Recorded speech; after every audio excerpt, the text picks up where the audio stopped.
And running over the curb.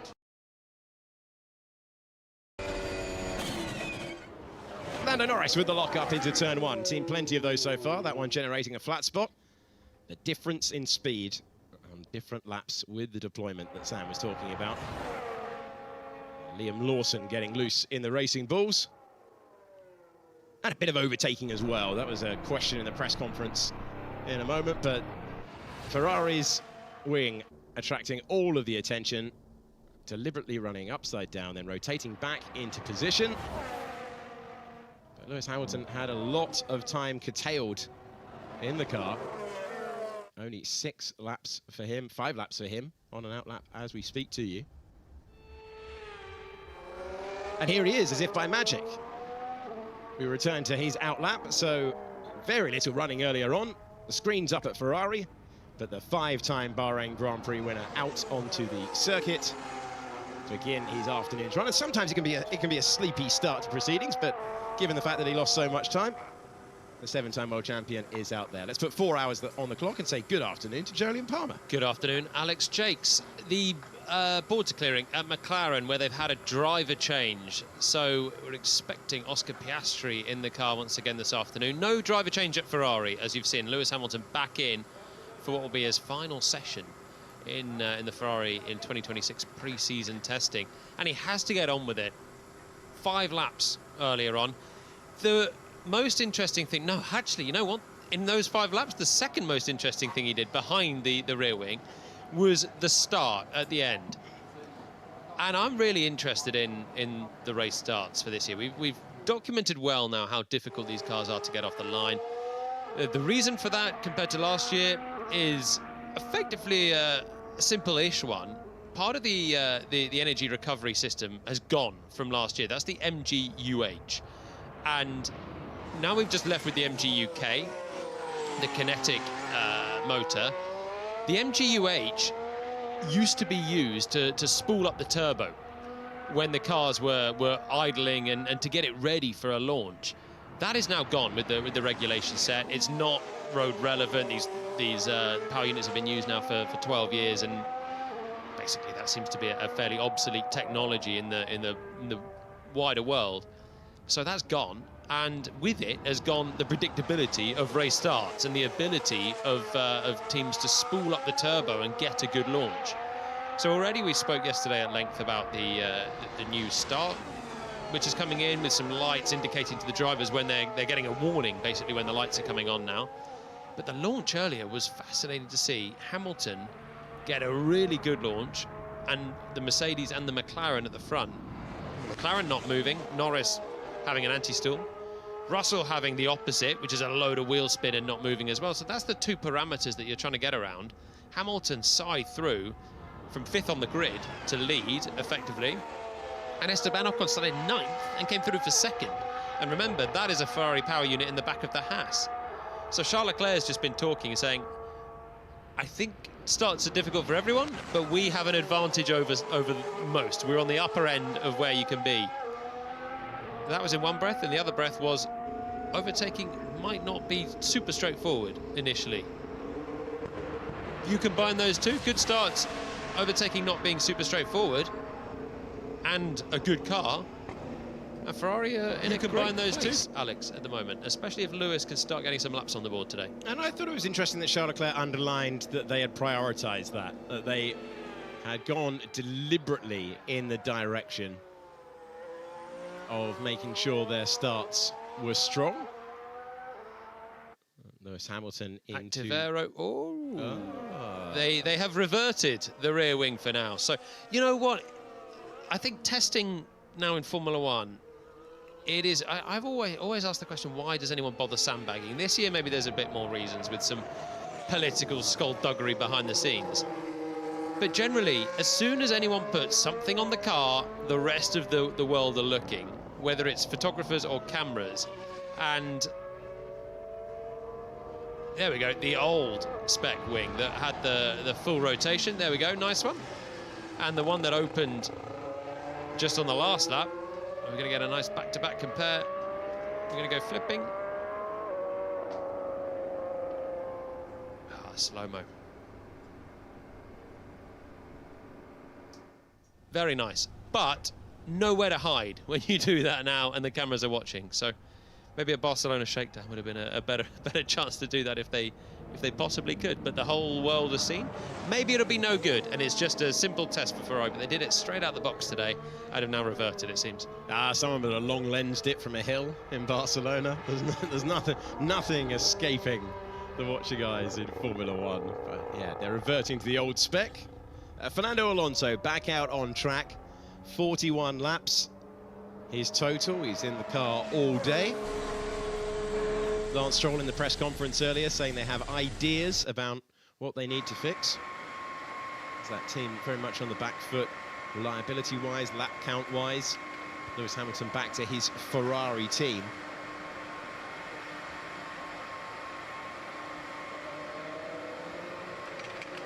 And push back into the garage, where he has spent a majority of the day, or at least his car has.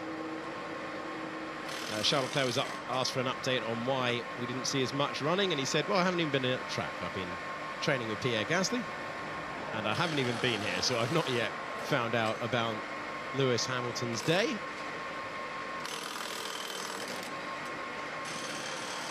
Yeah, he doesn't want to be doing anything too arduous, Charles, because at this rate he might have a pretty busy day tomorrow of trying to play catch-up and get in well over 100 laps, where he'll be in the car all day, like Lewis was supposed to be today, but he's had to sit out pretty much 3.5 hours of practice earlier on. So, yeah, the team a little on the back foot, even if they've given us a couple of highlights with the race start and the rear wing. Hulkenberg in the car for Audi, taken over from Bortoletto, who just did 29 laps earlier as well. Didn't have a super busy morning for Audi.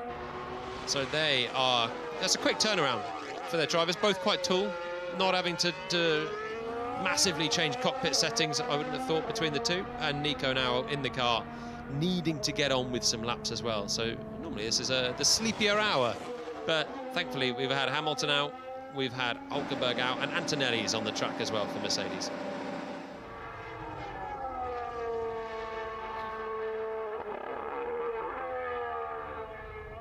The distinctive sound of the Audi making its way through turn 13. And the lineup for everyone involved. Oscar Piastri in the car, Kimi Antonelli in the car, Max Verstappen continues for Red Bull from his morning session. Lewis Hamilton continues from limited running this morning. Alex Albon will be the only driver for Williams today. Liam Lawson remaining in that car. Fernando Alonso, the sole driver for Aston Martin. We will see Esteban Ocon in the afternoon session. You are looking at Nico Hulkenberg, who is in for the second session of the day. Franco Colapinto all day for Alpine, and Sergio Perez will hope to get more running than Bottas put in earlier on, although Bottas had a much better second half of the session than we saw when he was able to finally get up to a race distance, but he missed the first couple of hours. Yeah, he actually piled on the laps in the end, didn't he? A full race distance for him, and yeah, three long stints of race running for Bottas. So a good job in the end playing catch-up there for Cadillac. A very slow start with aero wrecks on the car and what looked to be some minor issues that cost them plenty of time. But 58 laps is not to be sniffed at for a new team still, even if it is week 3 for them in Formula 1, and we're still testing. Alonso using plenty of road on the way into turn 4. Fighting the car. We're going to see so many snaps on the exit of corners throughout the early part of this year, certainly, as drivers search for that power delivery, especially when you've got if you can straight line the exit, which you can do a lot more off the exit of turn 8 here, get the car pointing in a straight line, then deliver the power. If you're accelerating and turning, they are difficult beasts, as they are turning and braking, which you're going to have at 9 and 10.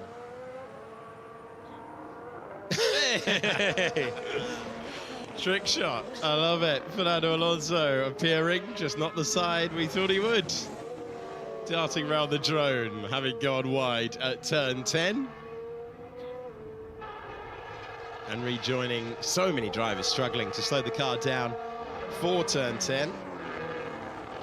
As Alonso makes his way past Hulkenberg. Hulkenberg in the background there, distinctive silver Audi. So we're expecting this to be it for Fernando, as it is for Lewis as well. Alex Albon in the car all day will be having his final session before we head to Melbourne, and Liam Lawson as well. I think it's 4 drivers that are going to be having the end of their pre-season testing in this next 4 hours. So they need to make sure they get everything in. Some long running, some performance running as well, you'd hope. And yeah, Fernando's not. It doesn't feel like he's done an awful lot, but they'll be then handing it over to Lance for tomorrow and see if Aston can keep learning. This is why he did the old trick shot wide of the drone. A late lock up there, because we caught it on the way in and it looked like it was under control, but pumping the brake a few times just to get that rotation. As you lock up, you're not going to turn, so you need to release the brakes, get a little bit of turning, but then you're still going in too hot, so you apply it more, and that's why the lockups are coming in, stopping, going again, as drivers are just searching for a bit of rotation. There we go, the wide line. And returning to the racetrack. So, second session of the day. We get the running with the temperature at 41 degrees, the air temperature at 28. Then we'll have the running under the floodlights, the more traditional qualifying time. This race originally on the calendar in 2004 during the day, but really came into its own as an event when we started running under the floodlights, and we've had some incredible races and battles around here in the past. Trademark squirm from Nico Hulkenberg through the exit of turn 11. Again, difficult acceleration zone, trying to feed in that throttle. Higher speed, wait for the power, and then whack, there you go. Deal with that out of the final corner. And again, just a little twitchy, but they're getting more and more on top of it. Track's rubbering in, of course, as well. If it's if it's wet or very green, this is going to be even harder. And we will see that in Melbourne. Temporary circuit is going to be a low grip start to the weekend. Everyone is going to be, what is it, out of the frying pan into the fire, they say. Working our way through the cliches, but it will be a real learning curve coming the way of teams and drivers. But the muscle memory element disappears, learning new traits, learning how this formula works. Liam Lawson's still in the car. Had a bit of a strange moment over the curves at turn 11 earlier on. He's kept the steering wheel lock on. But Racing Bulls have been encouraged with their running so far.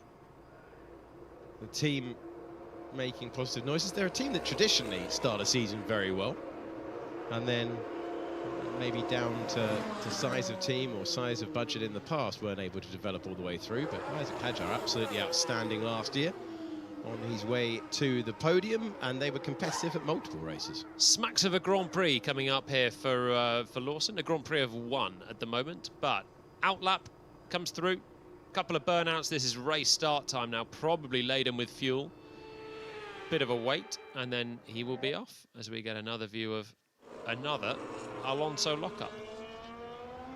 That is a different meteor lockup this time for Fernando at 10. Same corner, slightly worse. And that left front tyre is getting multiple beatings.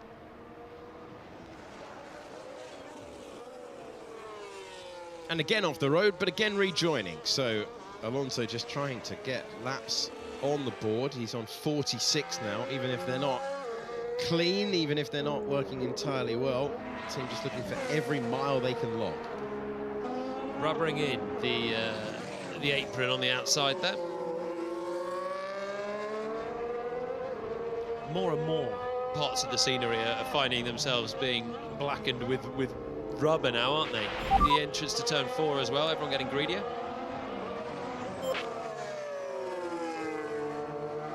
Thought we can get some team radio there.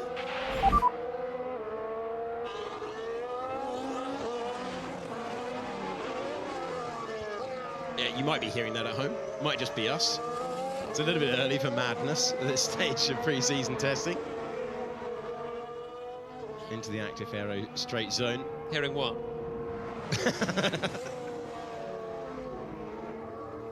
Oh, it's turned into peak nonsense.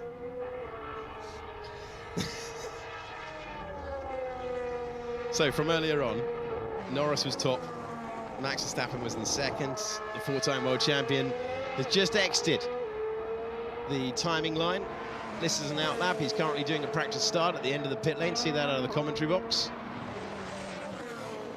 1, 2, 3, 4, and away he goes. So about 5 seconds of revs for Max Verstappen as he completes it. Just give you that data, given so much chat about the starts. And we're having practice starts at the end of every session now. And there goes Max slotting in behind Lawson, who's embarking on his first flying lap. And ahead of Fernando Alonso, as you can see, getting a lap on the board. So, is Alonso on a race run as well? Difficult to know because he's been off the track on 2 of his 3 laps so far, but the pace certainly indicates that. It's a very steady pace, 42.8. So is he about to wind it up for a quicker lap? Or is that him on a constant run? If it is, then we might be able to get a bit of a afternoon comparison of some lap times. Well, as we see the early laps being logged, I'm delighted that we can now talk to a driver who has experienced these new rules and regulations behind the wheel. He was on track yesterday. He's completing a variety of exciting media duties today, including to talk to us right now. Isaac Hajar currently on the pit wall for us. At least I was expecting him to be there. Can you hear us, Isaac? Yeah, I do. You hear me okay? Hearing you loud and clear, that's the first thing to check. We were told you'd be on the pit wall, and here you are, sir. Thank you so much for joining us on the broadcast. First of all, how's the test been going for you so far? It's been going a bit tricky in terms of overall mileage. You know, I missed nearly a whole morning last week, also yesterday, so that's been difficult, but it's normal, you know. It's not the most reliable so far because it's the very beginning, but I've always made the most of the afternoon session. So yeah, we've done like very good progress compared to last week of testing. Now Max this morning found some good performance as well, so no, we are very, very happy. Hi Isaac, you must be a little bit frustrated on that count, really. That with last week and this week, it seems like you keep getting the tough days of sitting in the garage. But I guess you have to make the most of it now and listen into what Max is saying and take the feedback from there. Yeah, it's been obviously tricky, but you know, over a whole day you have more than enough to do. So even with half a session, you can nearly complete all the mileage necessary, all the data gathering. So to be fair, it's not even that bad. And also it's a bit better as a driver to have like a very compact program where you actually like combine long, short runs. So it's if anything, it's a bit more fun. But yeah, now Max is behind the wheel. There's honestly a lot to learn from him. So that's the goal of the day. And there's so much going on, we're seeing, with all the teams and the drivers with these new cars. How is the challenge at the new cars? We got to talk generally. 2026 regs, how are you finding them? It's very, like, the car is very lively in the slow and medium speed corners. Obviously there's less load in the high speed. It's a bit slower, but the handling is good. It's like a bit more responsive. I can play a bit more with it. Yeah, and then there's the whole PU story. There's so much to make the difference with where you harvest your energy, where you deploy it around the lap. So it's very technical. Isaac, you had a phenomenal rookie season last year, including the standout podium in Zandvoort. But beyond that, the consistency that you showed behind the wheel has earned you this promotion to the senior team. Tell us the differences you found between your team last year and being promoted to the second Red Bull. I mean, I'm gonna be honest. Like last year, you know, it was more. I mean, it felt like really like a family team. It was. Atmosphere was amazing, but you know, you go to Red Bull and it's I kind of feel like it's a lot more serious. Yeah, the walking approach is slightly different. but you know, as a guy like me who really enjoy the work, the hard work, if anything, I feel more comfortable here. So no, I'm very, very happy with working with these guys. They're very committed to winning. So no, I'm honestly very, very, very happy to be here. I'm very lucky. And was that something you noticed the first day you walked into Milton Keynes over the winter? You thought, okay, this is now a team that means business. This is what it's like to be fighting for a title with these guys. You felt it straight away? Even when I was doing my FP1 outings, when I was still in F2, you know, I got both tastes already. I was doing a bit for AlphaTauri at the time, and also Red Bull, and already I could tell. But it's also good, you know, like, it's not like, I don't feel like I jumped into a brand new team. It's still people I've worked with over the years from F3 to F1. So it made the switch easier as well. You don't want to go and tell your friends at Racing Bulls that they need to take this a little bit more seriously. Have the winning mentality, guys. That's what Red Bull are doing. Yeah, I mean, it's they all have their approach. Obviously, when you're fighting for wins, then you get this. Yeah, you know, you're a bit. I guess you have it once, you want it more. So yeah, it's different. Isaac, thank you so much for your time on your media day, and yeah, we look forward to seeing how you do with your new team this year. Thank you so much for your time. Have a good rest of your day, and we'll catch up with you later. Thank you, guys. Taking on the mantle of the second Red Bull, Isaac Hajar. I'm glad he didn't turn around and puff his cheeks out and he was suddenly like, oh, those guys again. Appreciate his time, though, because weirdly, just to give you an idea of behind the scenes here, the drivers are being ferried all over the site doing various pre-season responsibilities.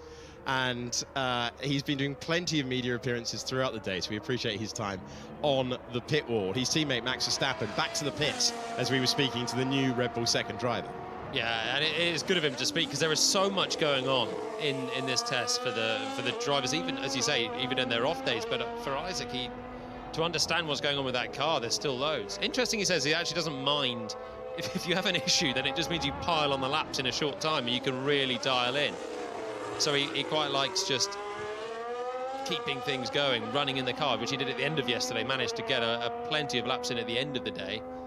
And the Red Bull car does look quite lively as well. It does look, as he said, the front end is sharp.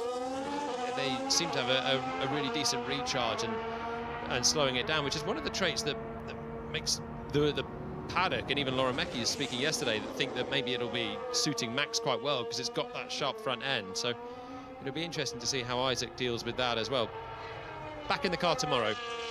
So him and Max will be sharing on the final day. So we'll see them both, and hopefully he'll have a clear run.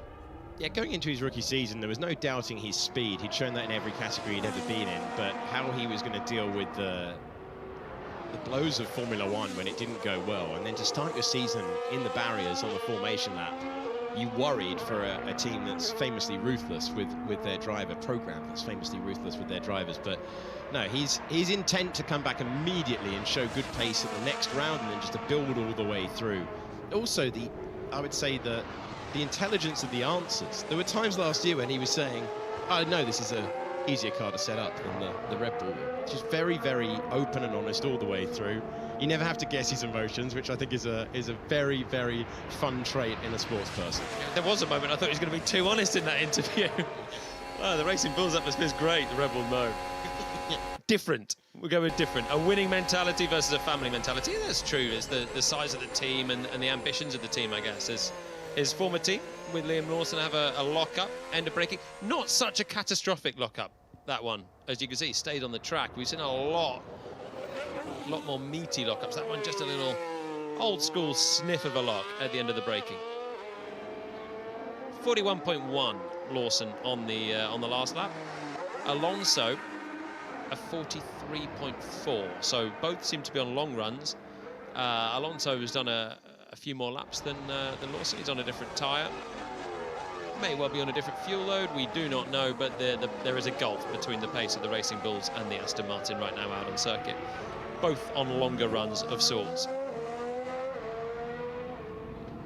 Hamilton to turn 11, and he's now up to 14 laps for the day. Hamilton saying yesterday, enjoying this car to drive. And whenever he's fielded questions about last year, he's just said, look, that's in the past. Put that behind me now. He'll have a new race engineer for this year. We've talked a lot about how that relationship this year is going to be vital. And the conciseness of message, the clarity of confirmation. I always think about the way that Carlos Sainz would demand on the radio that, like, don't tell me the information about the rain a certain way, tell me this way. Tell me in a clear way that I can understand, so I can make the calls as we go. And drivers making the calls in wet weather races. We saw Nico Hulkenberg last year overall with the team time and time again, and his reward was his first ever podium in Formula One. So communicating with this new regulation set, it's going to be absolutely vital, and there'll be a new voice in the air working with Lewis Hamilton this year. Yeah, again, something they need to get up to speed with quickly, to get that dialogue, and it, as you say, will not be more important than this year. Even an experienced driver like Lewis, there is going to be so much more information, I think, to take in. You heard again Isaac there talking about the nimbleness of the cars. Great, they're a little bit dartier. We've seen that all the way through testing. The complexity on the straight, difficult. It's a challenge for everyone, and so they're all working out how to get on top of that. As we see the classic squirm, that on Verstappen, looks like he's leaning on it. He certainly is. Fastest first sector of anyone. Let's go trackside with Bernie Collins, who's at Lockup City, aka Turn 10. Yes, indeed, and I've got a less elevated position at turn 10 today. We're on top of the control tower for the drag strip that goes alongside turn 10, and this is a really good sort of bird's eye view of what's happening in this corner. Lots of action, like you say. There has been several people coming in and locking up. It's around a 70-80 kph corner, this one, and then accelerating down the straight. And just when we're waiting for some cars to arrive, I want to show you, some people that have been watching the last few days will have noticed the little SM brake board on the straight out of turn 10. That's the one that indicates, a bit like DRS used to, where the straight line mode can be activated. So anyone that's not noticed so far, those boards are positioned on a few straights around this track, and we'll see them at other tracks we go to. But hopefully, I can think Hamilton will come around to turn 10 now. We had previously seen a beautiful overtaken move out of turn 10, Hamilton on Alonso. The Ferrari looking much, much faster than the Aston Martin. Here comes the racing ball through this corner, nicely hitting the apex and then accelerating out, and potentially the straight mode activated beyond those marker boards. Now the McLaren again looks almost unreal. Oh, quite wide actually there for Oscar Piastri. Didn't run off track like many others have. Hamilton again very consistent through this corner. We've seen him several times come through there. He had overtaken Fernando Alonso, and just look at where Alonso is now. So about 4 laps ago, Hamilton had overtaken Alonso, and that's the gap he's opened up, the full straight between turn 10 and 11. So that just goes to show you the speed difference between those two cars on these long runs that they're currently on. But a great advantage point up here. I'll stay for a little while because this breaking into turn 10 certainly catching some people out. But just for now, back to you guys in the commentary box. Thank you, Bernie. Brilliant place to be watching. Liam Lawson was up there, and great vantage point of a part of the circuit where we've seen so many errors. Oscar Piastri, we're on board with him, making his way through 11 and 12. Fighting it. Whoa! I thought turn 12 was easy. Not right now. If you're Oscar Piastri, you could just hear the car sparking out. That was ground effect style. You can see it there as well. And in the end, has a big moment as the car bottoms out over the bumps. That was a feature of the last generation of cars. It's the first time we've seen it in this year's cars. A big save for Oscar. You've got room around here. It is a perfect track for testing in that regard, with the mountains of runoff that we have here. So, as Bernie pointed out, Hamilton passed Alonso. They're both on long runs here with fuel on board, and Alonso on the last lap's just done a particularly slow lap. They are on different tyres, so Hamilton is on the same tyre as Lawson, but these are the sort of race tyres that we could get in Bahrain, a soft compared to a medium. And Hamilton is doing a 39.1 goes to be a 39.5. Lawson is on about a 41, so there's a second and a half between the Ferrari and the Racing Bulls, and Alonso has been mired in the 43s, and he's just dropped to a 45 on the last lap, maybe with a mistake or a slight back off. So reasonable field spread at the moment on these long runs.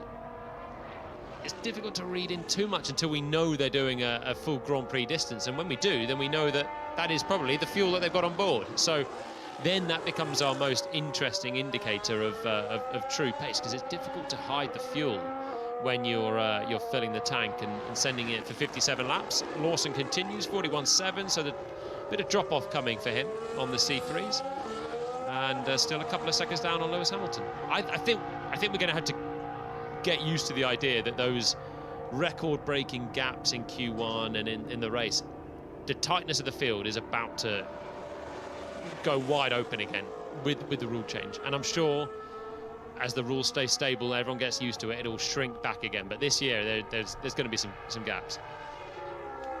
So Max Verstappen with the fastest time of the test on a 1:33.444, which we saw set at the time that Isaac was talking to us from the pit wall. Norris setting the time earlier on. Piastri in the car having that moment. And we've had a couple of lockups at turn 10. We've had that wide moment at turn 12 on the power for Piastri. And then, as Jolin's been telling you, we're getting the race runs underway. And we'll get an idea of how effective the various teams are looking when we add it all up at the end of the day. End of the day, which will feature another practice start procedure.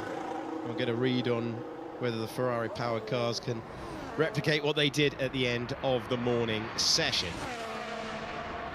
Hulkenberg goes across the line once more.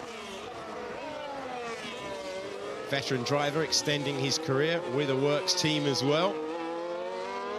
And went for the mixture of experience and youth, and for a long time last year, Bortoleto surprising many by getting the better of a previous one-lap specialist. Hulkenberg putting that right towards the end of the year. Bortoleto was very straightforward with his comments in the media about the time it took him to learn the flyaway races in the second half of the season. He struggled to find the same performance there as he had done in the European leg of the season, for example. Let's stick with Hulkenberg for this lap. He's on an improvement through the first sector and starting to piece things together on the C3 tyres. So the faster end of the tyres here for the Audi. Short on laps this morning, playing catch-up this afternoon. A fair amount of road on the way in without being particularly greedy, and that looked much cleaner on the throttle as well. He's been quite snappy so far, Hulkenberg. The Audi power unit maybe being a little bit more aggressive. There's more development to come on it. Feels like there's a bit more headroom for Audi compared to some of the more established power units, and that seems to be the case right now. Looks better there for Hulk. One corner to go. Fighting the car. You've always got the problem of running out of rear tyres around this circuit anyway. Turn 13 any year would be saying the cars get lively, you catch the wind as you come through. Before Piastri did the corner after Piastri had his big moment. But all of those other things are now made a little bit harder by the braking and the acceleration phases that are so tricky now for everyone. Hulkenberg shuffling the wheel through his hands as he was just fighting the limit of oversteer at the end of the lap. Tyres overheating, but it was a good lap for Hulk. C3 tyre, and up he goes on what was certainly a lower fuel quali sim run for the Audi. Yeah, 1.2 seconds away. The team talking in the press conference yesterday about the fact that they've got a long way to go, finding themselves remaining in the midfield gaggle, but having the huge task of having to build their own power unit, something that is very, very difficult. Red Bull doing that, Audi doing that, and of course just one team for Audi as well, so not with the Mercedes advantage of having multiple teams and all the data that comes with it. Back to turn 12, back to Oscar Piastri.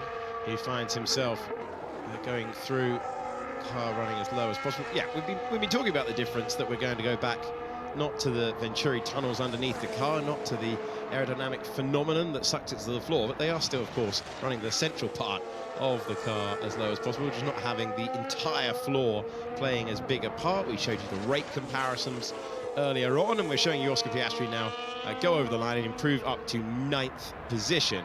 He's still 2 seconds away from Verstappen's benchmark as he backs out of it and pulls over to the side of the road to let Verstappen through and begin the recharge process. Some setup work for Piastri. That's not a high fuel opening gambit, but it's certainly not a qualifying effort either there for him. So dialing in to start his journey this afternoon, just a couple of laps on the board.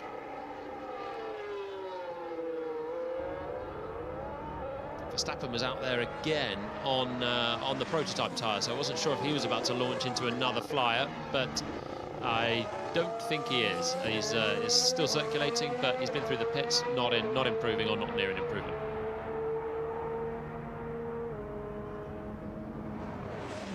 Hulkenberg spending his time blipping the car through the pit lane, making his way down to the team. Thanks to Sauber's efforts, they're in the middle of the pack. This is back to the lockups, this time at turn 8, and back to Fernando Alonso. It's looking a handful, this Aston Martin. Yeah, this is not going to be fun for Fernando. It's fast becoming just the worst car, isn't it? The drivers are both so downbeat. Lance Stroll was in the press conference over lunchtime. He's watching on today only, but just saying we need more power and we need more grip. We need to work on the chassis as well, get some downforce on it. So a bit of that must be why all these lockups are coming as well. Bearing in mind all the cars have had a significant downforce reduction from last year. Everyone's used to these massive downforce beasts that we've had with the ground effect here. Even the cars before had a lot of downforce just generated in this style of way. And now they've all had a big old downforce haircut, and maybe Aston Martin more than most. Okay, let's go downstairs to the pit lane. Ruth Buscombe.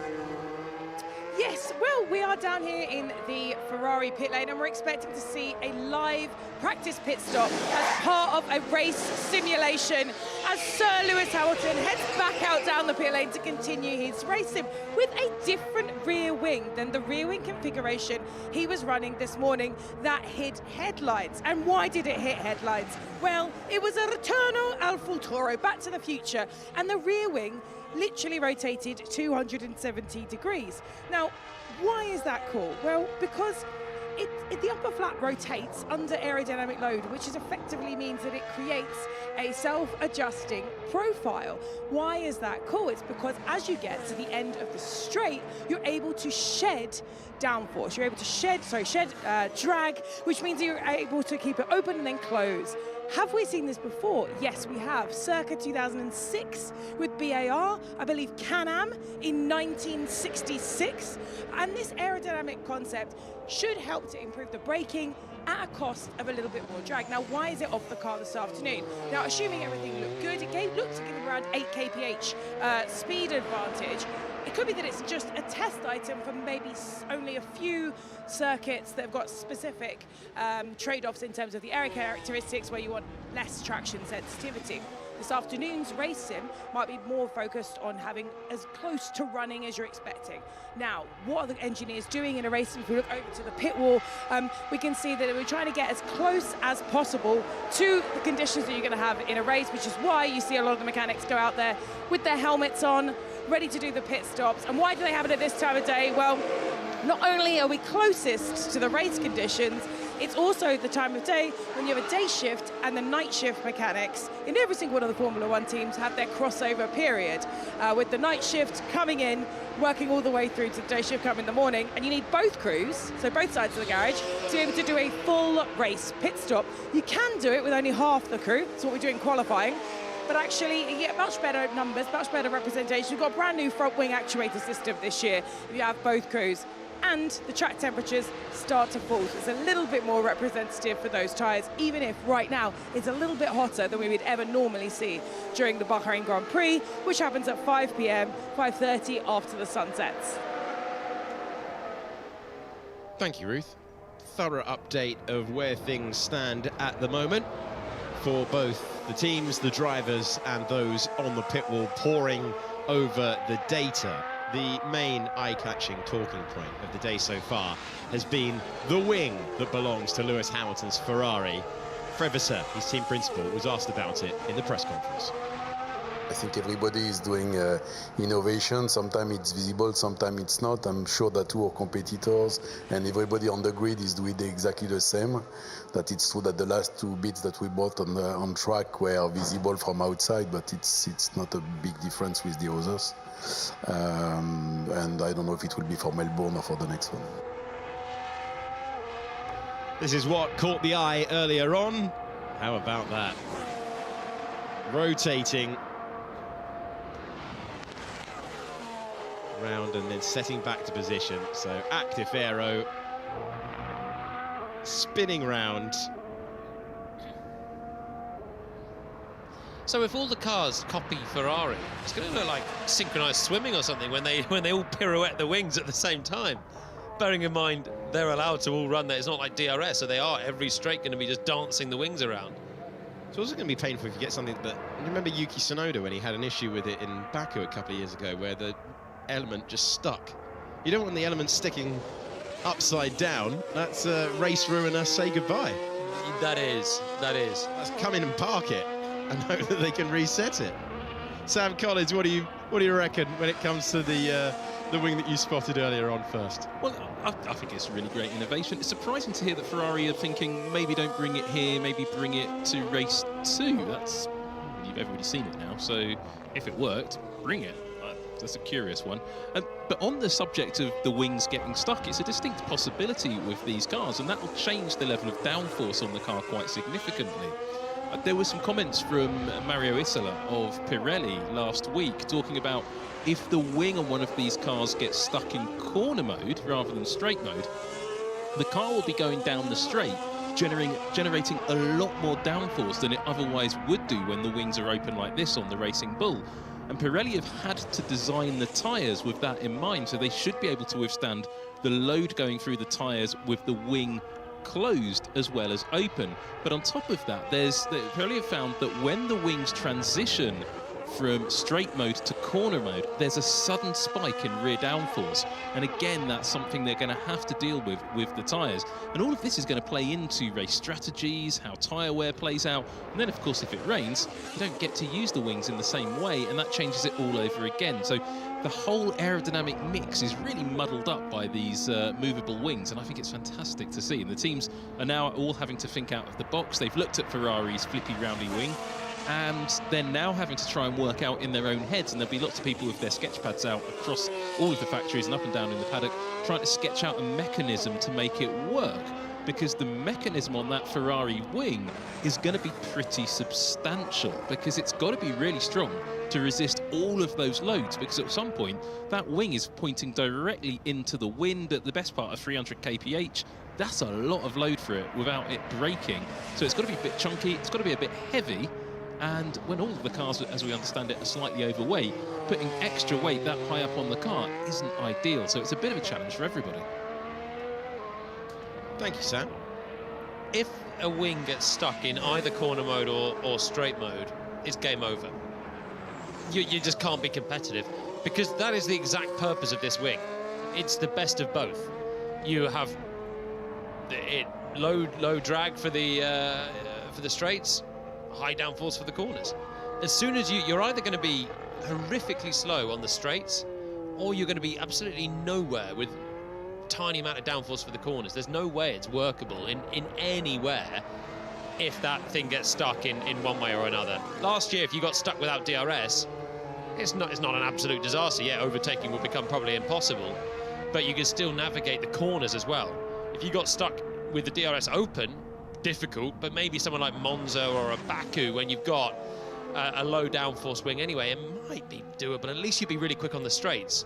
If you get stuck in one of them here, you're just going to be left absolutely stuffed, I think, because everyone else gets the best of both all the time.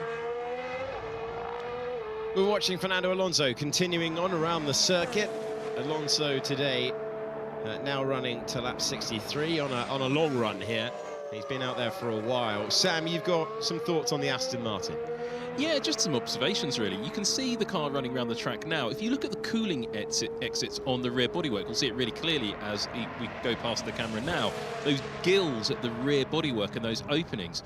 Aston Martin's been playing around with those quite extensively today and also last week. And in the original shakedown, when we first saw the car all painted in black, or not painted at all, those gills weren't present. There was just a solid panel there and then just the rear openings.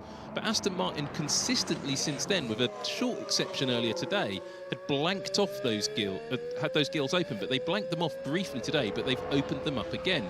Now, that cooling level, and when you see the car down in the pit lane, it's really open from behind. You can actually see straight into the Honda power unit if you stand behind the Aston Martin, and you get this sort of view we're about to get here. You can just see all of those lovely mechanical gubbins through the back of the car. That's so open. That's the sort of thing you typically see at Mexico City or at the Hungaroring. You don't expect it to see it here in Bahrain.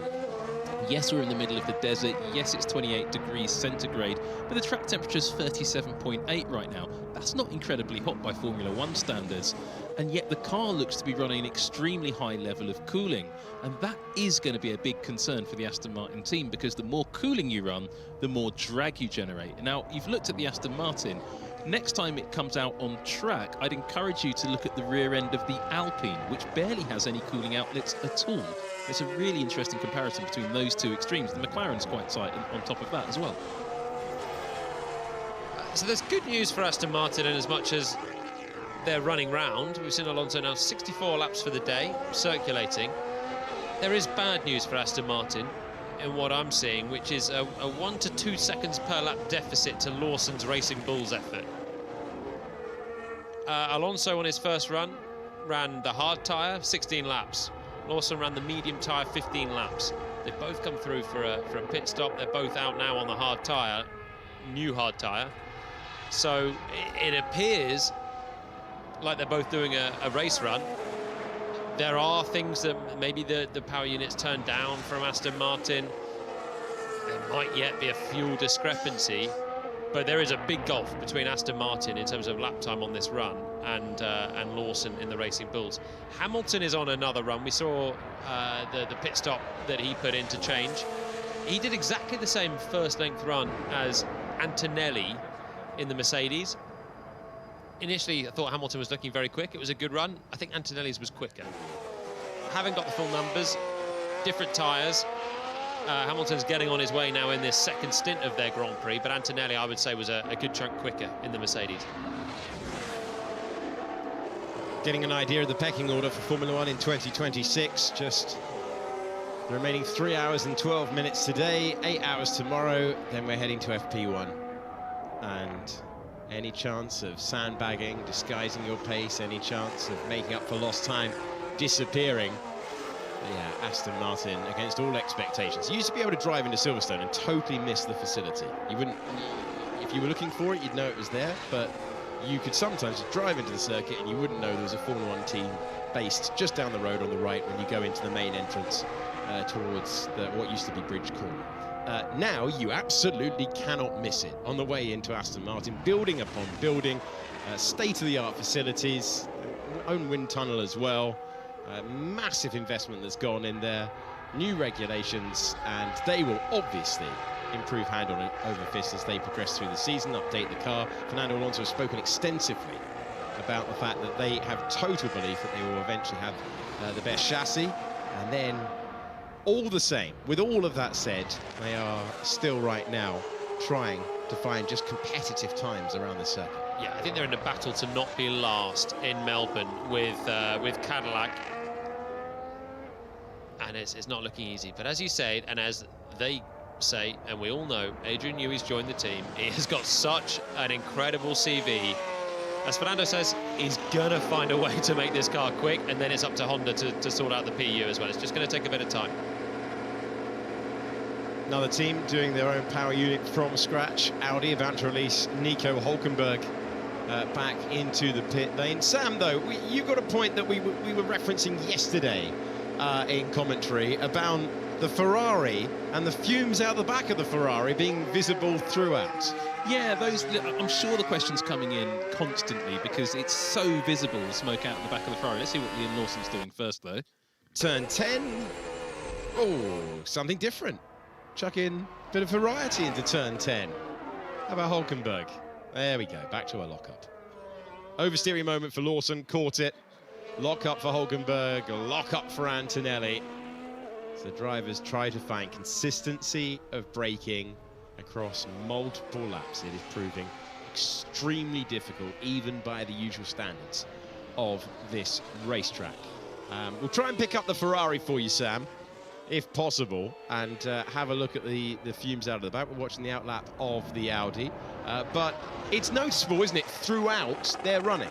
Yeah, and it's become more noticeable, and since last week it's become notably more noticeable, and I think that's down to this aerodynamic element behind the exhaust tailpipe. Now, every car in this field, the Audi, everybody else, has a oil system breather pipe on top of the rear impact structure. That's where the smoke is coming from on the Ferrari, and notably it's only visible on the works Ferrari and not on the Cadillac and not on the Haas, yet they use the exact same power unit. So this is an aerodynamic thing, not anything to do with the way Ferrari's operating its power unit. These oil system breather pipes have been introduced on the car for years and years and years, and you quite often see the oil system breather sort of vapor coming out of it. But I think that plate has made it just a lot more visible. Here we go. We'll get a good look at it here as Hamilton comes out of the next sequence of corners. We should Good corner for it, Sam. Absolutely, and you'll see just at the rear of the car, there it is, clear as day, just a few little puffs coming out above that rain light. And what that is it's just a lubricant breather system, and all of the cars very clearly there being dragged up into the air, and that's because of this plate, I think, behind the exhaust. But what used to happen is the breather pipes used to go straight into the combustion chamber of the engine.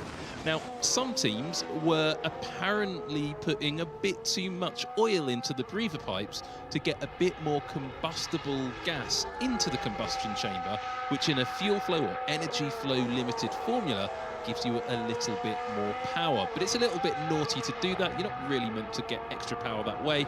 So the FIA looked at this and said, yeah, you're not going to do that anymore. They banned that practice and said you've all got to put your oil system vent pipe out the back of the car. And that's what you can see at the back of the Ferrari. The question now is an aerodynamic one. Why is it so much more visible on the Ferrari? And I think it is, as I say, down to that weird plate behind the exhaust. Fernando Alonso has come to a stop. You can see the new warning lights on the wing mirrors illuminating, and Fernando Alonso's race run has been halted. Aston Martin again having a tough moment in a pre-season full of them, and he comes to a halt on the exit of turn number 4 to bring out the yellow flag initially, and two-time world champion out of the car, and his running interrupted. I gave the good news with the bad news a moment ago, but the good news has turned into bad news as well. He's no longer out there running. It just gets worse for Aston Martin. It's got to be just so much concern. I think they're embracing it, the team, how tough this start of the season is going to be. For a 44-year-old turning 45 in the summer, in the hopes of fighting for another title, they seem distant right now, to say the least. 25 laps for Fernando Alonso in that run. Had a racing pit stop in between as well. It's shades of his McLaren Honda stint right now, isn't it?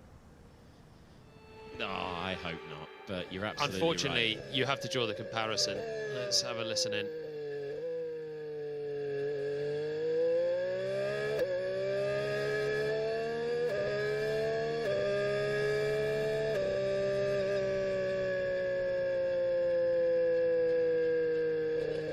It's gone early, hasn't it? He's on the radio through turns 1 and 2.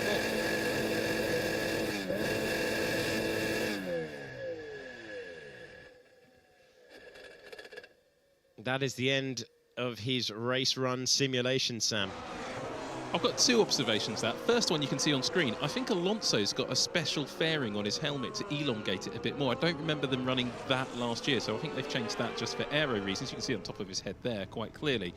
Also, listening to that, and I'm sure Jolien can add in on this, that rev and lack of drive to the rear wheel says to me quite clearly that's something in the transmission that's gone crunch and isn't working very well at all. It sounds like a drive shaft or the clutch or the gearbox itself has failed. It doesn't sound like the power unit has actually had an issue, because you could hear it quite clearly, revving away very freely. Honda clearly has got the revs, but it can't transmit them to the rear wheels. Yeah, I think he's felt something on the way into turn 1. He straight away got on the radio, as you would, and said, well, what's going on? And then he's carried on, backed off, bearing in mind he was on a race run, backed off it, and then it's obviously gone clunk, and he's got a load of revs with no drive. Bearing in mind Lance Stroll had his strange spin yesterday. Aston Martin manufacturing their own gearbox for this year. Yeah. They've gone away from taking the Mercedes gearbox. They've not got a Mercedes power unit. It's all in-house, and it's another headache for them. Power unit, gearbox, chassis. The headaches are everywhere. Fernando Alonso by the side of the track and not completing more laps behind the wheel of his Aston Martin, as the team had hoped that would be the case. Driver who Adrian Newey said he wanted to work with. Hadn't worked with Lewis Hamilton, hadn't worked with Fernando Alonso. The move to Aston Martin enabling that to happen, but a combination of factors at the moment limiting their testing running. And you say it's reminiscent of his stint with McLaren Honda when he tried to, and he hoped that he'd be able to enjoy the glory days that those two brands had enjoyed in the past. Just didn't work out. So that was 2015 when Honda came back. They were a year late to the regs and to the hybrid engines. So McLaren went from Mercedes to Honda, much like Aston Martin are going from Mercedes to Honda. This time Honda are here for the start of the new regulations, but they are admittedly a little bit on the back foot, because they dwindled down their program with Red Bull, and then realised they actually do want to stay in with this new generation of car. It famously didn't go well. I'm not going to repeat the quotes that came out at the time, but they are very repeatable. Fernando not getting on so well with McLaren and Honda at the time. He's since patched up those relationships, and here he is driving an Aston Martin Honda. Underpowered, poor reliability, hence no performance and no mileage to try and get on top of it with the issues. And he was left fighting me in 2016 and 2017, which I don't think is the aim of a double world champion, to be frank. I didn't know where that was going, but I didn't think it would go in that direction. But hey, let's try and put a little positive spin on it for Aston Martin. The 10-year plan, if they'd have stayed at it, McLaren and Honda, in the 10-year cycle, Honda became multiple champions with Red Bull, and hey presto, McLaren became champions as well. Maybe it was a partnership that needed time, like Aston Martin Honda right now will surely need time. They both did in the end pick up the titles, but it was a long old slog from those 2015, 2016 years. Yeah, it really was, and Fernando Alonso's talent wasn't able to be on display until he returned to the team that he took to 8 podiums. Fantastic to see him back in battling, memorable drag race to the line with Sergio Perez in Brazil. Just an old master back at the wheel and back in the mix. Had a chance to win the Monaco Grand Prix if a strategic decision had gone the other way. And the hopes of similar appearances this year are long gone, even though it's day 2 of test 2, and there is his car static. It means their rate of improvement will be rapid across the course of this year. It is a season that ends in December. There's a long time to go in Formula 1 2026, but really tough moments. The red flag was out. All the cars come back to the pit. We await message from race control about when we'll get things back underway again. Apologies to Bernie Collins, who was standing by trackside to give us to the appearance of what was going on at turns 1 and 2. Sorry about that, Bernie. We were coming to you, and then the Aston Martin coming to a halt. No one's going near that car, which lays stricken on the side of the road. There's Fernando walking back to the garage. Sam, no one going near the car. Yeah, there's one clear reason for that. You could see the lights were still flashing on the car long after Fernando had departed in his Mustang. The reason the lights were flashing is that the car's still energized, which means there's still charge in the battery. The hybrid system is probably still energized. And in those situations, you can't go near and just touch the car, that you need to have special procedures. You need to, and here you see the team members are coming out. They're putting on what we call the marigolds. They look like washing up gloves, and that's essentially what they are. That's to insulate the mechanic or whoever's going to touch the car from the battery system. You can still see the lights on it are flashing, and Aston Martin mechanics have come out to recover it because they've had the training to be able to touch the car when it's still considered in a hot situation. You might sometimes see it in the garage where they put the yellow tape across the front of the garage to stop you wandering in when the car's still fired up. The light on the roll hoop is green, which generally means it's probably okay to touch, but you can still see the lights flashing. The car's still powered up, so they're not taking any risks, taking all the precautions, putting the safety gloves on, and then they'll touch the car and be able to switch it off and discharge it, and then it'll all be a bit safe. So that's why no one's going near the cars. The marshals do have the marigolds. You can see one wearing them, but I think Aston Martin have said, yeah, it's probably a bit safer if we do it, lads, and we'll just let us come out and do it, and that's what's going on. And they'll eventually bring this car back to the pits and fiddle with it some more. Are they not the yellow flag lights that are going on the wing mirrors there? No, those lights that flash like that come on when the car goes below a certain speed. So I think it's below 10 kph or something like that. The lights will come on, which is why you see all those lights flashing on the start-finish line on a practice start. It's a new safety system that those lights come on if the car... It's almost like a hazard light. If you're driving down the straight, driving along the motorway and there's been some sudden slowdown, you put the hazard lights on like that. They just come on automatically now on these cars. So that's why those are on. They won't come on every time there's a yellow flag, but I think if you do get a sudden deceleration, you may get that light functionality. One thing that is coming up a lot is there is new functionality on all of the lights on the car, particularly the rain light at the back and the lights on the rear wing. The different flashes mean different things, and we're going to be taking a look at that a little bit later, probably closer to Melbourne, about how all of those lights flash and what it all means. So, finally, Sam, our diagnostics here are changing, aren't they, from this being a sort of simple gearbox issue to something a little bit more severe? Yeah, the fact that we're seeing this, the hybrid system, the KERS marigolds going on, the lights still flashing on the car, would say... This has got to be linked to PU now, isn't it? Yeah, I think so, but we did hear... The combustion engine clearly was still working when the car stopped, so if it is something like that, it could be a hybrid system fault linked to the transmission of the car, but they're still really not keen to go too near it, so they're phoning in whatever the car's telling them to work out what they can do. So really not wanting to get too close, and some panels now coming off the car to possibly be able to manually switch the thing off and make it safe, but they don't want to get too close to it. And again, yeah, you're right, it's clearly now something related to the power unit. Is it still related to the transmission? Not sure. Don't think it's the combustion engine though. So honestly, these guys, I've seen this happen for years, where the marigolds come out and the car's not in safe mode. So as Sam says, even in the garage, you have that. Fair play, because if someone gave me some marigolds and were like, touch this now, it's fine. Someone else try it first, please. Whilst they inspect the Aston Martin, let's go on board with the fastest lap of the test so far with Max Verstappen.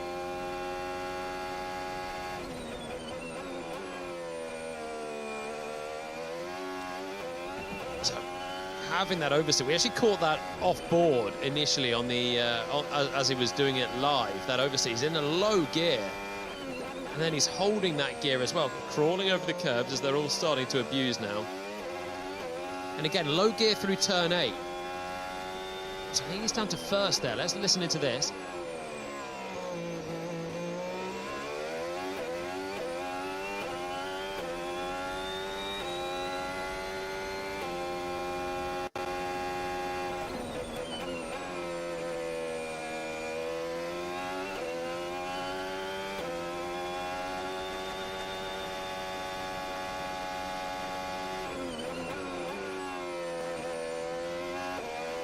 Listen how quickly he's short shifting there. So really using low gears towards an apex, trying to get that recharge. It's putting more emphasis on the rear axle.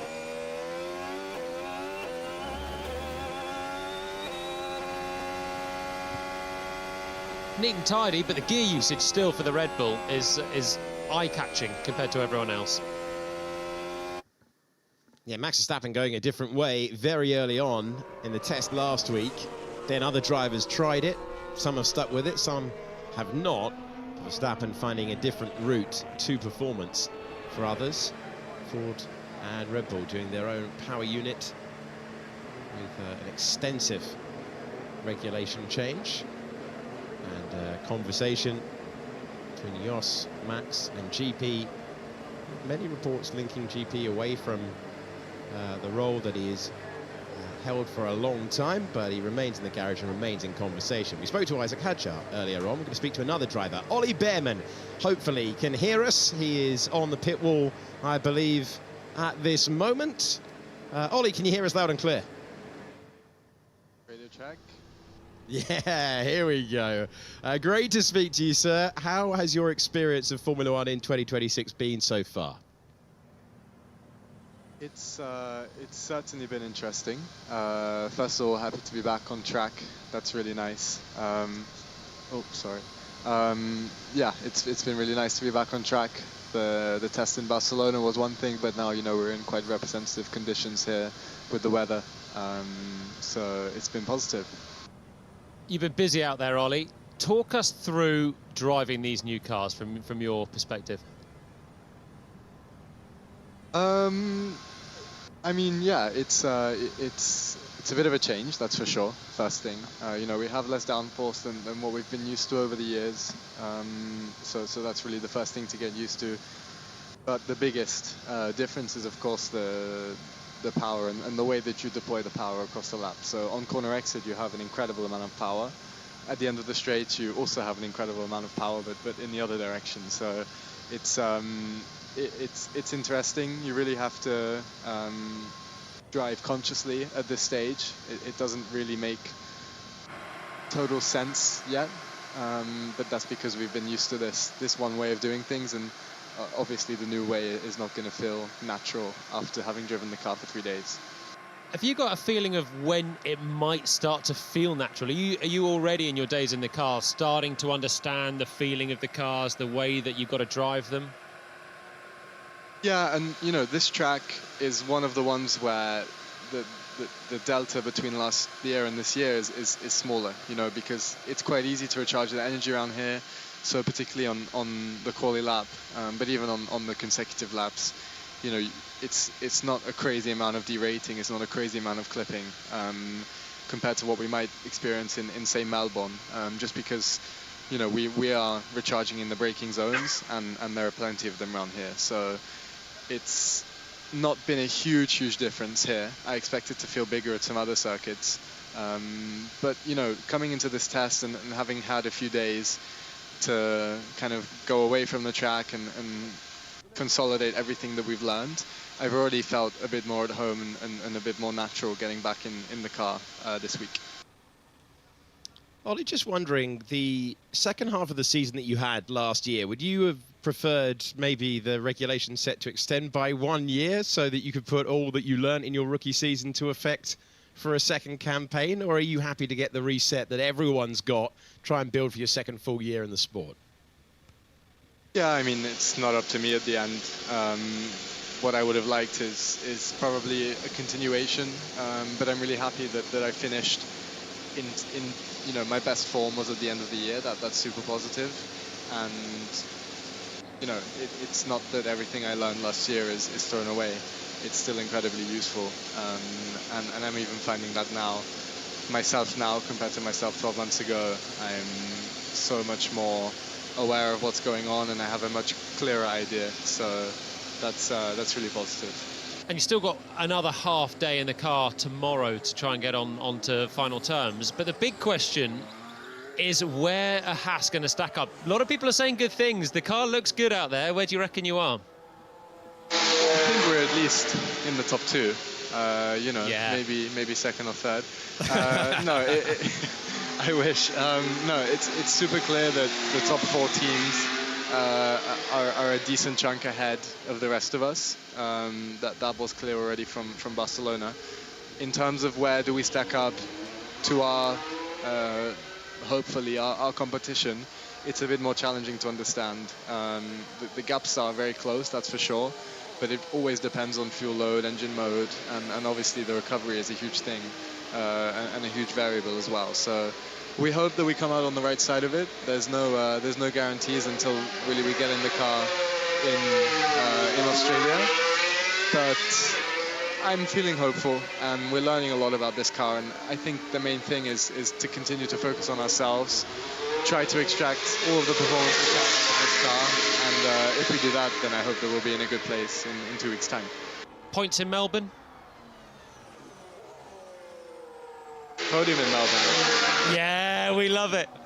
We're going to have to let you go, Ollie. We appreciate your time, mainly for the state of your thumb, mashing that button, speaking to us the entire time. Yeah, Thank you so my arm much. is tired. It's I prefer driving, that's for sure.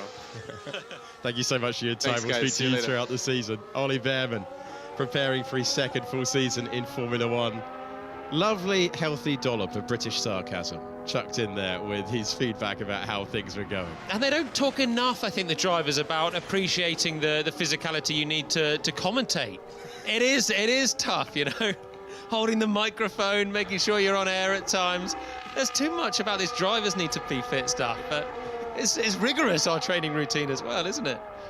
Joining us in the com box is Lawrence Pareto. Lawrence, great to have you back up here. Palmer's changed his tune from his driving days. Yeah, very much so. I got to spend a bit of time with you, Jolien, when I was on the media side and you were on the driving side, and you definitely changed your tune. I had no appreciation for the media back then, you know? You- All the appreciation in the world now. You always enjoyed your pen interviews, didn't you? Famously. You always, to be fair, Jolien, you were always a pleasure to interview in the TV pen. Good day or bad day. Can you tell another couple of people in our team that? Because someone told me just earlier today that I was a diva when I was a driver, and that's not how I live my memories. But apparently, I For was. what it's worth, one of the most respected members of no. the TV community. Credentials are now in question after that. Like an all-timer, I'd say. Like, there's not a producer Hall of Fame, but if there was, she'd be in it. Diva Jolien Palmer. I don't believe It depends it. who was asking the questions, I believe. Yeah. Barretto's silky smooth style, never riling the Palmer. I don't think you ever turned down an interview with me, Jolien, so I'll take that. Thank you, Lawrence. Thank you. Saving my good name. 2 hours, 48 minutes. Crofty and Ant taking you through the final 2 hours of the session. Jolien Palmer, Lawrence Barretto, I'm Alex Jakes. We're going through the laps with Lewis Hamilton back out there with the green light back at the end of the pit lane. The Aston Martin recovered eventually. They took their time. A bit of an unusual sight, the joy of broadcasting live testing. You get to see a testing recovery compared to the marshals just pushing it back behind. Aston Martin will be able to receive that car on the back of the flatbed truck and try and diagnose what interrupted Fernando Alonso's Grand Prix simulation. And it was a bit annoying for Hamilton as well, who was in the middle of a second stint of a long run. Obviously, Alonso is going to be the most frustrated, but beyond that, Hamilton needs a lot of laps today, and any stoppage there is going to be not ideal. It wasn't the shortest, was it? Lawson as well was on a long run. Piastri was on a long run of sorts as well. All straight back out there getting on with it. So we've lost our Lawson versus Alonso comparison, but I think Lawson won that hands down. Alex Albon watching on as well, currently at the telemetry bay of the garage. Albon, who across the course of the day has done 71 laps, if you're one of our newer viewers, 57 laps for the Grand Prix distance in Bahrain. Long lunch for Williams, isn't it? Hasn't been out since lunch, I believe. Albon, the only Williams driver in the car today. Running all day. Lawrence, you were conducting the press conferences once again earlier on. Kimi Antonelli has gone up to third personal best for him, 22 laps on the board for the Italian driver. What were the standout moments for you conducting that? And not always the easiest job.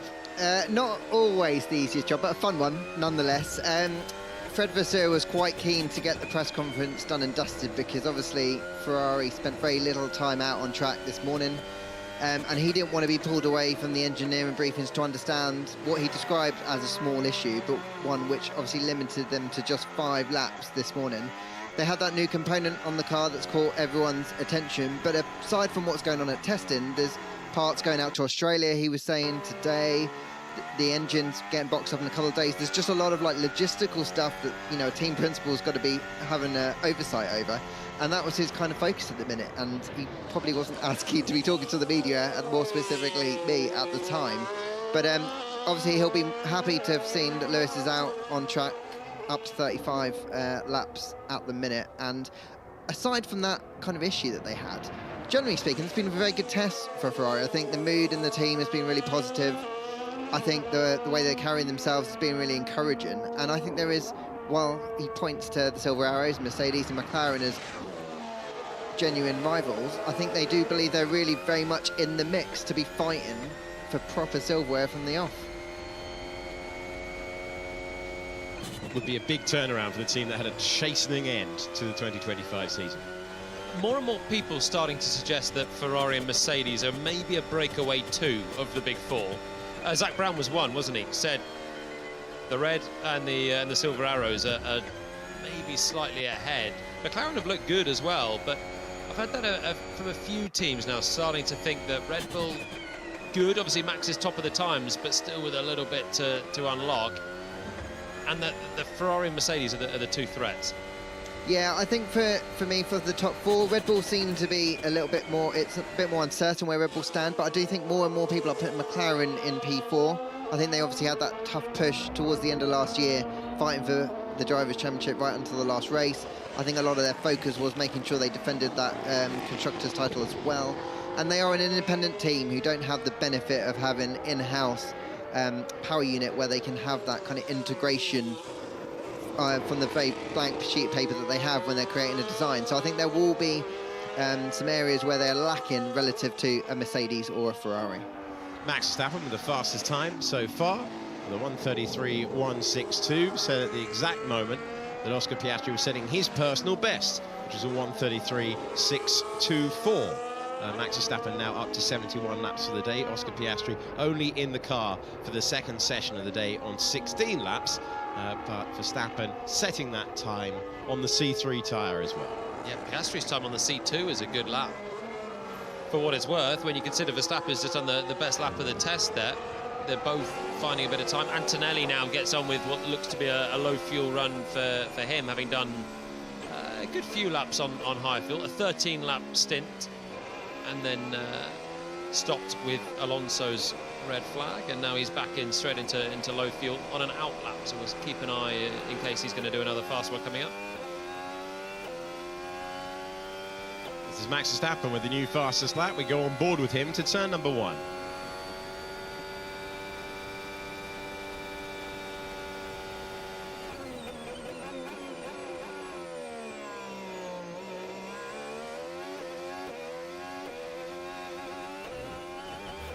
Gears come so quickly on the exit. I think he's down to first. He's in fourth by the time he flicks it left towards turn 2.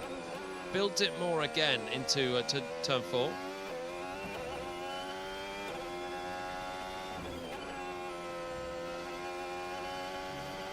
I mean, the car's starting to look a lot more planted. Throughout the high speed, again, even more curb this time on the way into turn 8. But they're finding balance through that high speed section at 5 and 6. Quite an aggressive turn-in approach, missing that first apex at 9 in a slightly wider way than a lot of others.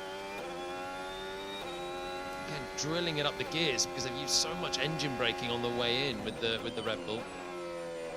Listen for the short shift. So he's a gear up this time, I think, on what he had before, where he was really low on the gears through a higher speed corner. So there's a short shift out of 13 as well. So there's the same tendency, again, using the gears to slow this car down, making it a little bit pointy, but they've managed to settle the rear, so it's not overly lively. And there we go, just a little bit of a check on the throttle on the exit of the final turn. As he got deployment right to the line, I think there might have even been a slight hesitation there right the way to the end of the lap, as that was a full deployment lap there for Verstappen. Also, didn't sound like he was having to do any level of lifting coast or super clip, as they call it, derate in towards turn 1. He had quite good deployment there, it seemed, from the start of the lap there on a flyer. A 1:33.162 for Max Verstappen. We've seen it trackside. We've had an onboard, and Verstappen attacking the racetrack from the look of the camera. And with FlowViz on the side of the car as well, you can see the gap to the best time set on the C4 tyre from Lando Norris earlier on for McLaren. keeps chipping away at his lap time. We get another max lap to look at. It's a little bit like, do you know Mondo Duplantis, the pole vaulter? Just keeps breaking records. Always enjoy that. Just a tiny increment every single time. Celebrate the world record. Unbelievable ability that he's got. And the prize money that goes with it every time you break a world record. That's a very good point. That's a very good point. He's got a business brain on him. The expectation's incredibly high, though. If you go and see an event where he's competing, you're like, well, I want to see the world record. And eventually he's going to reach the limit of what is possible. Imagine when he just doesn't get one. Yeah. Oh, I'm going to go and see the track and field today. Yeah. You've won it. You're 30 centimetres clear of second place. But I didn't get a world record. What disappointment. Sensational athlete. And a good advantage and a good example of what potentially Max Verstappen is doing. We're heading down to turn number 1 once again. Let's listen in.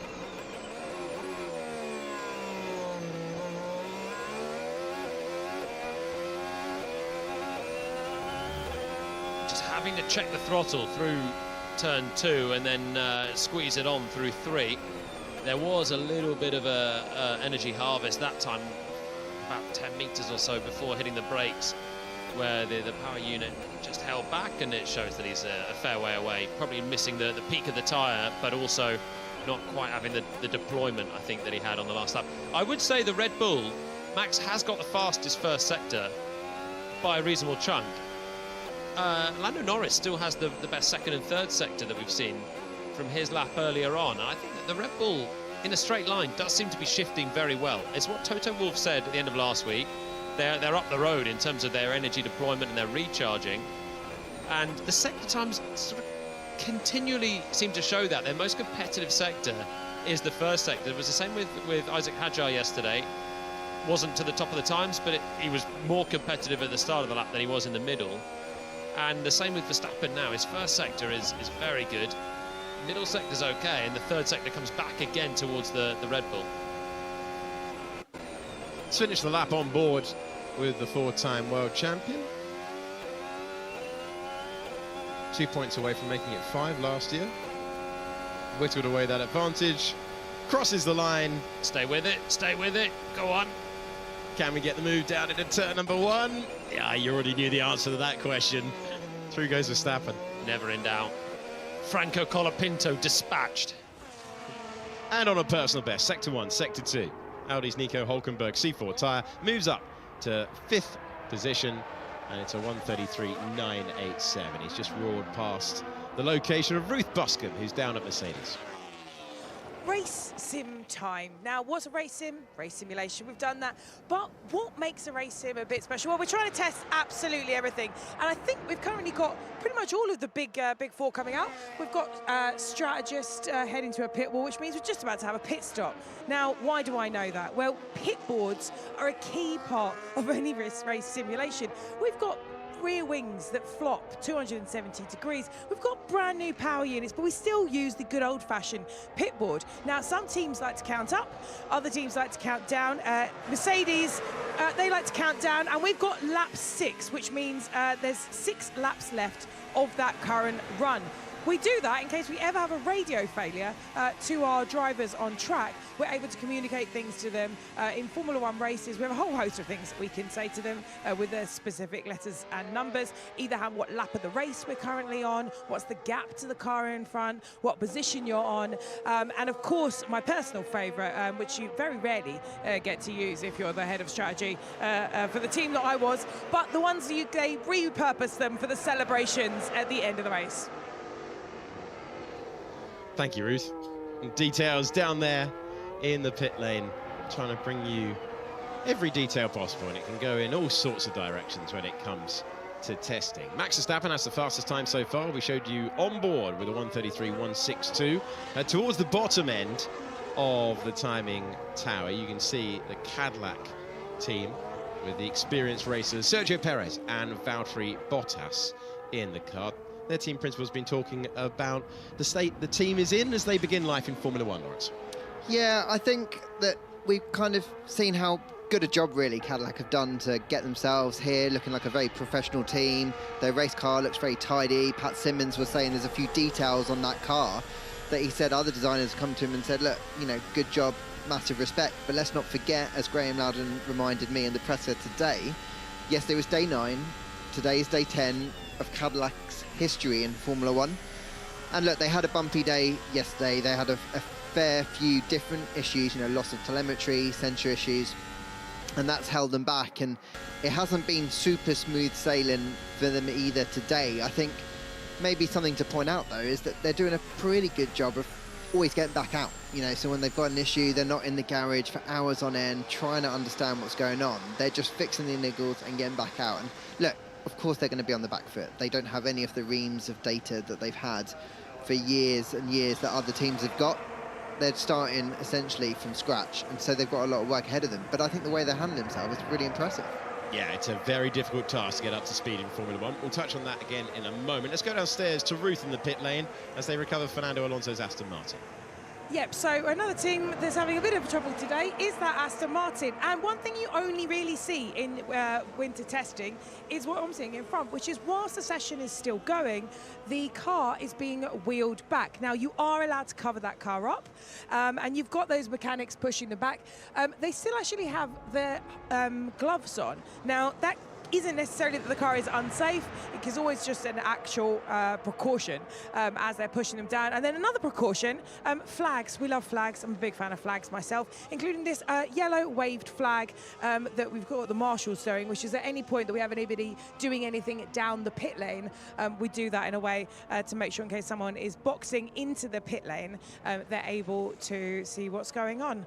So yeah, does mean that they get a head start on fixing that Aston Martin. Hopefully they can get it out by the end of the session. Every team is going to be focused on power hour, or power hour and a half really, between 5:30 and 7 p.m. as the sun sets and we hit the absolute optimum conditions ahead of the final day of testing tomorrow. They're going to be the most important 3 hours before we hit the track in Melbourne, most representative of race conditions.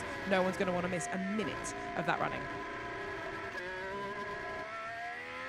Thank you, Ruth.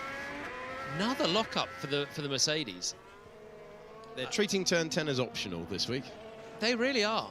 It does seem to be particularly turn 10 for the Mercedes. We've seen Russell have quite a few lock-ups. Antonelli now has had a few as well. I wonder if it speaks to the stiffness of the car, maybe? Lacking compliance when you're coming through 9 loaded up into 10. You're unloading that left front.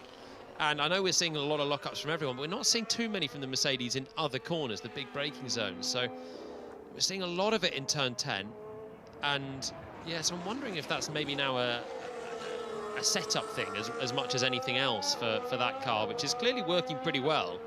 But is that a slight trade-off where they're missing a little bit of compliance, mechanical grip? They were certainly changing the front end mechanically earlier on in the day, making general setup sweeps in the first hours, but that's all sort of things they'll be finding out to try and find a balance between sort of peak grip and downforce and having your tyres in perfect contact with the circuit, being able to ride the curbs, being able to ride the bumps, and having sort of braking and turning, all these twistier sections where it's not just high speed planted.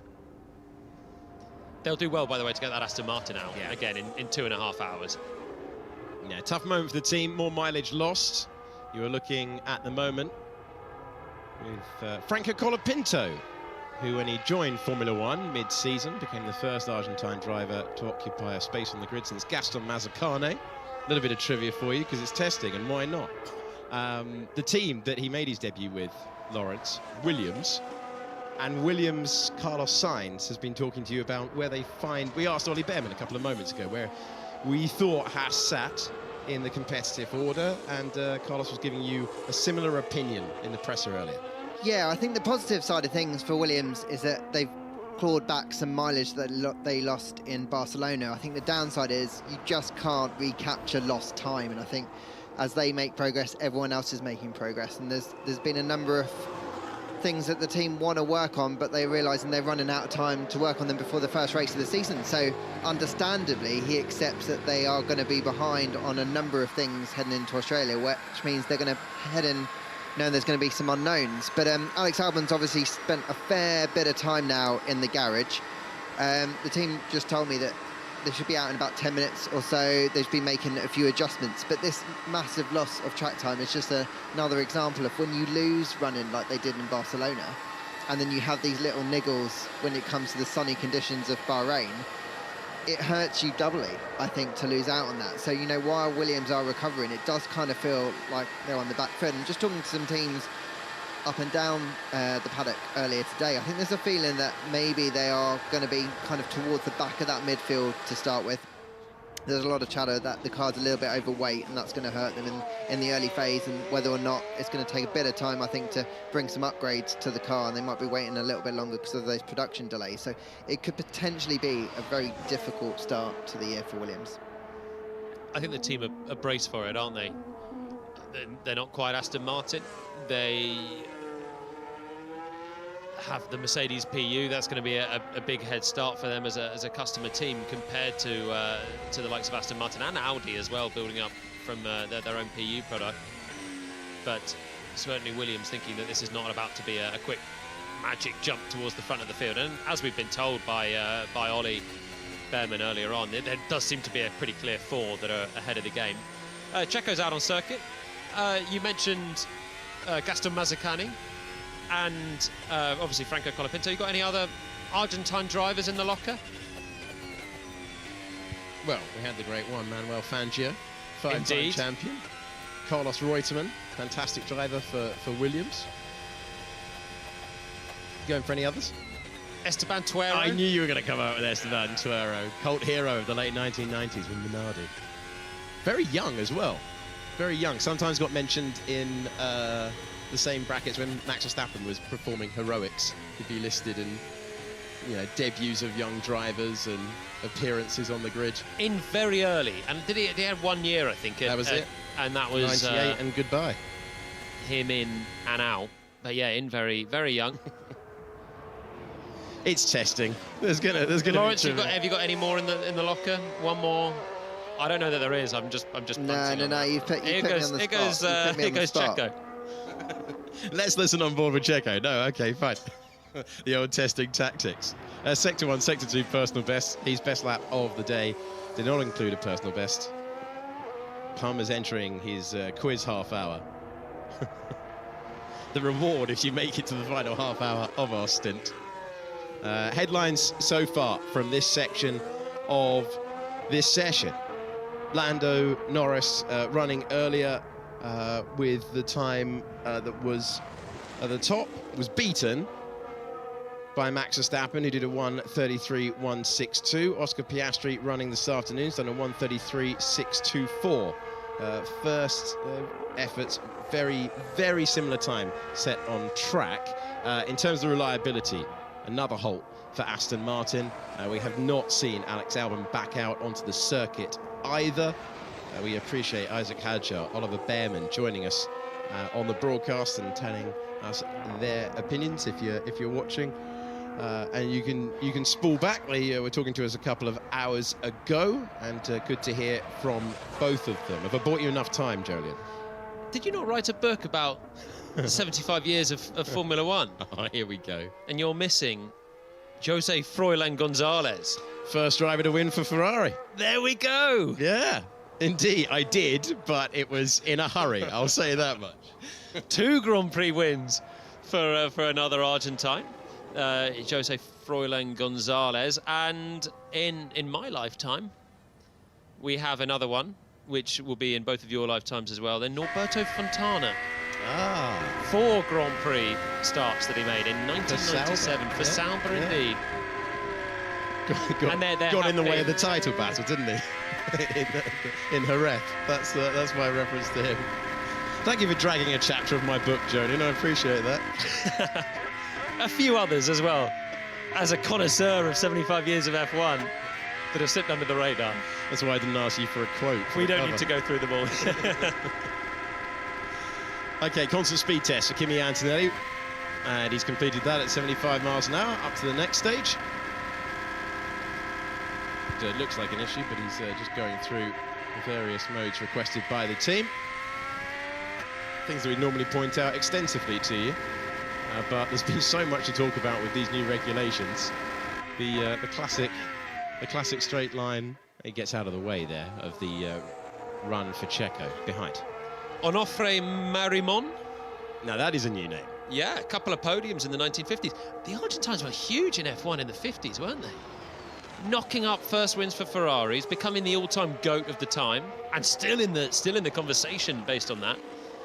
Big in the 50s. Will they be big in the 2026s? A little bit of it looked like dry ice. It can't be gravel, the part of the circuit heading into turn 14 on the racing line. It's slightly unusual.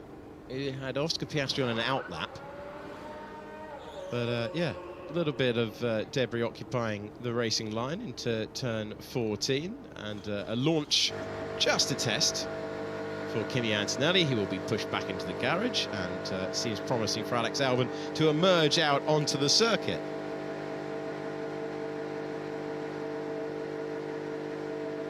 Testing the active aero on the car.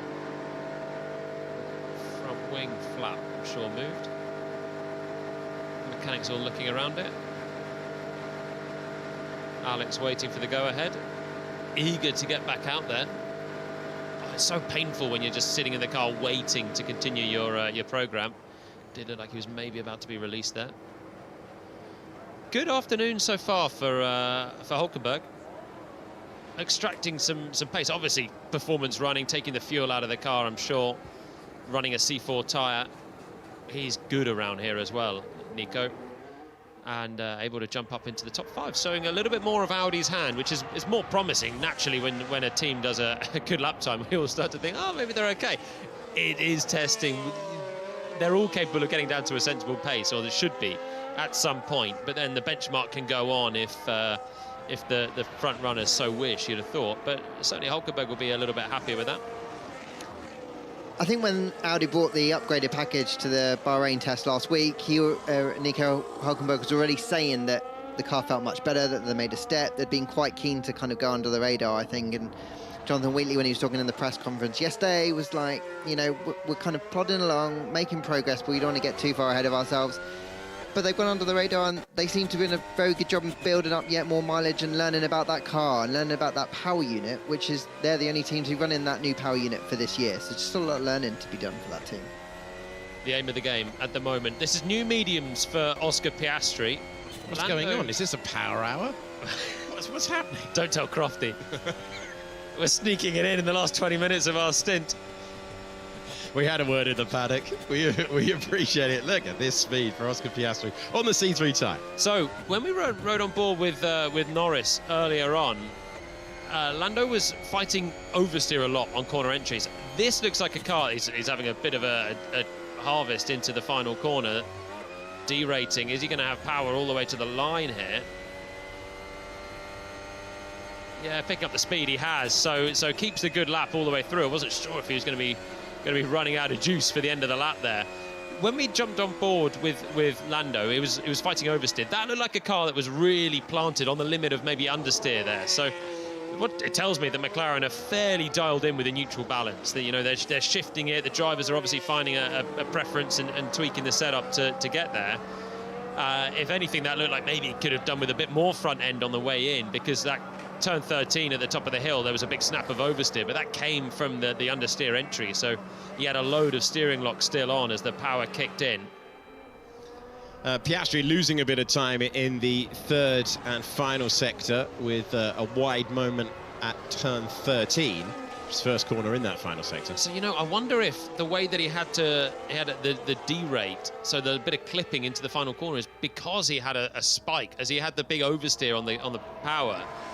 Some of the drivers have been mentioning, if you have a big oversteer, it basically uses extra energy from the battery. They're very energy sensitive, so maybe that made a difference. If you had perfect execution of the traction, possibly that would have just launched him all the way to the final turn. And so it could be a double effect of having wheel spin. You lose the traction, but you also drain the battery a little bit quicker as well. And there was a noticeable 100 meters or something as the power just tapered off from the MG UK. We saw Alex Albon ready and waiting to join the action. He has done so now with the C3 tyre on the car. Piastri with the fastest lap of the day. Delighted to bring that to you live, and you saw that it was clean all the way through until the final sector of the racetrack. So a little bit more time in the McLaren there as well, beating the effort for Max Verstappen by 0.3 of a second.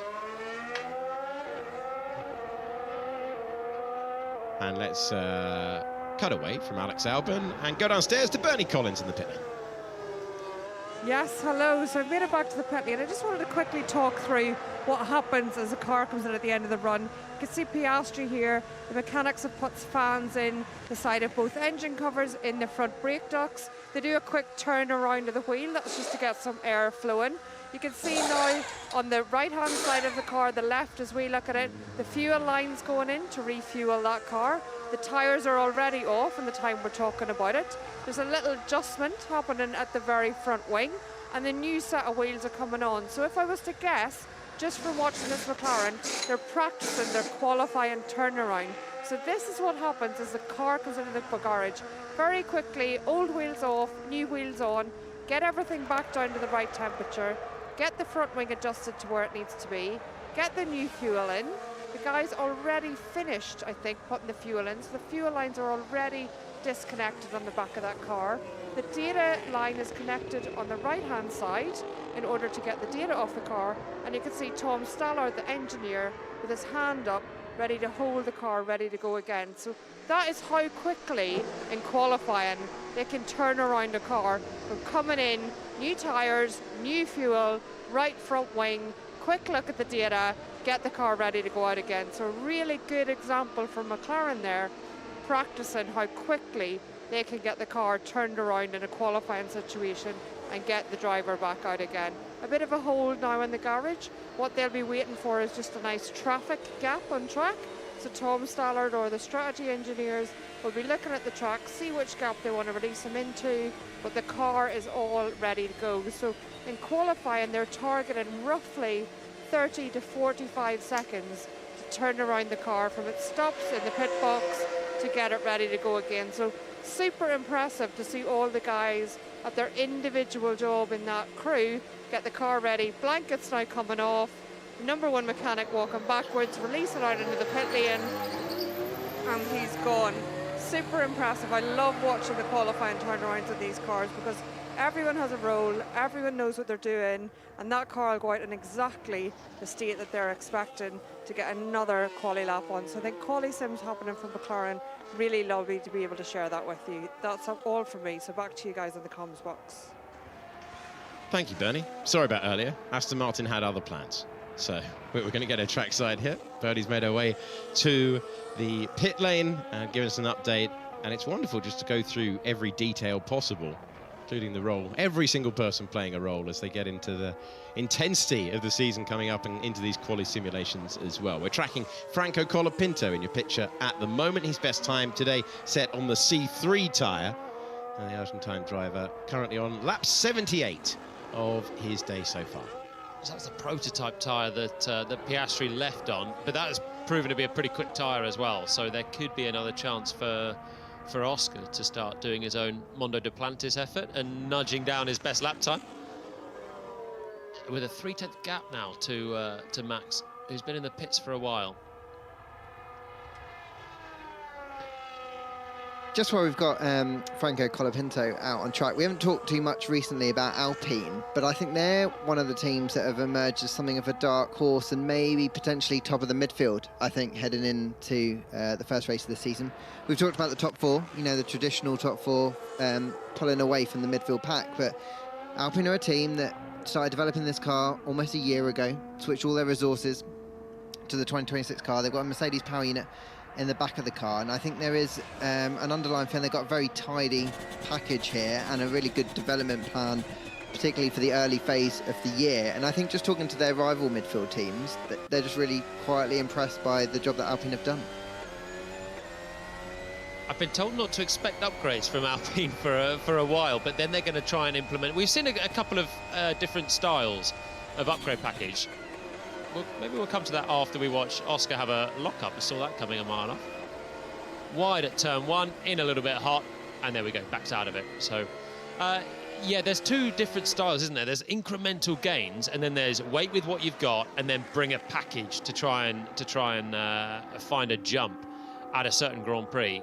And I'm expecting Alpine to go for the latter, to keep with effectively this car, get through the early races, figure things out, and then they'll be targeting a race not in the first group of flyaways to then bring a package to, and then try and bring performance onto the car. But I agree that I think out of the box, there's certainly a team and a car that look pretty handy in that midfield, aren't they, right now?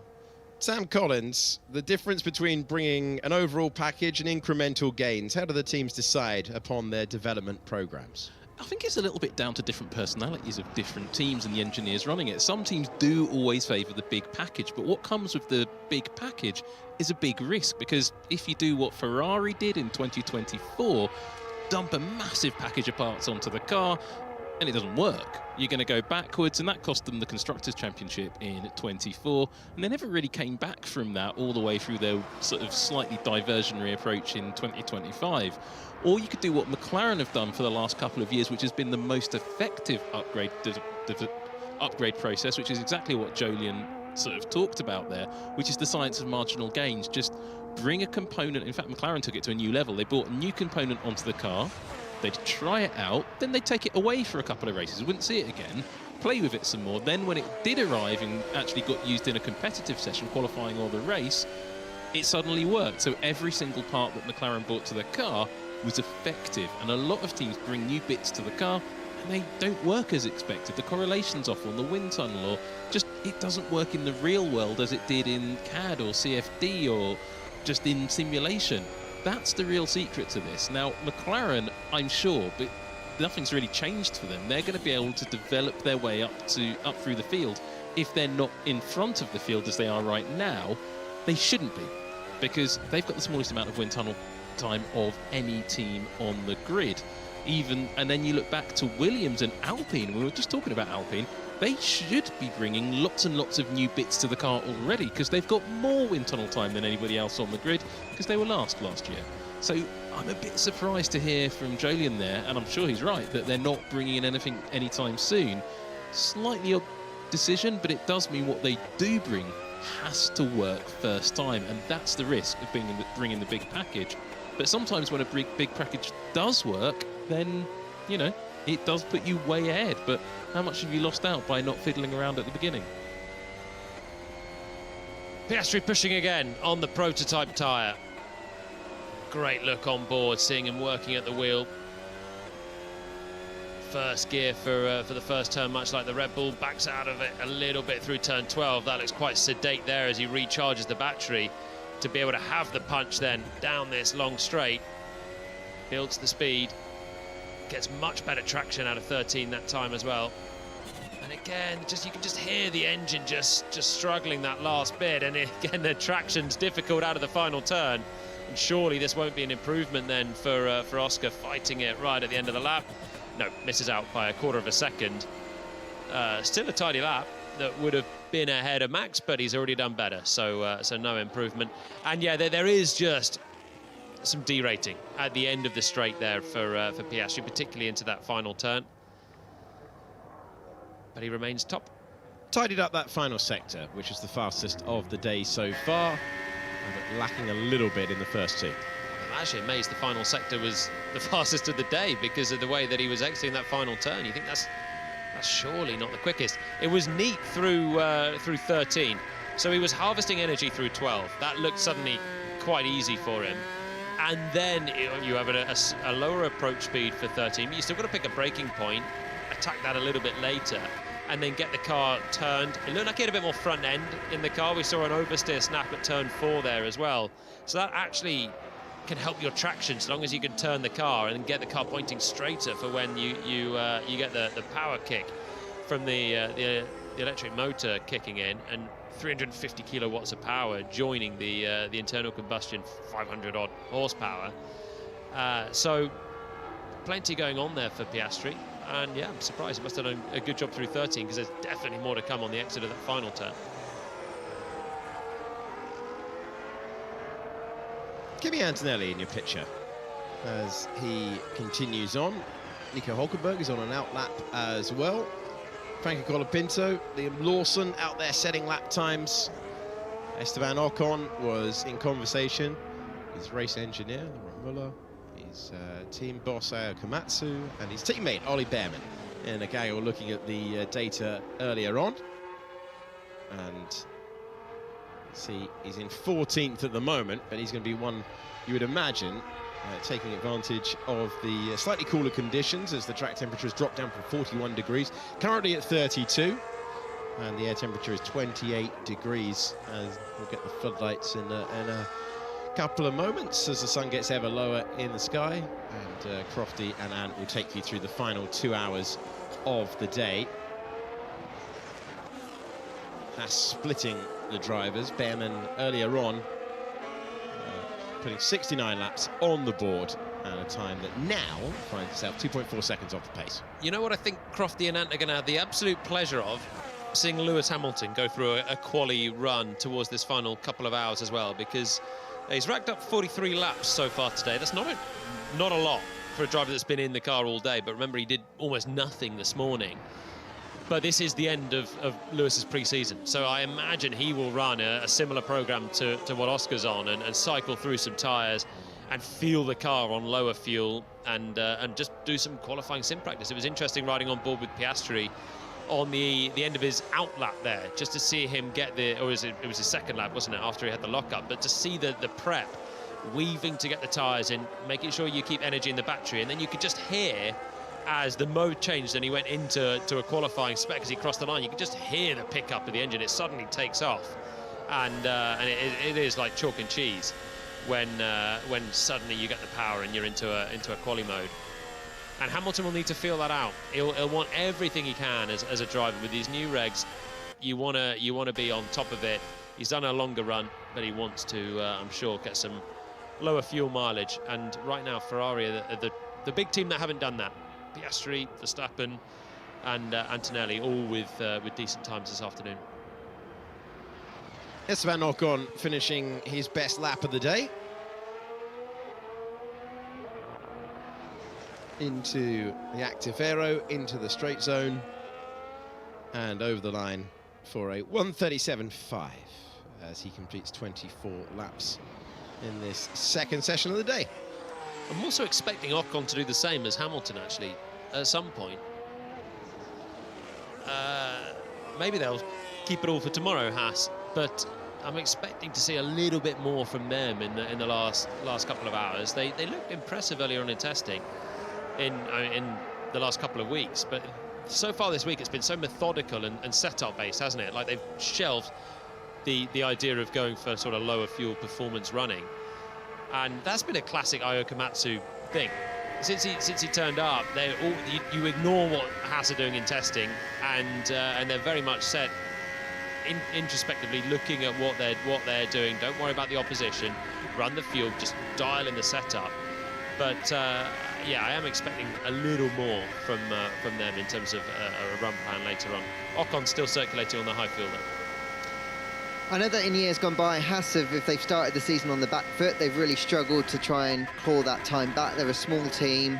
They've struggled maybe to really understand what the best thing that they can do to try and improve the package. They brought updates quite slowly through the year. Then last year, they really changed their upgrade plan, and they were able to add performance to the car weekend in, weekend out, and that has linked in with since Ayo Komatsu has taken over the team. So I think they've done a really good job, very solid job through pre-season testing to learn about the baseline car that they've got, and then they can set about trying to add performance incrementally, I think, going forward.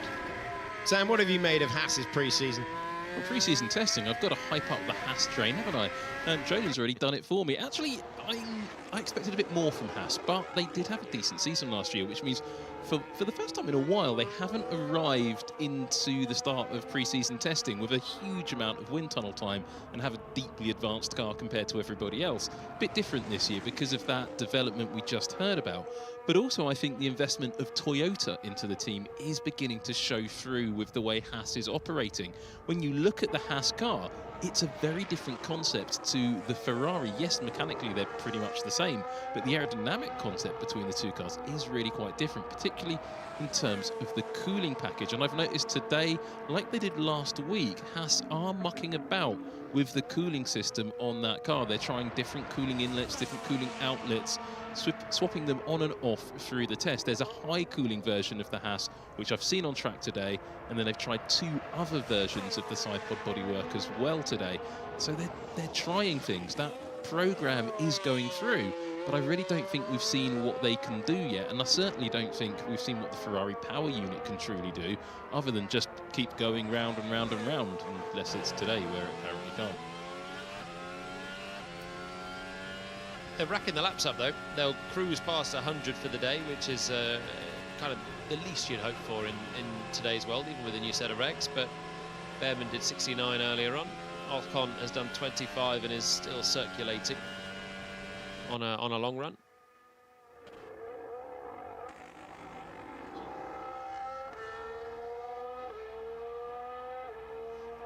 Albin on an outlap here, getting ready for what it could well be a longer run. Weaving getting the tyre temp in. Let's see what he's going to dial up. Yeah, preparing the traditional way, and into the straight zone he goes on the C2 tyre, suggesting a longer run. So the driver waiting for his turn. Bit of a correction through turn number 1. We're seeing that all the time, aren't we? Again, through 2, it's difficult. It's the traction even coming through turn 3. You're still fighting to get your right foot down. We are seeing livelier cars. The turn-in is better, the sharper, they're more direct, and the drivers are really having to work at the wheel a lot more with the lack of downforce, fundamentally, the shorter wheelbase and the lack of downforce, which is nice to see. I'm enjoying that aspect of it.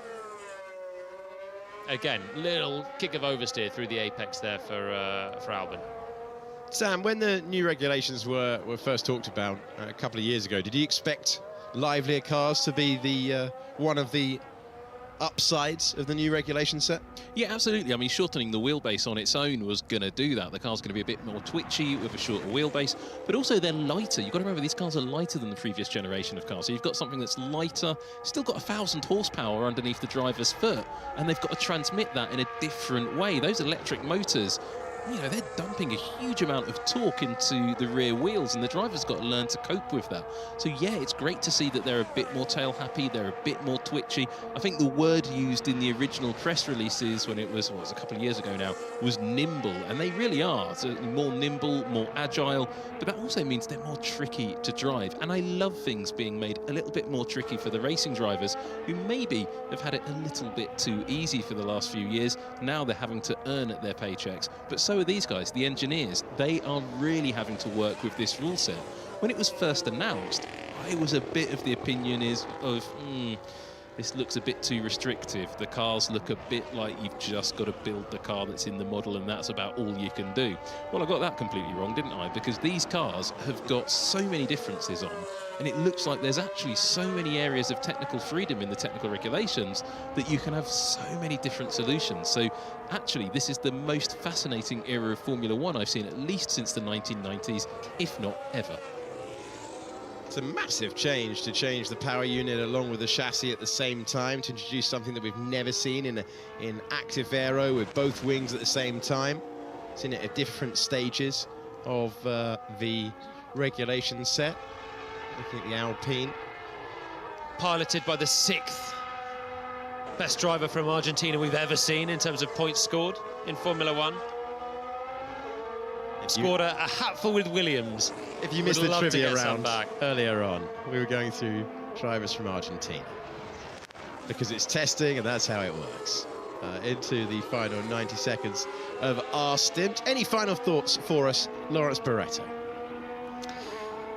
I think what is really great about this stage of testing is, as drivers head into their final stint for testing before they hand over the cars to other drivers tomorrow, is that we're starting to see a pecking order. All throughout testing, teams have been talking about wanting to focus on reliability and understanding their cars and wanting to see what setups they can use. But at last, we are starting to see some teams start to stretch their legs. I still don't think we're going to get a clear pecking order until at the end of testing, but I do think we're going to head into Australia with a better picture about who maybe is looking very good and maybe who's got a lot of work to do. And I think if you look at Aston Martin, you look at Williams, you look at Cadillac, they are probably the 3 teams with the biggest job that they've got to do heading into the season.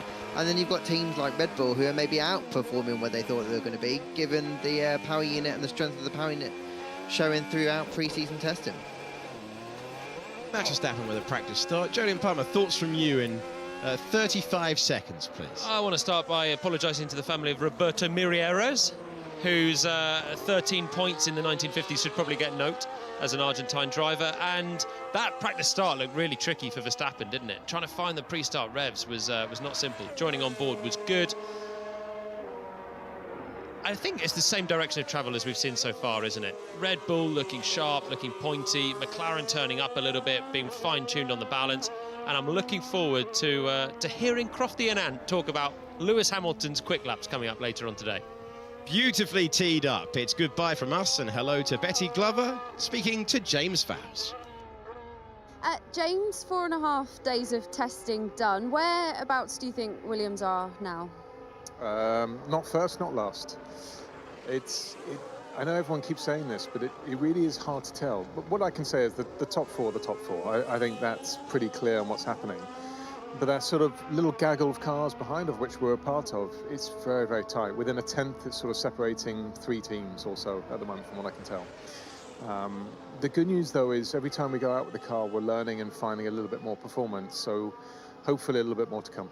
It feels like you're really starting to rack up that mileage. Alex Albon did 50-odd laps this morning. So from the sort of reliability side, how happy are you? Yeah, I would say really, really happy with that. We did our due diligence. We knew that doing the work that we did back in the UK, which includes that VTT, the virtual track testing, which includes the Silverstone surprise filming day that we caught everyone out with, was a really good way of just shaking out a lot of the gremlins that others would have been doing in Barcelona, and that's proven right. As we've turned up here, we're tyre limited and time limited, so every time the car's turned around, all we're doing is putting fuel in it, and off we go. That's a good car to be working with, and across the last 4 days, and touch wood, across these next 2, hopefully that will be maintained. And in terms of performance, what do you want to work on? And are you starting to push that now? How does that work? Yeah, last week was really about just getting the mileage under our belt and understanding how these new power units work. They are very, very complex for everyone. That includes us, let alone the world outside. Making sure we get to grips with all that, just cycling through all the systems, getting used to, there's a lot that's changed this year. It's a new ECU as well. This week was more about, let's start cycling through the setups. What you don't want to do is create a car that's just quick around Bahrain. That's of no interest to us or anyone else. What you want is to understand what each of the setup tools do, such that when we go to Melbourne or Shanghai or otherwise, we're prepared for it. And that's what we're doing this week. You guys have been obviously working towards 2026 for a while, like a lot of other teams have. What are your expectations? How are you seeing this new season? It's a good question. I mean, my expectations are that we're able to effectively develop at a rate that is matching those around us, or exceeding certainly the midfield cars. That would be the expectation. But as I've described 100 times, I'd love to be saying we're fighting for a championship or fighting those top 4.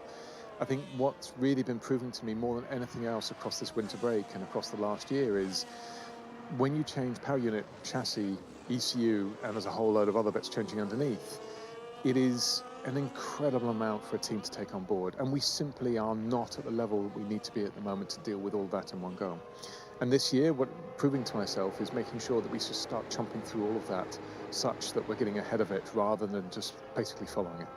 And you said about the top 4 from last season sort of being the top 4, we're starting to get a sort of an idea of how things are going to be looking.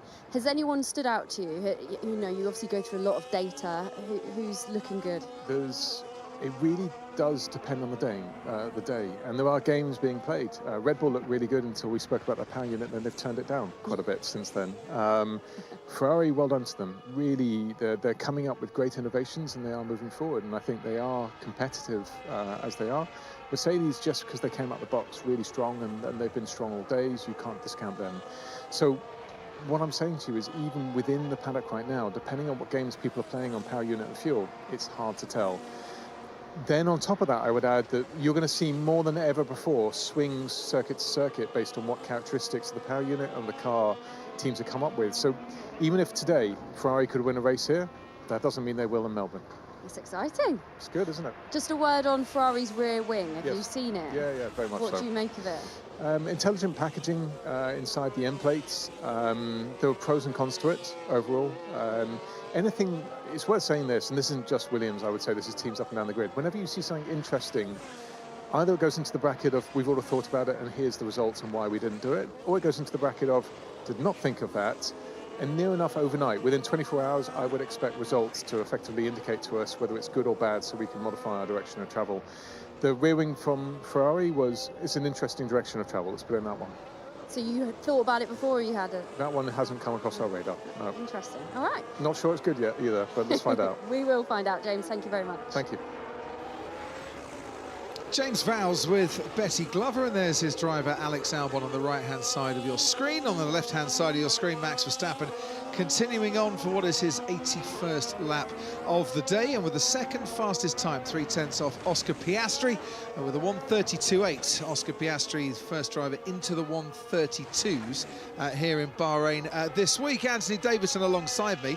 Fascinating interview there with James Vowles, who actually mentioned one thing we haven't really touched upon in the day and a half so far, or day and 3/4, and that's the ECU that has changed.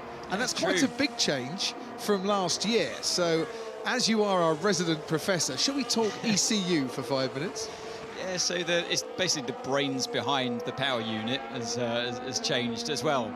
Amongst everything else this year, why not throw in a software and hardware change to the brains of the operation? Every road car these days has an ECU that governs the emissions from your car and the way it runs, the way it uses the fuel and combusts that. So all your timing, for example, these days is governed by the ECU.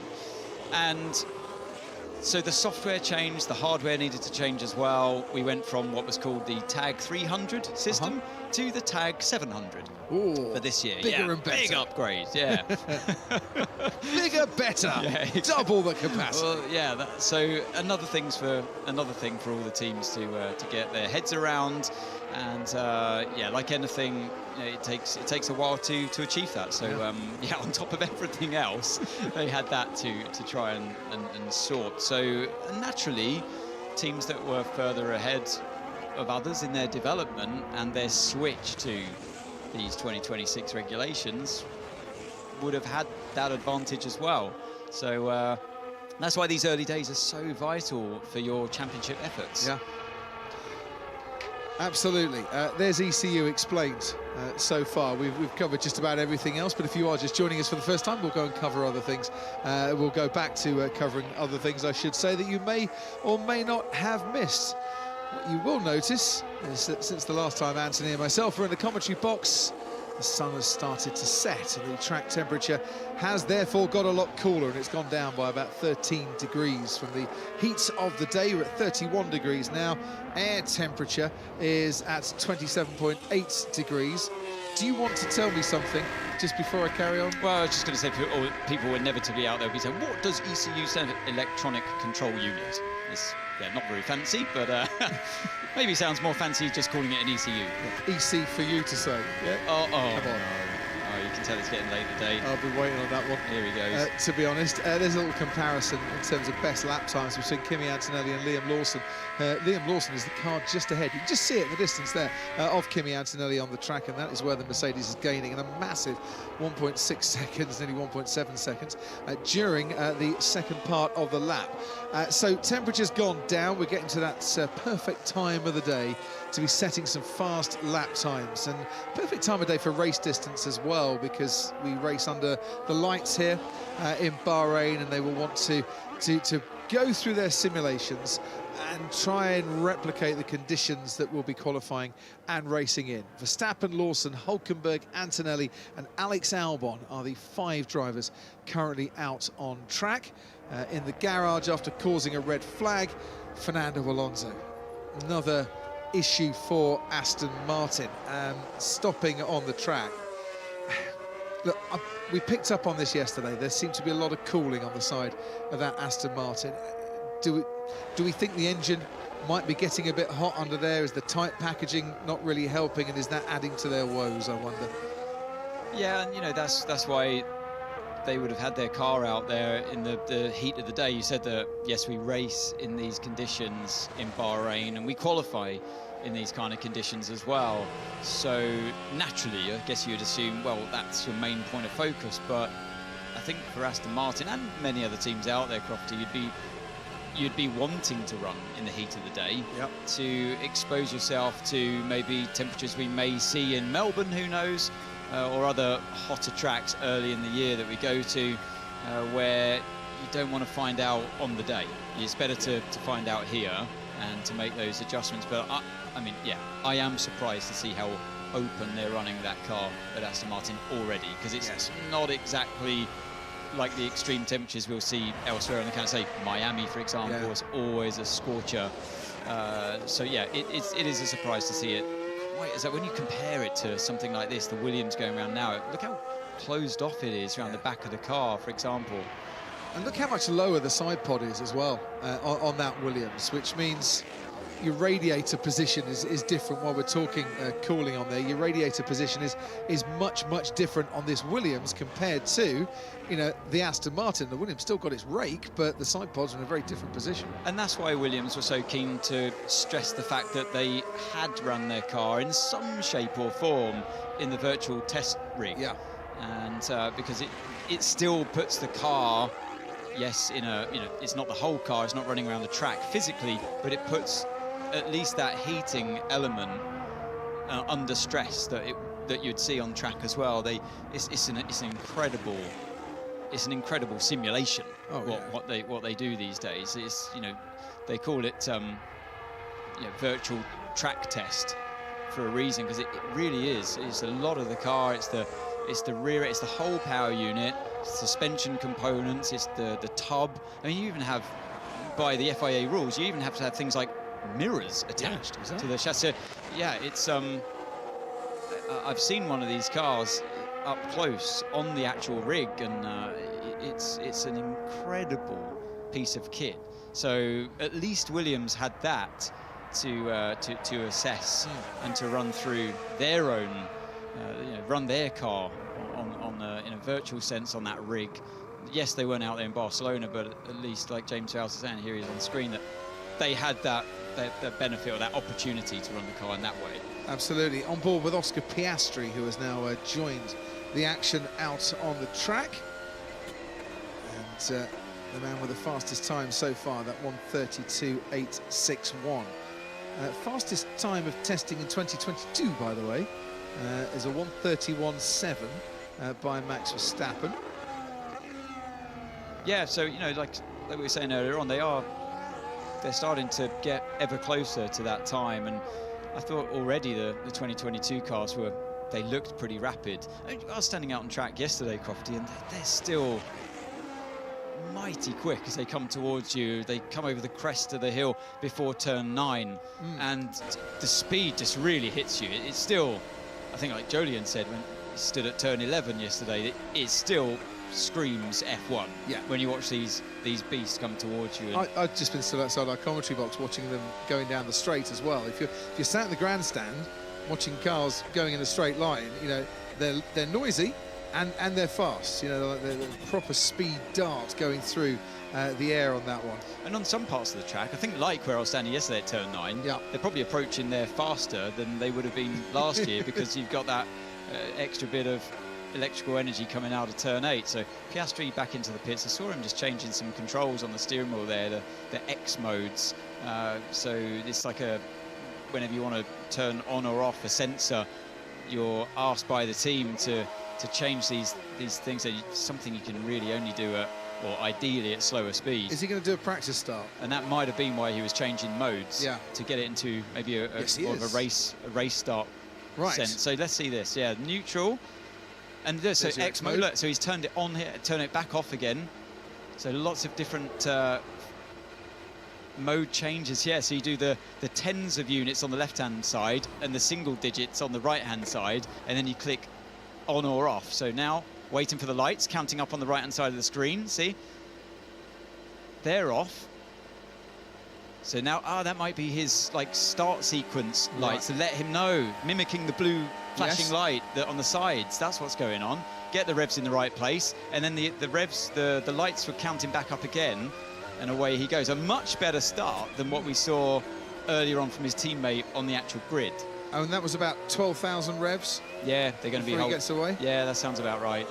They used to be around 9 to 10,000 at the start, and now they're more than that, and obviously for a longer period of time. But fascinating to see the driver changing all the modes before you get going. Yeah. And also the fact that he initiated those count-up lights before the actual start lights came on. And when the actual start lights came on, he knew to hold the revs at the right place, and they were the red lights in the middle of his dash. So I love this time of day because we can start to see more on the dash as well and get an indication of what the drivers are doing. Lewis Hamilton's out on track. Lewis Hamilton, last day of testing, because Charles Leclerc is in for the day tomorrow.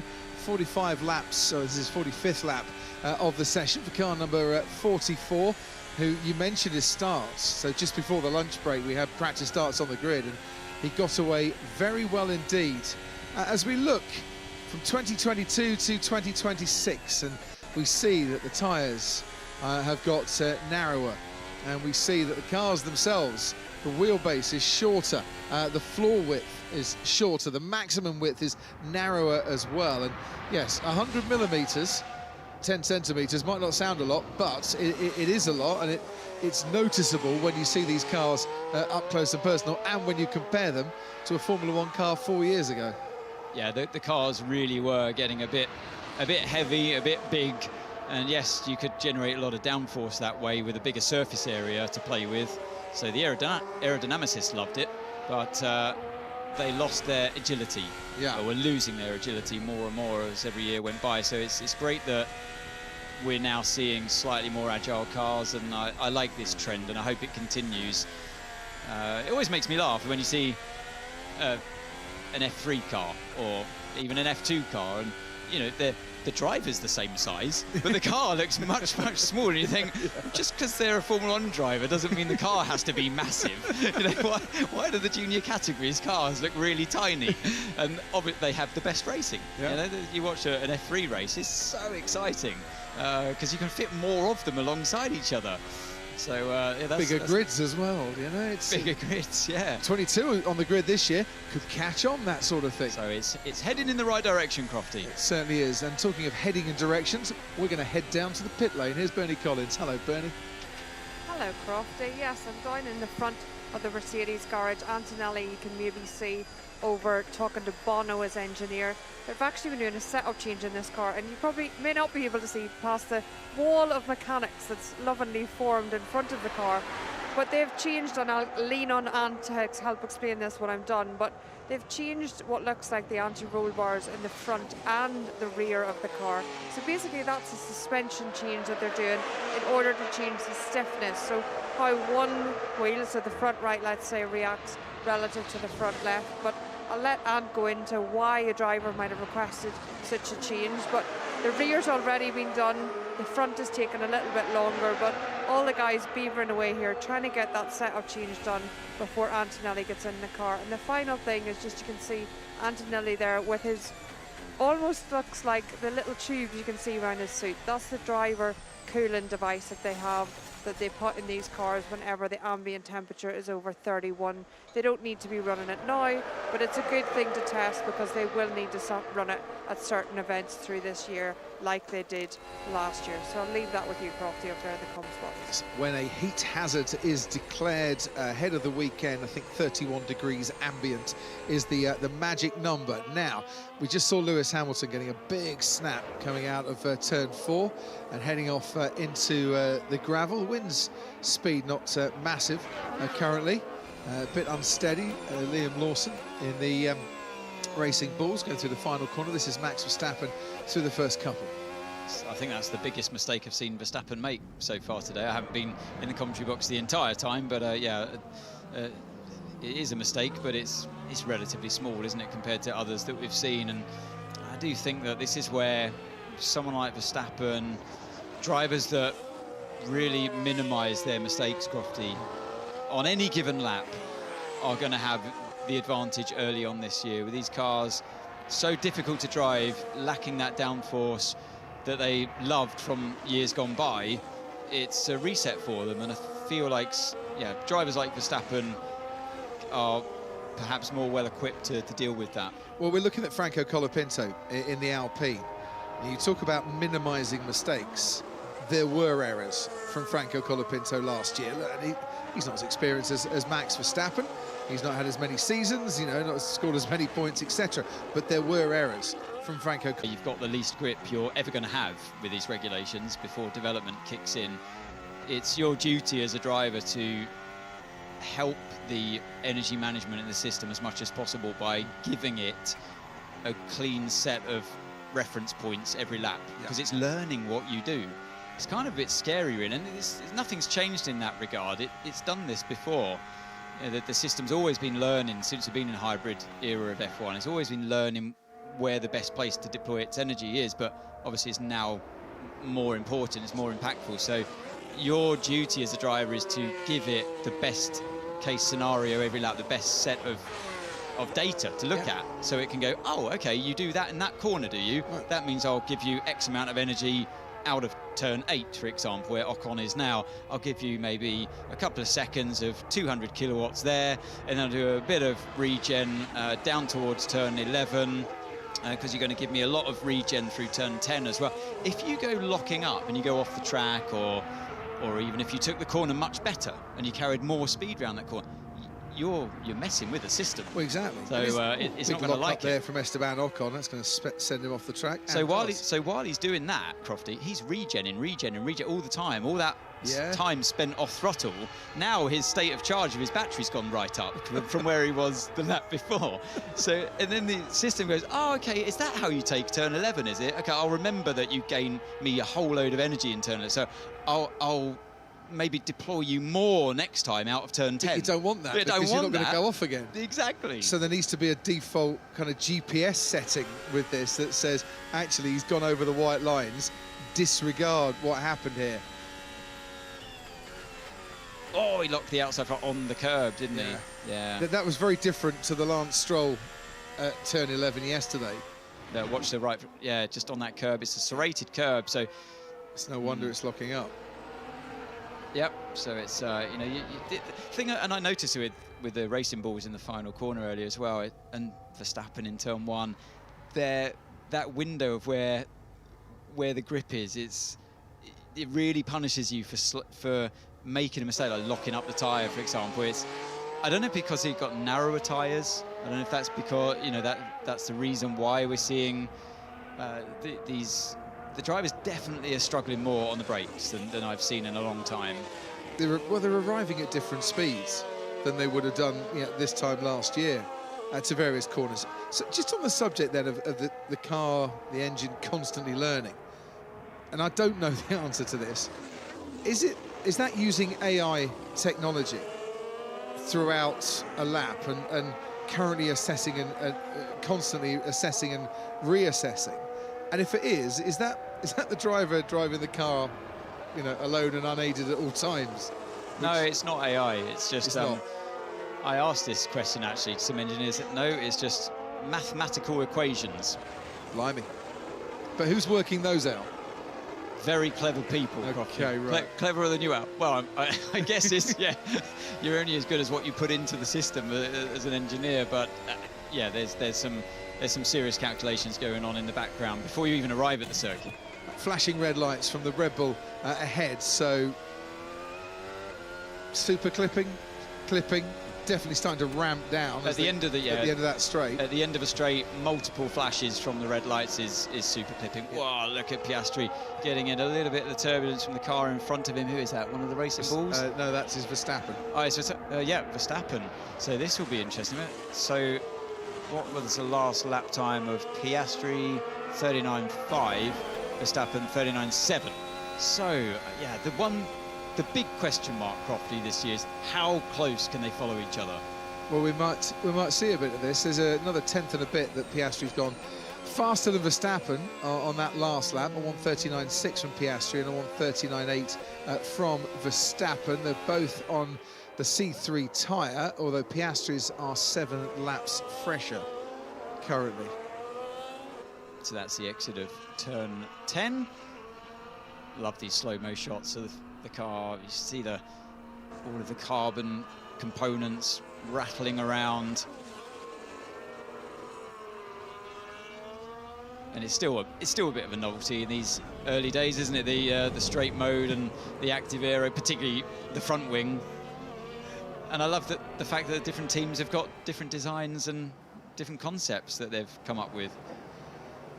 That is a Cadillac driver about to get into their car. Yeah. Sergio Perez is heading back out again. He's done 20 laps so far this afternoon. His teammate Valtteri Bottas put in 58 laps in the morning session.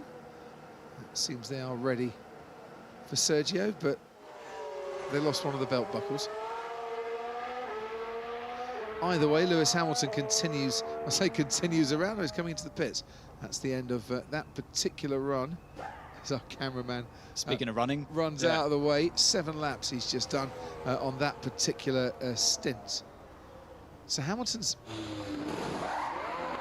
coming in for a pit stop and back out again. So is this race simulation then for Lewis Hamilton?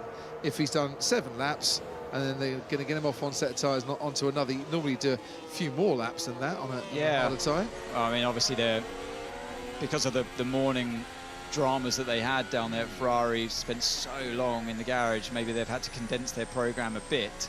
But that was a nice stop, actually. Yeah. Very, very quick. That's the second set of hard tyres on, back out there now.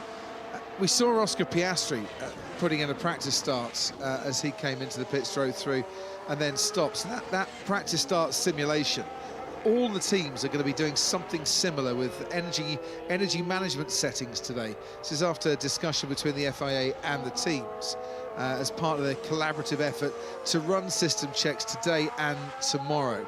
We've got the new start procedure that they'll do at the end, and there's very much a collaboration between the teams. I think the FIA want to understand what the drivers need to do to get away, so they'll run a few more systems checks. And that'll include mode checks and also straight line, including straight line mode as well, or active aero. And I guess you've got to test all of these things, haven't you, Croft, to a new set of regulations, stuff like virtual safety car modes and safety cars and red flag scenarios, which we have seen today, actually, a few red flags. And there's another look at that pit stop from Ferrari. They do seem to be the most consistent in getting their car launched out of either the pit box or the actual start grid. It's one of the headaches they seem to not have down there at Ferrari compared to other teams. See, I'm loath to say this because I don't want to get everyone, all Ferrari fans' hopes up, but they do look in a good place to me, Ferrari. They do look in a much better place than maybe we've seen in testing last year. I think they've been quite creative. Obviously, you know, the rear wing is the main thing, but then the diffuser as well. I feel like they've pushed pretty hard already with these regs, and that's refreshing to see. Hopefully, for their sake, that pays off. That kind of aggressive approach with their car design, taking those kind of risks. It's what you need to do with the new rules, and you have to hit the ground running. And I think if you can minimise those kind of moments that take up a lot of your time, like the start procedure, come on, it's just getting the car off the line. You only do it once.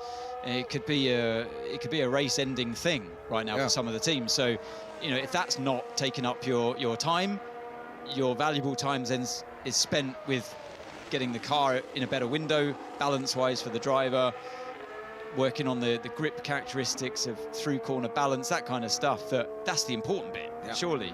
And that's maybe one of the luxuries that Ferrari have on their side at the moment. It's like if you're going to go and play a round of golf and you want to do a practice beforehand, nail your driver on the range within a few shots, then he can go and practice on the putting and chipping, which is way more important. Yeah, good analogy, Crofty. That's it. I feel like that's where they're on this particular circuit. Yes. Where drivability is paramount.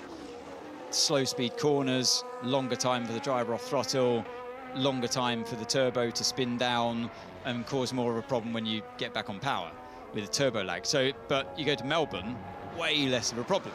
So those advances they have here, it might fade away a bit for the first race of the season.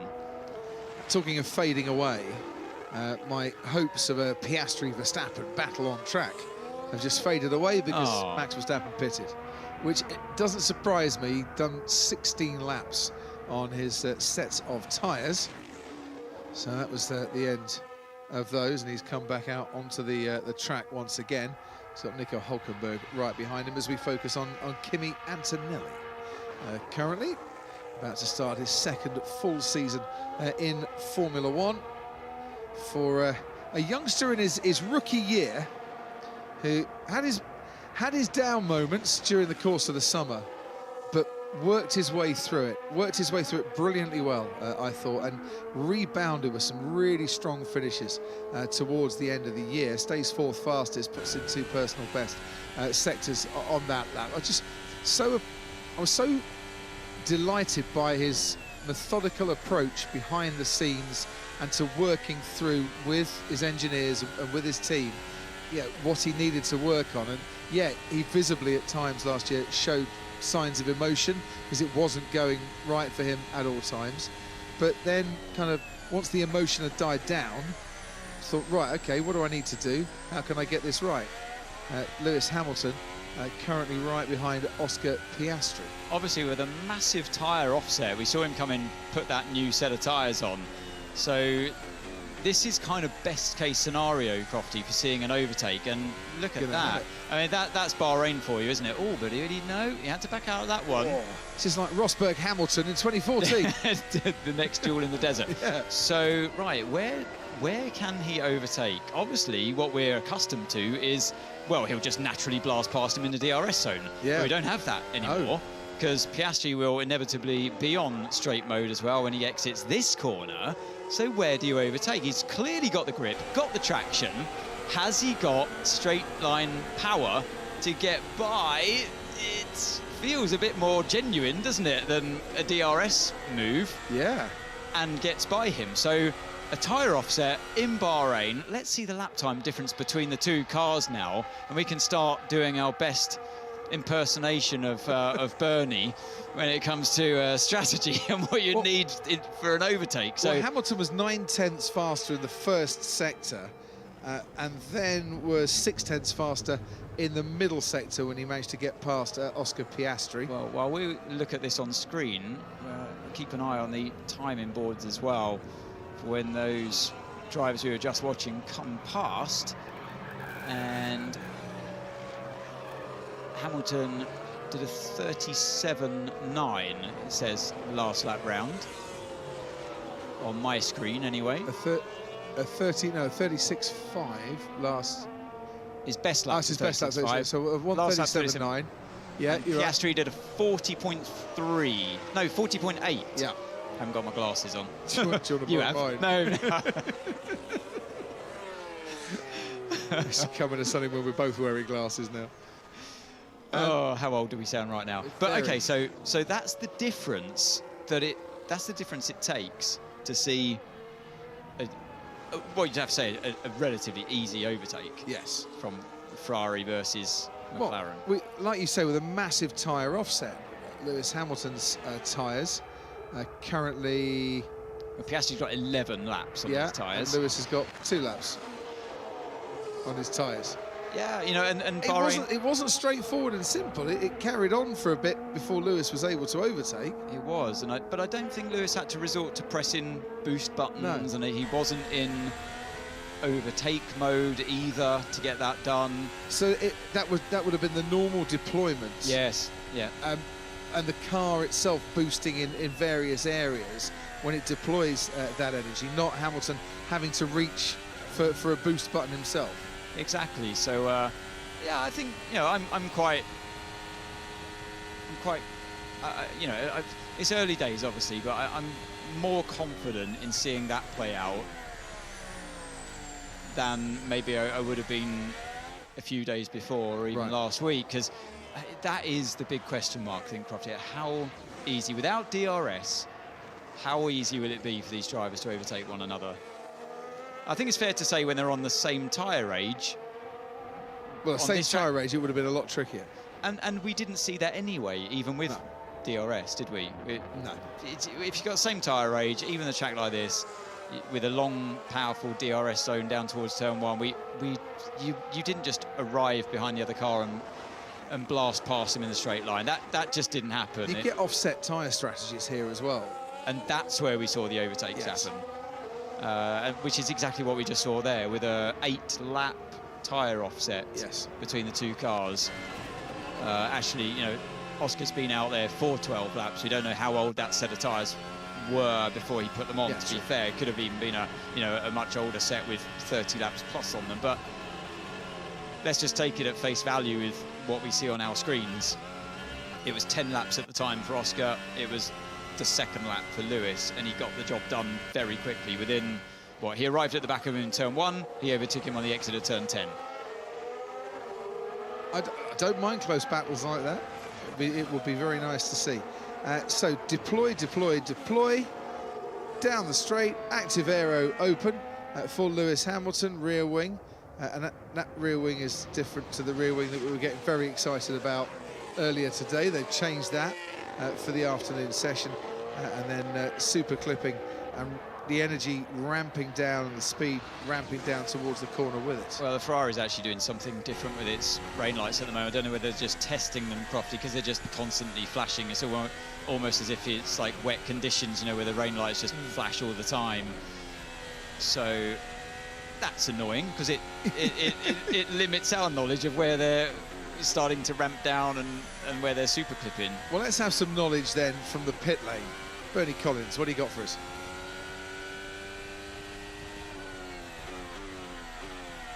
She's so appalled at our knowledge or lack of knowledge when it comes to tyre offsets, Crofty. Look, she's laughing already. I've never seen Bernie Collins appalled. I know, wait ever. for this. So, yeah, go on then. Thicko to expert. Yeah.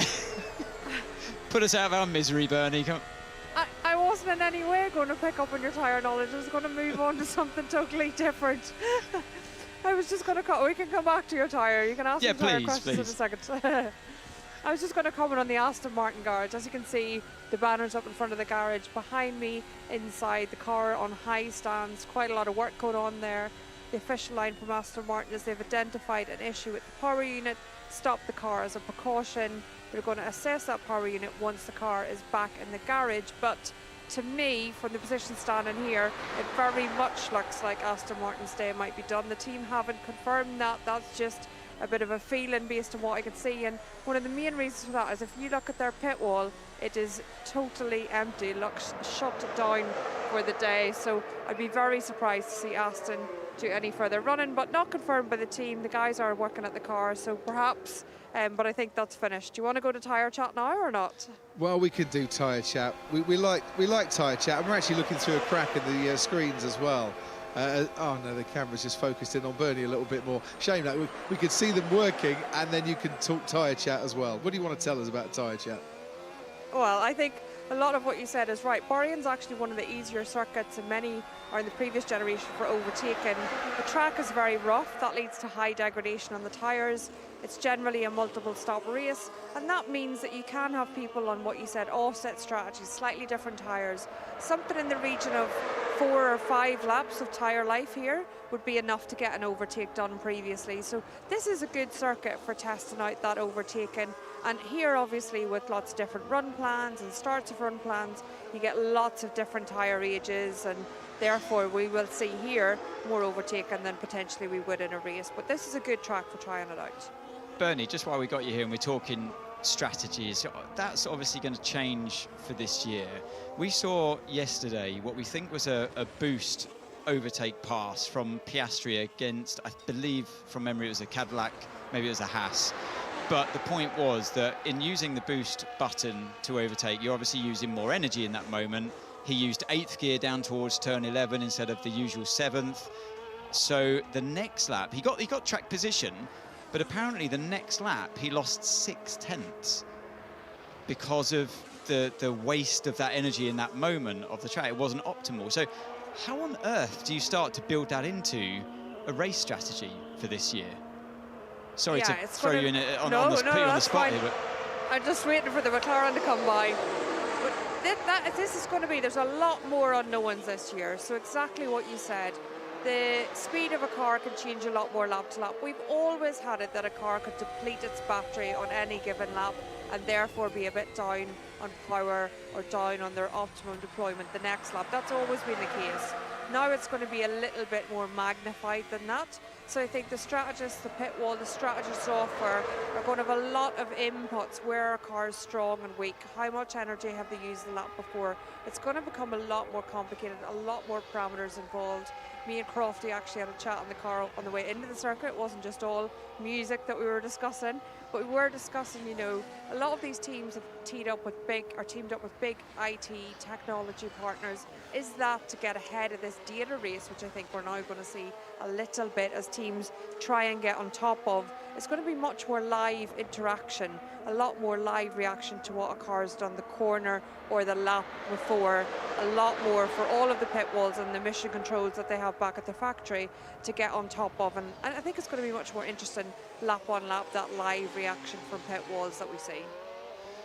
I can't wait. We were talking about this, and the strategy is going to completely change this year. So we're even more grateful to have Bernie on our team for this year to help explain it all. By the way, President, Deftones, Those Damn Crows, and Skindred was the music playlist for this morning in the car. You missed out, Ant. I just think it's so nice that you find time to talk F1 as well on the way to the circuit. Turn your music off and talk about something sensible. We had the music on whilst we talk sensible. Hamilton with a little snap there. Now, is that caused by the car in front, or is that just, you know, the acceleration these cars are getting and the snap of oversteer that we're seeing out of some corners, I wonder? Well, who knows? I hope it's not because of turbulence, Crofty, but what are we watching here with Piastri coming in? Stops. So look at the revs. Marks. Look at the revs that he has to hold. Yeah, 12,500, which is very close to what we saw, wasn't it, at the start? Yeah. That he did at the end of the pit lane. So now it's Piastri's turn to put a new set of the hard tyres on from those old C3s, the mediums. What did he do on them? 15 laps on that set of yellow Pirelli branded tyres. And this is a great slow motion shot. Look at that, it's still spinning when it goes on to the wheels. Different regulations this year for the wheels, you're allowed to cover them. So you still got spokes on the outside, but then behind those spokes, it looks like a solid plate. It is a solid plate for aero reasons. So last year, everyone had to run the same wheels, not this year. So it's fascinating to see that, again, which different designs the teams come up with. And now the wheel nut's still very much spinning as the tyre comes off there as well.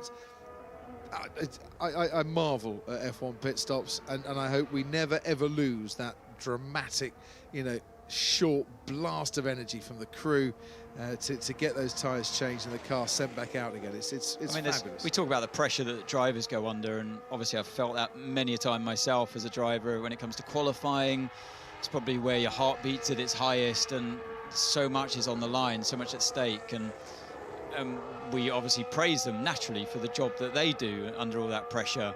But the pressure those mechanics are going through when that car comes towards them at 80 kilometers an hour and stops on the pit, and you know how important it is to get that car turned around as quickly as possible within what, 1.5 to 2.5 seconds.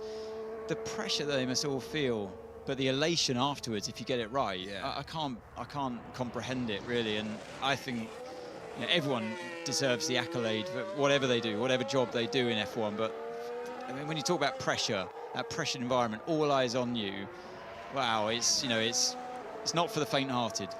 And also, when a car comes in, it's got a 5-second penalty or 10-second penalty, and the crew just has to get into position and wait and not touch the car, and then the 5 seconds or the 10 seconds is served, then they get to work and the car goes out again.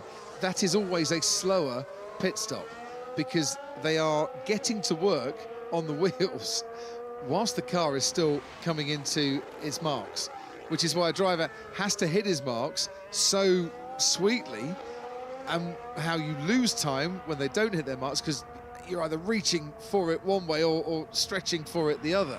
And when the car is stopped and you're kind of there hovering and now you can go, that is always a slower pit stop. I guess because the stopwatch starts when the car is stationary. Yes. But actually the pit stop starts before the car is stationary. Exactly. So that's exactly why. It's, you know what, I'd never thought of that before. But they do, don't they? They follow the car in. Yeah. And I think that the slow-mo shots we see of anything to do with Formula One, I love it when you slow down this rapid sport and then you get to see extra detail.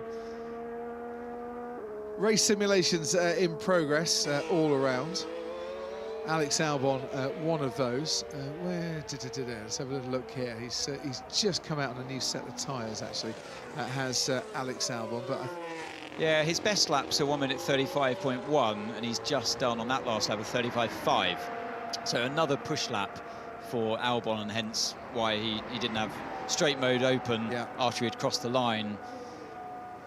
But looking elsewhere, Max Verstappen has now put in 105 laps for today, 95 laps for Alex Albon in the Williams, 97 laps for Franco Colapinto, 86 laps for Liam Lawson, and Sergio Perez currently on his 27th lap of this afternoon session.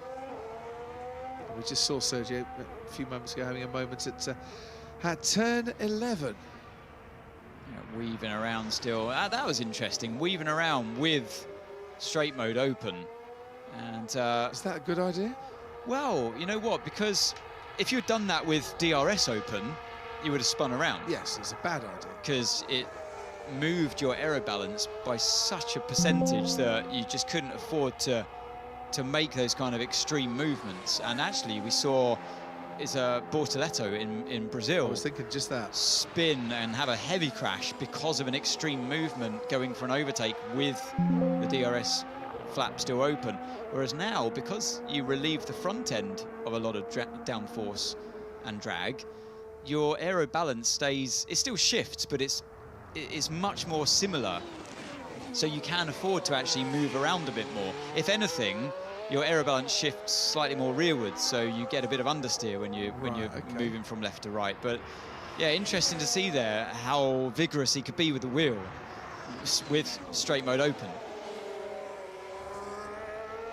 After having a year out for Sergio Perez, I wonder how much of a difference these cars are, or is his memory that much further back that he's prepared for a relearning process anyway?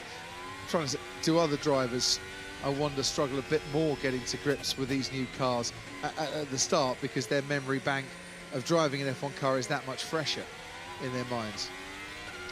I think you always remember, it's strange, you always remember the higher grip that you had around any circuit, so I don't think that ever really leaves you. You know, it's one of being a driver that went from F1 into sports cars.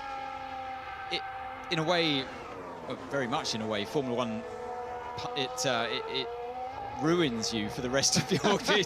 It was the word I'm trying to think. It's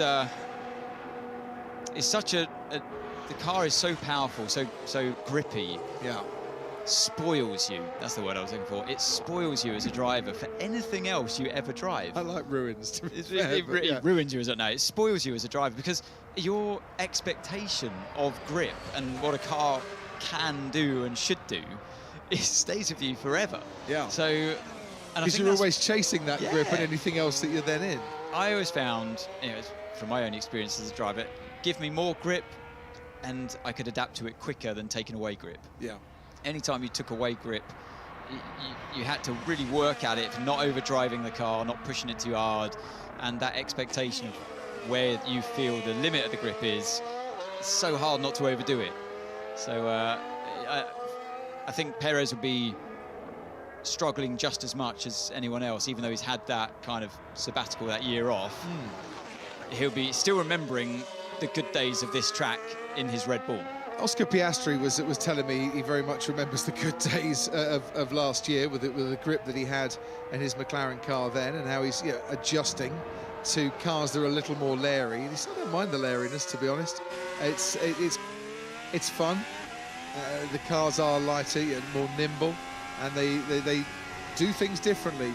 He said, but we are spending a lot of time on battery management and engine deployment, and that's the secret of these tests, is cracking that, and then we can work on the rest to go with it.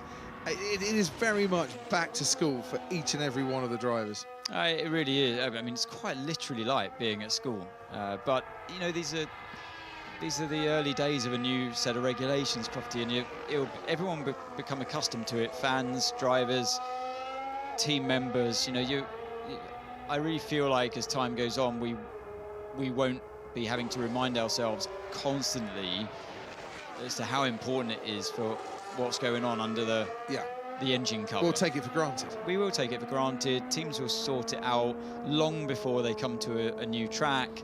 I think by the end of the year, we'll be talking about it a lot less. The cars will have a lot more grip, so the drivers will be a bit more comfortable out there to push, and for it to feel a bit more familiar compared to last year's cars, the way the grip that they had. So, but right now, yeah, it's fascinating times, it's frustrating times, and your brain hurts at the end of the day. Oh, yeah. Whether you're doing a sim day or a real track test, it's hanging around with some seriously clever people that have got all these systems figured out, and you're playing catch up. And that's like anything in life. It's trying to keep up with other people that are. It's like going into a maths lesson with people that are cleverer than you and have grasped the topic faster than you, and you're trying to catch up with their knowledge. Yeah. That's what it feels like being a driver at the moment. And then you've got to get in and drive the car on top of that. So, and you're not going to be fast until you understand it. It's converting the learning and the processes they're going through now into muscle memory and just recall memory, which they'll get. I'm sure they'll be up to speed by the time we get to FP3, say, in Australia. But it becomes a default. It's a muscle memory, a bit like playing the guitar. And you struggle to find those chords at the start, and I'm reliably informed if you do more than one lesson, you can find those chords quite easily. Did you do one lesson as well? Yeah. I did one, yeah. My fingers hurt. We're so similar in so many ways. I was great at air guitar. New Moon. Your crescent moon, you see. Let me get this right. Waxing gibbous? Is that right? And that's why we're celebrating Ramadan. Yes, absolutely. The astronomer goes and takes his telescope and picks the exact moment. And we are celebrating Ramadan here in the Middle East. I'm sure all over the world as well. It does not say on my app. You're looking up, are you? What type of moon that is, I'm afraid. It does say it's going to be no rain. Waxing crescent. Thank it's you. A waxing crescent. I thought it was a crescent. I was so close. I got half of it right. I thought it was a crescent. I've got a social media X from Now Then, who says, Crofty, the pit stop time difference thing. Have a chat with Martin Haven about skeleton team relay starts. They have the same thing because they have a lights out standing start rather than crossing a timing beam once moving. This is Winter Olympics, right? Martin Haven has been working on that, not the frozen ice starts. Well, I know Martin Haven very well. Exactly. I can pick his brain because I do the WEC commentary with him as well. So did you see the skeleton? Gold for GB. Yeah, of course I did, Isaac. Of course I saw it. Super Matt Weston. Yeah. When they have the mixed event, the team event, it's a lights out and away we skeleton. You know, the basically the lights, they go on at the side as well. Yeah. And they react to the lights and away they go. But that reaction time is always, or that start time, is always a lot longer than when they kind of go back and forth, and then they're ready and then they can push off. I always felt like I was a bit of a hero driving a 200-mile-an-hour vehicle around a circuit, and we all have to be certain way inclined, Crofty, to step into one of these cars and to thrash it around a racetrack until you watch the skeleton and you realise actually you're just a bit of a wimp. They are the bravest of the brave. It's like something I would never have the bravery to Would do. you not? Not that. I'd go in a toboggan, but not that. That's another level. Would you prefer skeleton to luge, head first or feet first? No, definitely not head first. So you do luge instead, feet? Yeah, I'll go with that first, yeah. What about luge doubles? But my heads are slightly more important than my feet. What about luge? We'd be great at luge doubles, long as I wasn't on top. As long as I had you as a crash barrier, I think I'd be all right. Yeah, but you would. That's the thing. The downforce from me, and we'd have the power from you at the start. Dear, of oh that. dear. 0.126 seconds, I think, was Matt Weston's reaction time in the skeleton. Say again? 0.126 seconds.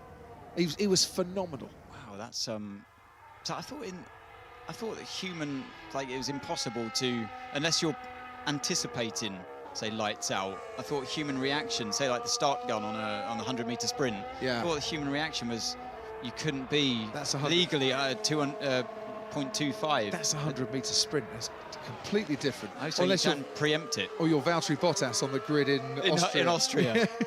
But he was lightning fast. Lose your skeleton, Bernie Collins. That is your choice. Well, Crofty, I think if you know me, I'm definitely not brave enough for either. But Frozen ice darts one. for you then, is it? I'm more of a sit on the sofa and watch the schools lose your skeleton, I think.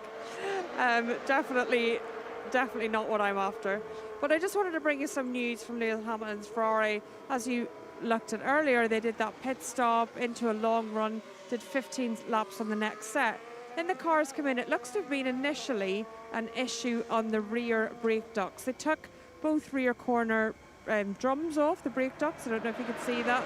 And they seem to be looking intently at that. And then they've replaced those sort of shiny carbon drums you can see in the rear. Now, that's replaced at both sides, but they were both off. Unfortunately, then Lewis got out of the car, which seems to indicate that there's even more work going on. But they've had very, very limited running today. At one point earlier, we were looking at the garage and there's almost no activity happening. Now they've ended that race run early. What they're doing now, actually, just they seem to have decided, okay, the race run is no longer going to be valid. We've got limited time left today. So they've tipped the car up. So if you can see, the front of the car is much higher than the rear of the car. So I think what they've elected to do is, okay, let's ignore the race run that's happening, tip this car up, get all the fuel out of it, and maybe try and get some low fuel quali laps in. And that'll be an end of the long run, but maybe some low fuel runs to come. But disappointing that they've not had any of the running they would have liked to have had so far today, and just trying to get this car turned around again. Does that mean as well then that Lewis hasn't had a race simulation, a full race simulation during the course of this week? I think it does. Bernie's going to scamper away and look for that, I think. I didn't know if you were talking to me or Ant, but yeah, I think he hasn't. I had to ask you, Bernie, you have this knowledge written down. No, because I think yesterday as well, the Ferrari spent a lot of time in the afternoon when Lewis was meant to be in the car, spent a lot of time behind the covers here, as it has for a lot of today. At times it seemed very calm in the garage. At one point I seen effectively like a dip stick that you would have in your car at home to dip the oil. One of those going in around the engine area, some fluid being removed to test, and then an FIA guy actually going away with that. And all the mechanics were just stood around not doing anything, almost waiting for the result of this test to be given the all clear to continue running. We see Lewis now about to get ready to go back into this car, but he has suffered, I think, with not having the long run this week on the Ferrari that he would like, but hopefully he'll get a fast lap in this afternoon, because I believe he's not expected to be in the car at all tomorrow. So it has been a disappointing day and a half, I would say, for Lewis in this car, despite how positive he does sound in the press. Yeah, absolutely. Thank you, Bernie. Liam Lawson was on a push lap, had just put his best first sector of the day in before that lock-up going to turn 8. Matthew, well, we might just see this again. I'll go to your X in a moment, Matthew. So, it was wide in 6, compromised turn 7 offline there, and then just brake too late into turn 8. But I think it all started to go wrong in turn 6, and that's a lap gone for him. As often happens in that series of corners. To be fair to him, I think the car bounced pretty badly on this slow-mo shot. Bounced a lot on the bumps there down towards turn 8, and that's what contributed to that lock-up. Matthew says, now there is active aero on the front wing and the rear wing. If a front wing is damaged, is it as easy as before to change, or is it race ending? You just change the front assembly, so it's just the whole nose will come off and then slot on the next one, just like before. Dead easy then. But I guess he means if it's, say, you just damaged the end plate, like we sometimes saw in the past, the end plate where they were getting damaged and maybe then one of the elements. Yeah, I think it would still work. The activation would still work. Whether or not it'd still be as effective in terms of shedding the drag, I don't know, but I'm pretty confident that the mechanism that's usually triggered from the central point on the wing would still be okay. But you know, it may well fail if it is knocked. But then you'd have to just change the whole nose assembly. Those appendages on the side of the end plates to the outer extremities, damage those, then your front wing becomes very ineffective, and there's no outwash going away from the tyres there. And I wonder if we will see more front wing changes, you know, if there is damage during the course of a race this year. Maybe, and also those the barge boards that stick out at quite a vulnerable angle. This is great. Like you said, Crofty, looking down at the steering wheels, and as the sun sets and we run under the floodlights here. So the 4 green squares on his steering wheel are telling him tyre temperatures. So you live on that from inside the car, and you literally get to see corner by corner your actions, your effect on the tyres. Green is good, right? Well, you can colour it however you want. Maybe they're just doing that for visibility. It will always stay green. You've got the black text on the green box, and that might be the best way to see. But yeah, maybe if they turn red, for example, you'd see you're going into the danger zone of overheating one of the corners on the car. I'd like to go back to Sergio Perez if we can, though, and see his next lap, because I think it might be an out lap for Sergio Perez, to be honest, or a cool lap before he goes for a push lap, and just see where he is stressing the tyres, if indeed he is stressing the tyres. Maybe we can in a little while. So Colapinto comes around the final corner, and I think he is going to go for a lap here.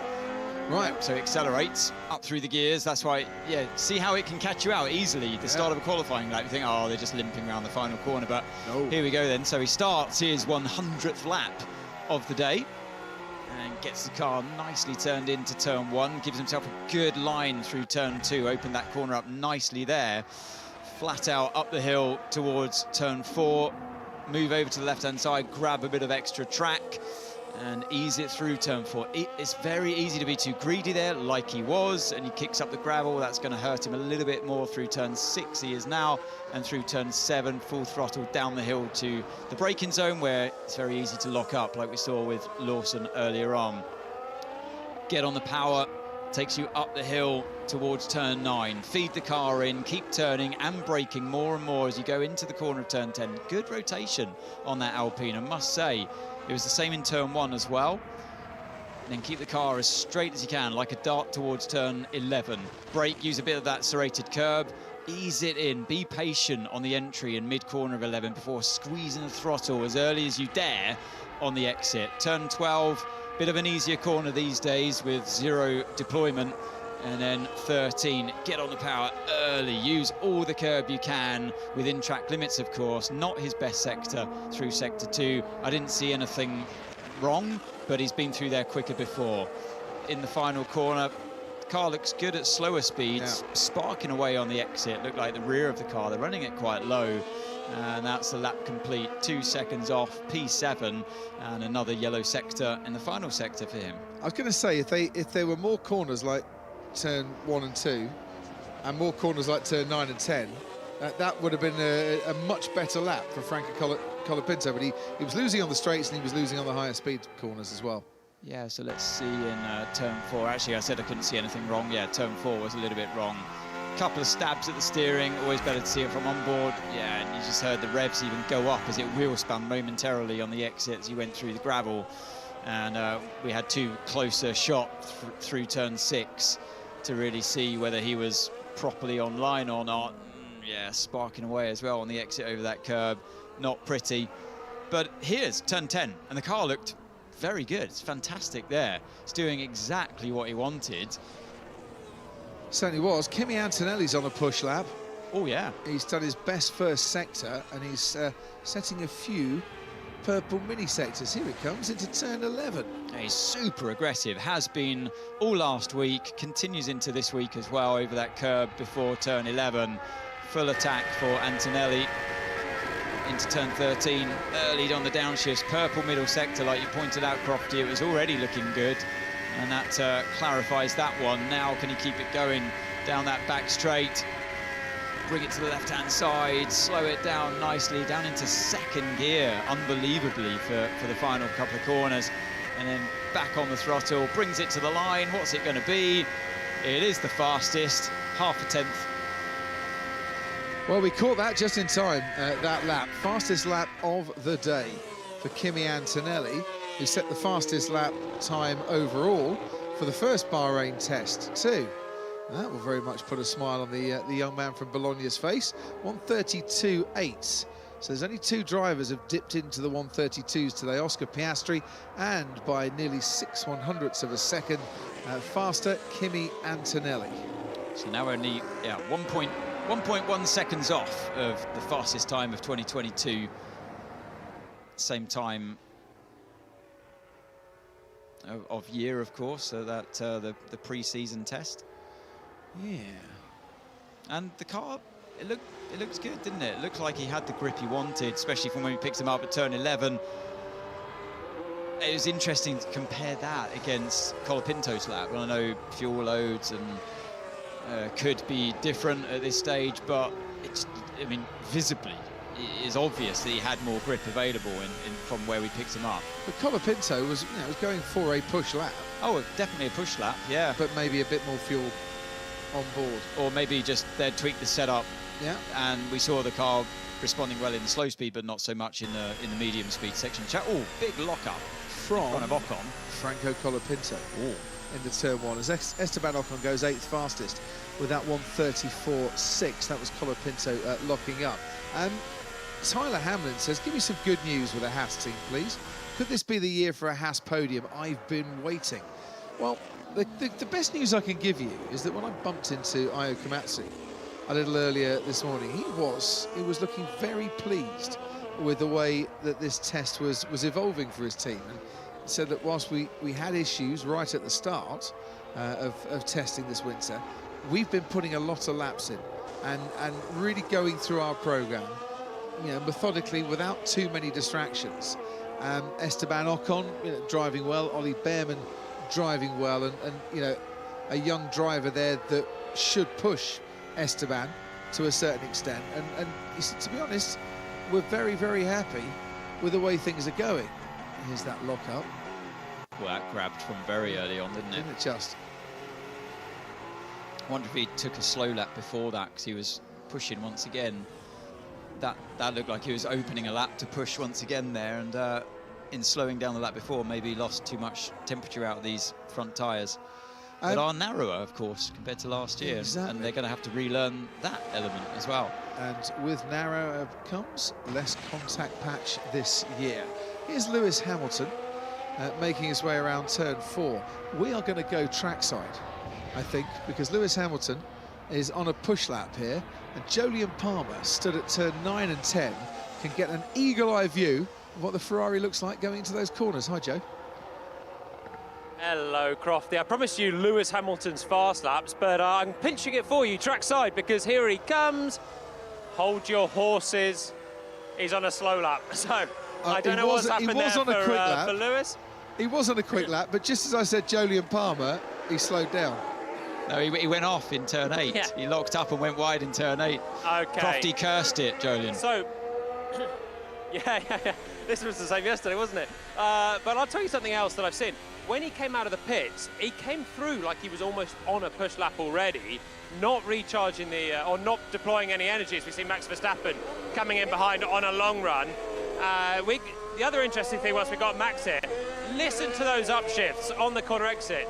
There are 4 upshifts from the point that he gets on the throttle to the SM, the straight mode board up there, that he is going through them so quickly. Antonelli, another driver I was hoping to see on a fast lap.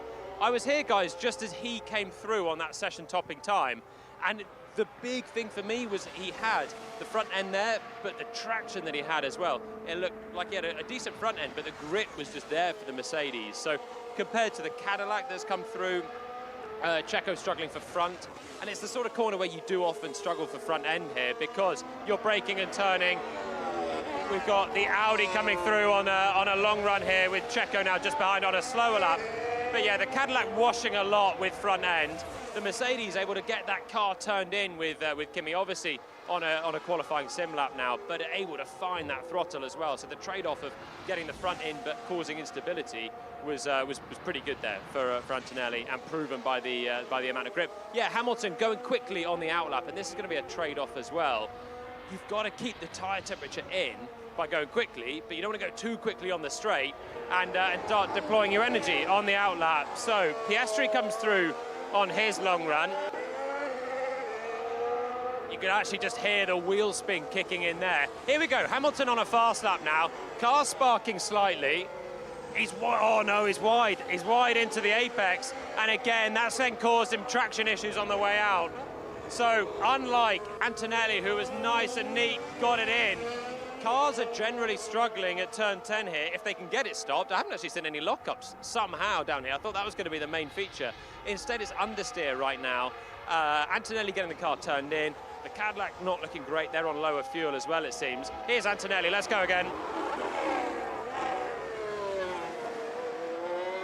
Also, actually on that lap, washing a lot wider, not able to slow the car as well. So he hooked it up on the first lap. That time he's now backed out of it, just couldn't rotate the car. So rotation, the issue at this corner. And I have to say, guys, the other thing is the conditions right now are perfect for power hour. Temperature dropping, and there is pretty much no wind at all. So hopefully some more fast laps coming. I'll hand it back to you. I'm sure they are, and we will be back with you. Thanks, Jolyon. Lewis Hamilton, 5th fastest, and a time of a 1:33.9, which is his best time of this session, but a long way off the pace of Antonelli and Piastri. But he wouldn't have been, Crofty, if he didn't make the mistake on the first lap, the first go at it in turn 8. He was able to push straight again, actually, the very next lap, so he would have had hot tyres, and that's part of the beauty of this year's regulations. You can just top the battery back up and go again. That's exactly what he did. He didn't take a breather, a lap out of it, immediately pushed, and I was surprised actually with the lap that he did, and then the tyres finally giving up on that final sector, not even doing a personal best. But what did he end up, 1.1 away on that lap? Yes. And but he was 6/10 down at the second sector with that considerable mistake in turn 10. So I think without that, and if you said if it was the first lap, you get a big drop in this circuit from lap 1 to lap 2, even on the set of medium tyre C3s. He could have been very close to Antonelli's time, I believe, without that mistake in turn 8 on the original first lap. Right, we'll watch Esteban Ocon on a push lap, head down to the pit stop as well for Oscar Piastri. Ruth Buscombe. Yes, we are coming in. We've got a 2026 style pit stop here. Oscar Piastri has done 2 stints of his virtual Bahrain Grand Prix. There we go. Look like they're actually practicing doing some kind of test. Oh, bit of a slow stop on the rear. And he's right. It's so easy to say that, isn't it, when you're not one of the 22 people doing a pit stop, to say a bit of a slow pit stop at the rear. These boys and girls are absolutely phenomenal down here in the garage after the very long days and nights that they are pulling. That's a combination of day shift and the night shift. So what have they learned so far? Very strong pace from the McLaren. As with most testing data, we have to wait to the end of it to be able to kind of back calculate whether or not they had the full race simulation fuel. But right now it does look like we've got McLaren versus Red Bull in a virtual race. What teams do is they replay all the data once they have the full 57 laps. Teams tend to do balanced stints. By that I mean they tend to go as close as they can to having 3 equal stints for tyre data and comparison, which is not what you do during a normal race. After we've got all the data, we'll then re-overlay it and work out who virtually was faster. typically you can't even compare between sessions because it's much faster now in the evening session when the track temperature tends to drop and converge with ambient compared to in the morning and the afternoon when it's quite a lot hotter, which tends to make these Formula One cars slower, which is the opposite way around in Barcelona. When it's a bit faster, they're closer to their operating window, because we love to make it hard for everyone to know what's going on, both in the teams and in F1 itself. And in the pit stop area for our reporting. Thank you very much, Ruth Buscon. I tell you what was hot, Oscar Piastri into turn 10 a few moments ago. That was one of the closest moments we've seen. There's a lot of runoff around this circuit. Not there. I think Piastri is exploring all of that runoff before turn 10, because yeah, the closest one we've seen to coming to close to the barrier. The problem was that the car kind of beached itself on the serrated curb on the right-hand side, and it just couldn't get off of it. And when it did, he was already on the runoff area, so lucky to get away with that one. If his tyres were a bit cold after that practicing serving a time penalty pit stop, they weren't cold for much longer with that lockup. Not that, yeah, particularly one spot on that left front, left front tyre is now fairly hot. But yeah, so Piastri's done 15 laps on the set of C3s, then he came in and put a set of the hard tyres on and did 20 laps on those, and now obviously back out there. That lockup might have been before the pit stop, I'm told. Not after. Not after, because it was a replay. Which would I think indicate why he came into the pits. Why he came into it, yeah, that makes a lot more sense. It does. Alex Albon goes 8th fastest on the C5 tyre. So 1.7 seconds off the pace, but unlike anybody else today, he's run a set of the soft tyres to do that. Now, you get a trade in performance with those soft tyres. They don't last as long, but they are quicker. And Williams 1.7 seconds off the pace. Let's have a look at this Oscar Piastri lock-up once again. 6th gear, down 2. Trying to get to first, and he did eventually. Yes, exactly what I thought. You could actually hear it under your voice there, Crofty, the car hitting quite heavily that curb on the right-hand side, and he just couldn't get off of it for too long, and then piled in a whole handful of lock to try and get around on the exit of the corner. I'm glad he did. Here's a question from Rob, and we'll try and answer this for you, Rob. Do you think we will see a lot of overtaking this year, especially early on, from people locking up and making mistakes during races? There's a lot for the driver to do, and there's a lot for the driver to learn, and it won't be the same as last year, so the chance of mistakes, I think, are higher, certainly in the initial races. Will we see more overtaking? I don't know is the honest answer to that, because I'm yet to get a full indication of how long can you run close to the car in front, and also have you got the pace to do it. Now, it could be that there are bigger gaps in terms of pace from one team to another for this year, going into a new set of regulations. That is often the case. But how close can you run? And I'm hoping you can run and follow for long periods. But we need to see that happening to know. Otherwise, we are sticking we're sticking a toothpick into a heap of hors d'oeuvres and hopefully coming up with some sesame prawn toast. If you like sesame prawn toast. I love sesame prawn toast. Well, I hope for your sake you get your sesame prawn toast. But this is the golden question, isn't it? Is absolutely this what is on everyone's lips. Do you see more overtaking with this set of regulations? Yeah. Can we see cars follow each other more closely? I believe we will. For the latter part of that comment, I mean, we will see cars able to follow slightly closer than we saw at the end of last year. Some people in the paddock say otherwise. Some drivers have apparently said it feels a lot like it did at the end of last year when I get close behind another car. But obviously those drivers here, they don't fully know whether they're looking at a car on slightly better tyres than them or slightly less fuel than them. So you'll really only know in the racing situation, and you won't even really find out in Melbourne. You'll probably have to wait for a couple of Grand Prix under our belt before we can truly comment on that and give you a valid answer. But yeah, I certainly hope, and I'm more comforted in what we saw with Piastri and Hamilton earlier on. You put a bit of a tyre offset in there, and as always, makes your life easier and actually a bit more of an inevitable overtake coming our way. But yeah, I'm with you. I haven't got the answer for that one right now.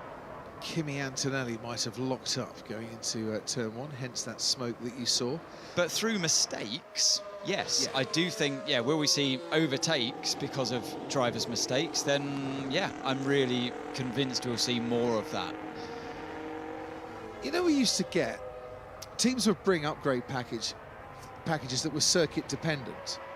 We're still going to get that throughout the course of this year, or are they just going to be developing the car to put more downforce on, knowing that with straight line mode, with active aero, you can get rid of a lot of downforce? Well, yeah, I think that, like always, you're going to want to put more load, as they call it in engineering speak, more load on the car. As we look at this lock-up that you spotted, Crofty, and yeah, that was a very early loss of control on that right front, wasn't it?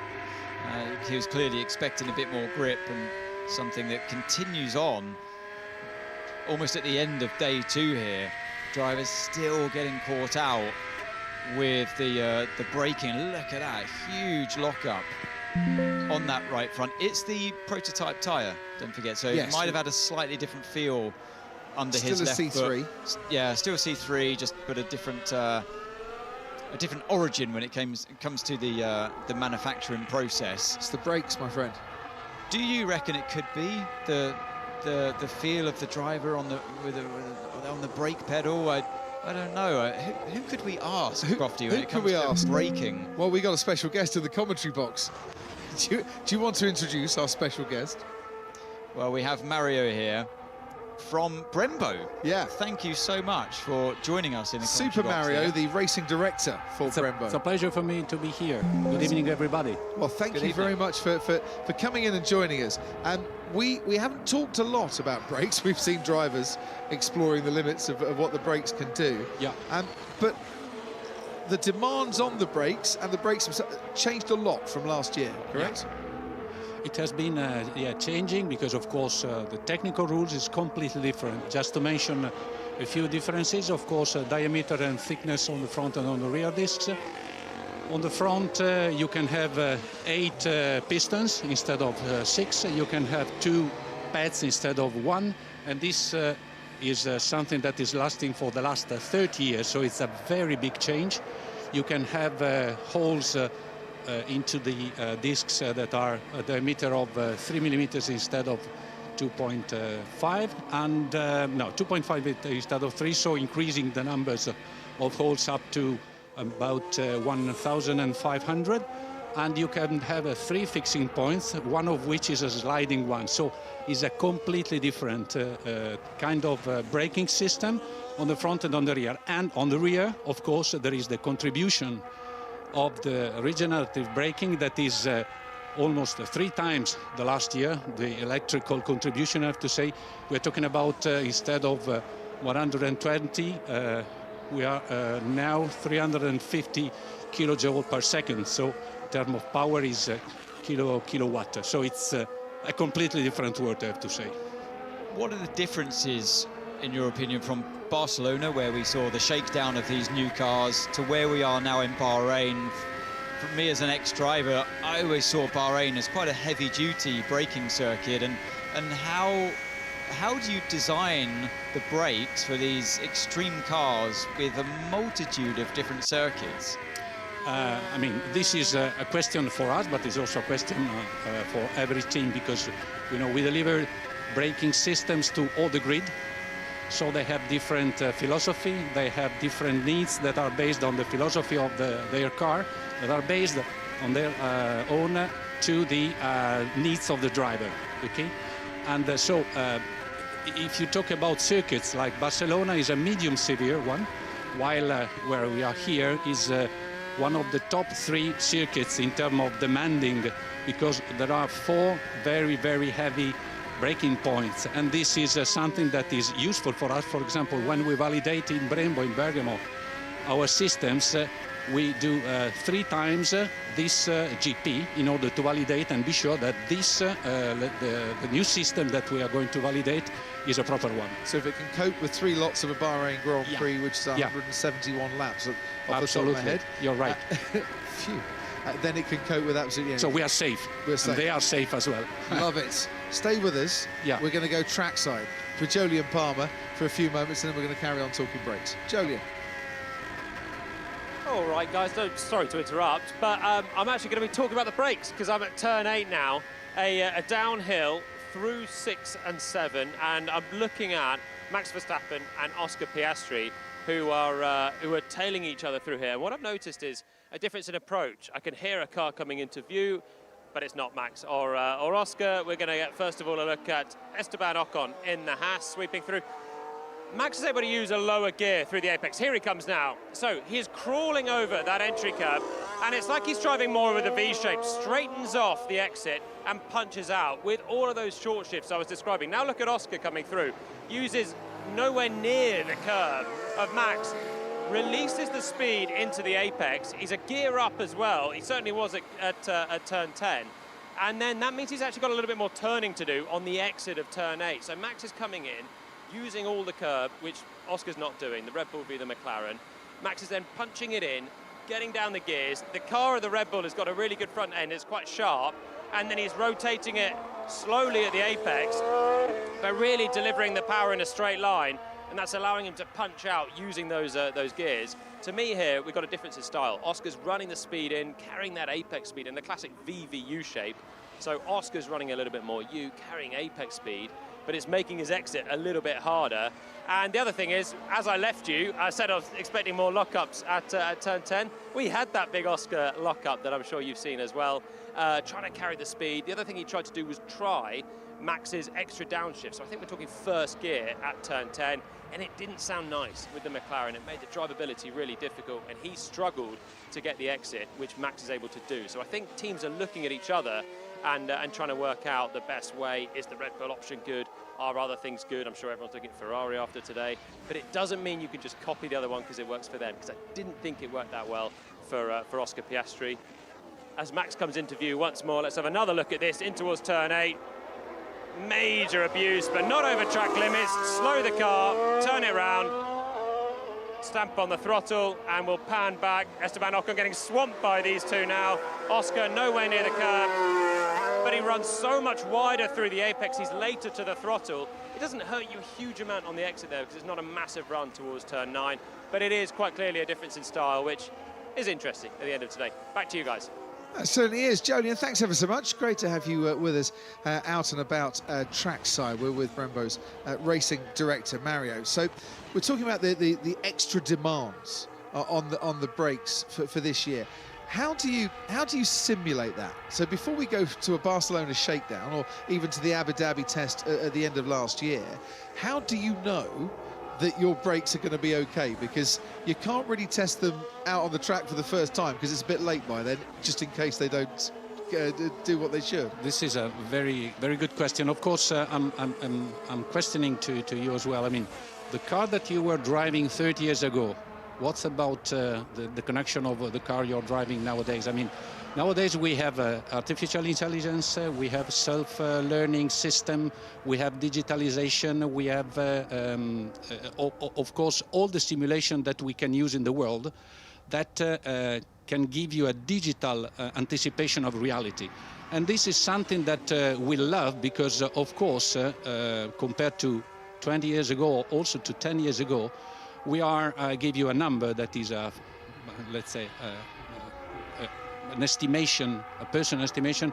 We are able 98% to estimate what is exactly the response of the car once the car will be on the track.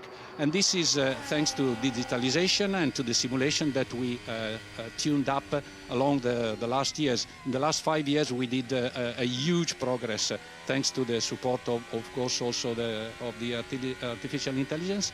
And this is something that allows us to come here, for example in Barcelona. all the braking components. I'm talking about calipers, pads, discs, pumps, brake-by-wire, and whatever you wanna put into the function of the braking that was already tested in a digital way, not just, but on the bench as well. But this gives you the confidence that we can put and the tranquility that we can have when we deliver a brand new system. And in fact, so far, I touch wood as you do in UK, of course, everything was working absolutely perfectly fine. Brilliant. Well, it's testament to the work that you and the whole team at Brembo have been through during the winter, or even together with that. all the teams, because without the teams we can't do it. 100%. And you mentioned there, it's not just when people think of brakes on these cars, they think of carbon ceramic brakes. They see it on some fancy road cars. This is more fancy, let's say, but it's not just that one, as you say. Exactly, but you're not just manufacturing the brake disc and pads. You mentioned the calipers as well. That is a very, very complicated topic, of course, or component, as you say. Discs, calipers, of course, pads that this year can be machined. That it was not the case in the old technical rules. Brake-by-wire, that is the system that allow you to melt, let's say, the regenerative braking with the dissipative braking, that is the carbon one, and with the ICE engine. So the old system is very, very complicated. In fact, we love to say that a car is not just braking with the brakes, and when I mean brakes is all these components, but it's braking with the aero, is braking with the chassis, of course, with the regenerative braking that is not under our direct responsibility, with the engine braking. So it's the whole lot that is making the car the perfect mix in the hand of these phenomenal drivers. I always liken the rear brakes, the bits you're in charge of, on a Formula One car to a T-Rex's arms. They're there, but they're not the most effective thing on the planet. The T-Rex is a tall, powerful thing, like a Formula One car. Their arms were not exactly that tall and powerful, and they could never take a selfie either with them. They were too short. Where are you going with this? Well, what I'm going with this is... how can I help you? Sorry, Mario, he does this sometimes. He does it. Just trying to point out, but you were talking about the system as a whole. Yeah. So much of the braking goes through the engine braking components these days. I'd actually like to know, if we needed to use just the rear brakes and not the engine braking, how long would they last in a race? I mean, in these new technical rules, to be honest, I do not know yet, because of course we do not have enough experience. In case of the old rules, there was no problem to have one GP just let's say braking with dissipative braking. It was not a problem at all. With just mechanical brakes. Yeah, exactly. Mechanical brakes or dissipative brakes in the technical wording. But of course, just to give you a number, a brand new set of discs and pads can last easily 2,000 kilometers. So wow. You in some cases of not severe tracks as this one, you can do 3 events with one set. And that's the whole weekend. 2,000 kilometers, just under 7 Grand Prix distance. And this is just by the consumable thickness of carbon of 2.5 millimeters. Think about it.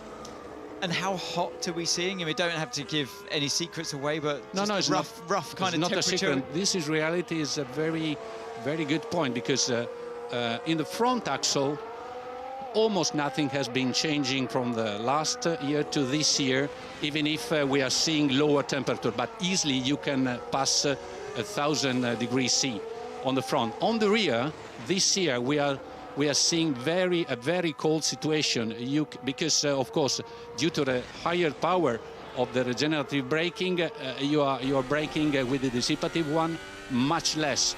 And in fact, this could be one topic of the year, because if the braking the carbon is cold, this is not ideal for the carbon working range.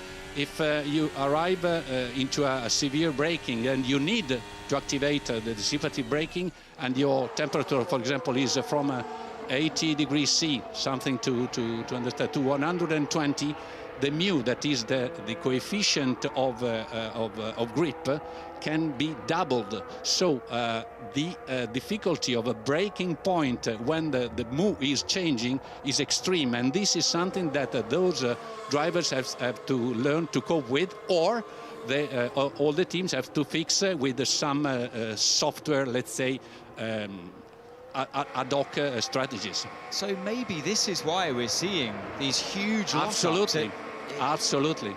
This is one of the topic of the year that will be disappearing probably in 5 to 6 GP. But in the very beginning, this is a topic because it's cold. Yeah, I was and say, I mean, is not metal. I mean, these carbon are designed to work well in a range. Maybe this is not the case. Well, but it was on the braking, Okay. and there's the rear. Yeah. It's the rear braking for Lewis Hamilton, who has struggled since joining Ferrari. I have to say, with the feel of a different feel of how the brakes work from his Mercedes to the Ferrari, and the drivers have this. You're having to. This is a combat very this is a very interesting topic, because we do not, of course, we talk with the drivers, but the general and the normal way of talking, we are talking through the engineers, and we are talking about data, right?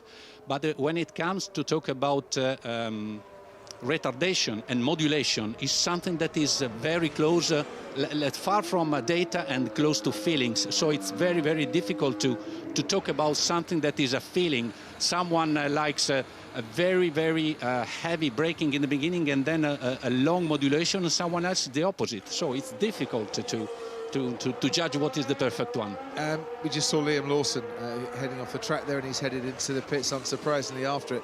So, Mary, you have Brembo and you have Carbon Industry, and Lewis was Carbon Industry at Mercedes, I think. Well, yeah, but with some Brembo components. Of course, so, yeah, of with course. the calipers. So, as I said, we deliver components to all degrees. And let me let's say point out that we're talking about calipers, discs, pads, pumps, brake-by-wire, clutches, because 80%, 90% of the grid has got AP clutches, that is part of the business unit that I am in charge of, and the suspension that are the hauling suspension. Half of the grid is hauling suspension. So we're talking about a system that we have to grant to all the teams. There was me just thinking it was the discs and the calipers. Well, that was it. That's why I brought it up, because people think when they talk brakes, it's literally just the pads and the discs. But it's so much more, like anything in Formula One, it's so much more complex than that. I can tell you, we don't get to see the ingenuity and the beauty of the calipers that I've been lucky enough to see. Yes, it's a form of art. It is, you're absolutely right. It is absolute form of art. It's so detailed and intricate. It's like some kind of alien technology when you look at it. It's honestly, it's incredible, and it's a shame we don't get to see it. It's very grounded. It's not alien, but well, some of the components can be defined like that. So to go back to what you say, make it as simple as possible. At the moment, we could be seeing a lot of cold lockups because of cold brakes. And on the rear. On the rear. And the software that the teams will be fine-tuning, by the time they get to Australia, you reckon might be different. Could be different based on what they are learning right now. So now, in this very moment. If you said Bahrain is one of the top 3 circuits of braking energy circuits, where roughly does Melbourne sit in all of that? Between Spain and here, let's say. Okay. So still significant in, so I guess, turn 3 in Melbourne is a big one. Yeah. Absolutely, yes. What's the circuit that has the least demands on braking? I mean, the least, I mean, every circuit has got his peculiarity, but if I have to say something that is the opposite of here is Monte Carlo, for example. Yeah. A lot of brakes, but light brakes, just one medium. But the point in Monte Carlo is that there is no time for braking between one brakes to the other to breathe. So it's a different time kind of topic. But I guess the complexity of Monaco now, based on the old way of thinking, is that because there's so much time for the driver to spend off throttle, you're getting close to saturating the battery so much that it hands over to the mechanical brake more often. I raise up, I mean, on this question because, of course, I think that it will be, let's say, a nightmare for the engineers as well to, not talking just about the brakes, but about the car management. In fact, this year, if I have to say one thing that will be the most difficult is the energy management of the car. Yeah. No doubt on that. And that rather echoes what we've been saying for nearly 2 days, I think, on that one. Absolutely. Thanks for coming up to the box. Absolutely fascinating. My pleasure. Yeah. It is, my pleasure. That is the first time we've had a brake expert into a commentary box, to be honest. Don't make this the last time. Call me again, and then we will discuss something else. You are more than welcome, Mario. Okay. It's a promise. Thank you, my friend. Told you, Super Mario in the box. And as you depart, Max Verstappen is going to be, or actually has come into the pits because his race simulation has finished. 57 laps, medium, hard. Max Verstappen has done his bit. And they will go away and log. You saw Hannah Schmidt on the pit wall. The strategist will go and log those lap times and work out with fuel loads, etc., and engine settings, exactly how happy or not they are with that particular race run. Fascinating chat, that. I loved that. I could tell how excited you were getting, actually. Well, because, yeah, you know, these kind of things, I have this explained to me by teams, but not the people that actually design the brakes themselves and all the componentry that go with it. And it had not crossed my mind until he said it about the rear brake staying cooler this year more than ever before, and actually having more grip because they're cooler. So the brake pad to disc, you get more grip there. Yep.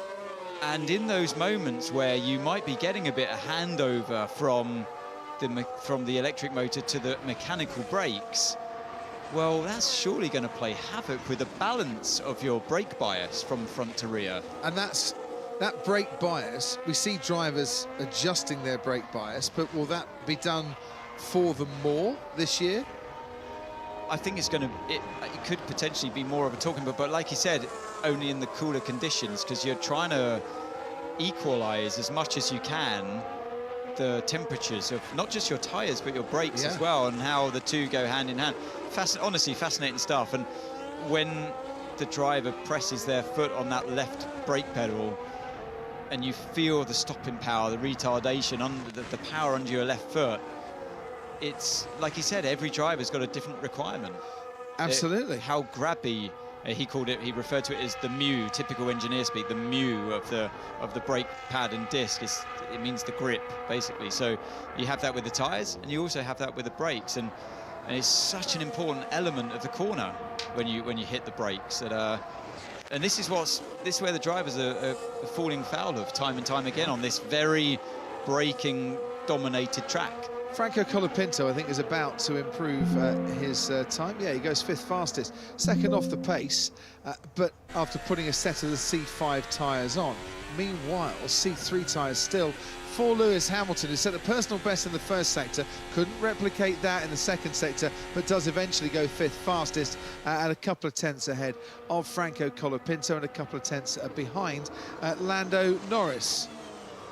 So finally gets a clean run in on a push lap for Lewis Hamilton. We didn't obviously see the lap in its entirety, Crofty, so and a yellow, so not personal best sector for sector 2. So I do wonder. But only, what, 3 tenths down, I think, during on those kind of around him on that. Yeah, you're right, we didn't see what caused that loss in time during sector 2, where Kimi Antonelli has been strong in the Mercedes in that second part of the lap.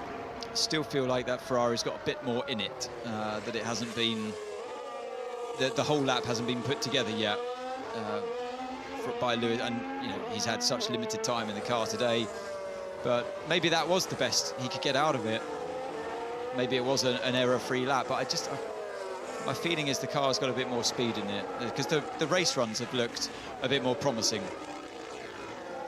Ruth Buscombe sent me a message, because she's been crunching some numbers, I think, down in the pit lane. That's what she does best. Yeah, if this was a race and they were the same weight stroke mode, Oscar overtook Max on lap 19, because they've done their race simulations here, pulled out a 7-second gap, then hit high deg, and Max has retaken the lead on lap 50.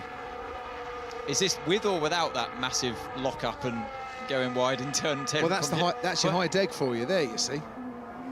That's either cause or the result of that lock-up. Tell you what, why don't you ask Ruth herself? I should imagine Ruth has taken that into consideration. Oh, ask her. She's listening. Ruth, what do you reckon? Did you factor in that mistake, or you know, it was so done? interesting. So interesting. You know, Oscar did look like he was suffering a bit on the first stint on C1s. Interesting start and tyre choice in a virtual race. Doesn't matter so much. But yeah, honestly, it looked like it was the cumulative degradation that made a difference. Actually, towards the end of those stints, you know, you are really hammering those tyres. It looked like tyre deg made the best of it. So this is actually what we do in races, is we kind of virtually try to race someone that's actually on track. Actually, Oscar hasn't finished his race yet in real life. He's still got another 4 laps. But unless he pulls out a miracle, he's not going to be able to complete the lap time and close in on Max. And there's obviously a million different caveats. 10 kilograms of fuel would change the race simulation itself. That's about 3/10 a lap, or sensors, or mode, or a million different other things. But it's the way that we as strategists, Hannah on the pit wall, Randy on the McLaren pit wall, are comparing to get a real kind of first feel of roughly where we are. There's lots of unknowns, but the thing that has the fewest unknowns is a race simulation. But just to make it a little bit more difficult, in between the McLaren garage in their P1 championship position and Red Bull in their P3 championship position, is Kimi Antonelli doing a qualifying simulation to time on a qualifying hour, which you don't normally have in the middle of a Grand Prix. But that is the magic of winter testing. So your exit poll, this is election night, Ruth Buscombe, and we might have another election night tomorrow. Your exit poll has Max against Oscar, Max winning by about 7 to 8 seconds.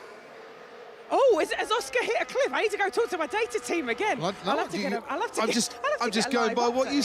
Well, Max has retaken the lead. Oh, so he pulled out a 7-second gap, and then Max has retaken the lead on lap 50. Do you reckon that Max Verstappen, in your exit poll, beats Oscar Piastri in the virtual race this evening? Today, it's a virtual win for sim racer legend Max Verstappen. You heard it here first. Our exit poll has Red Bull with the win over McLaren. And you have to say that Piastri started his run a little bit later in the day as well, so he had better conditions for his race run. He's ahead in time of Max Verstappen only because he started later, so Max is ahead of time with his first run of 15 laps on the C3 versus Piastri's 15 laps on the C3, but it was done, at least half an hour earlier. And there is, after your qualifying efforts that were going on, Kimi Antonelli heading back to the pits after a very short little stint where he didn't go any faster than his 1:32.803. We're going to get a red flag in about 7 minutes' time, I'd have thought. Still out on the track, Perez, Albon, Piastri, Lawson and Hulkenberg. Apologies, I thought Piastri had finished his race sim, but he hasn't. He's got 2 more laps. He's got 1 more lap to do after this current one. But at least they've got, there is Oscar Piastri. Oh, he's got traffic. This isn't helping his race, is he? Traffic. Well, you have to overtake people in the race, Ant. Although you've got blue flags in the race, Crofty. Depends where he's running in the race. You know, he and Max might have started a bit lower down the grid. We don't know on that one. All I know is that Oscar, by the time they've got to turn 1, has managed to get past Alex Albon. You can't see it because there's a bridge in the way, but he is ahead of Alex Albon currently, and that is Liam Lawson returning to the pits, and Nico Hulkenberg returns to the pits. Are you impressed with Audi and the times that they've been kind of putting in, sort of the headline times? Yeah, they're going about their work quietly, aren't they? Hulkenberg, he looks pretty comfortable in the car. They seem to be getting through their program well. Sitting there P7 for what it's worth at this stage. 73 laps under their belt. That was done on the medium tyre, his fastest lap, I believe. So it sounds very different. When I was out on track yesterday, it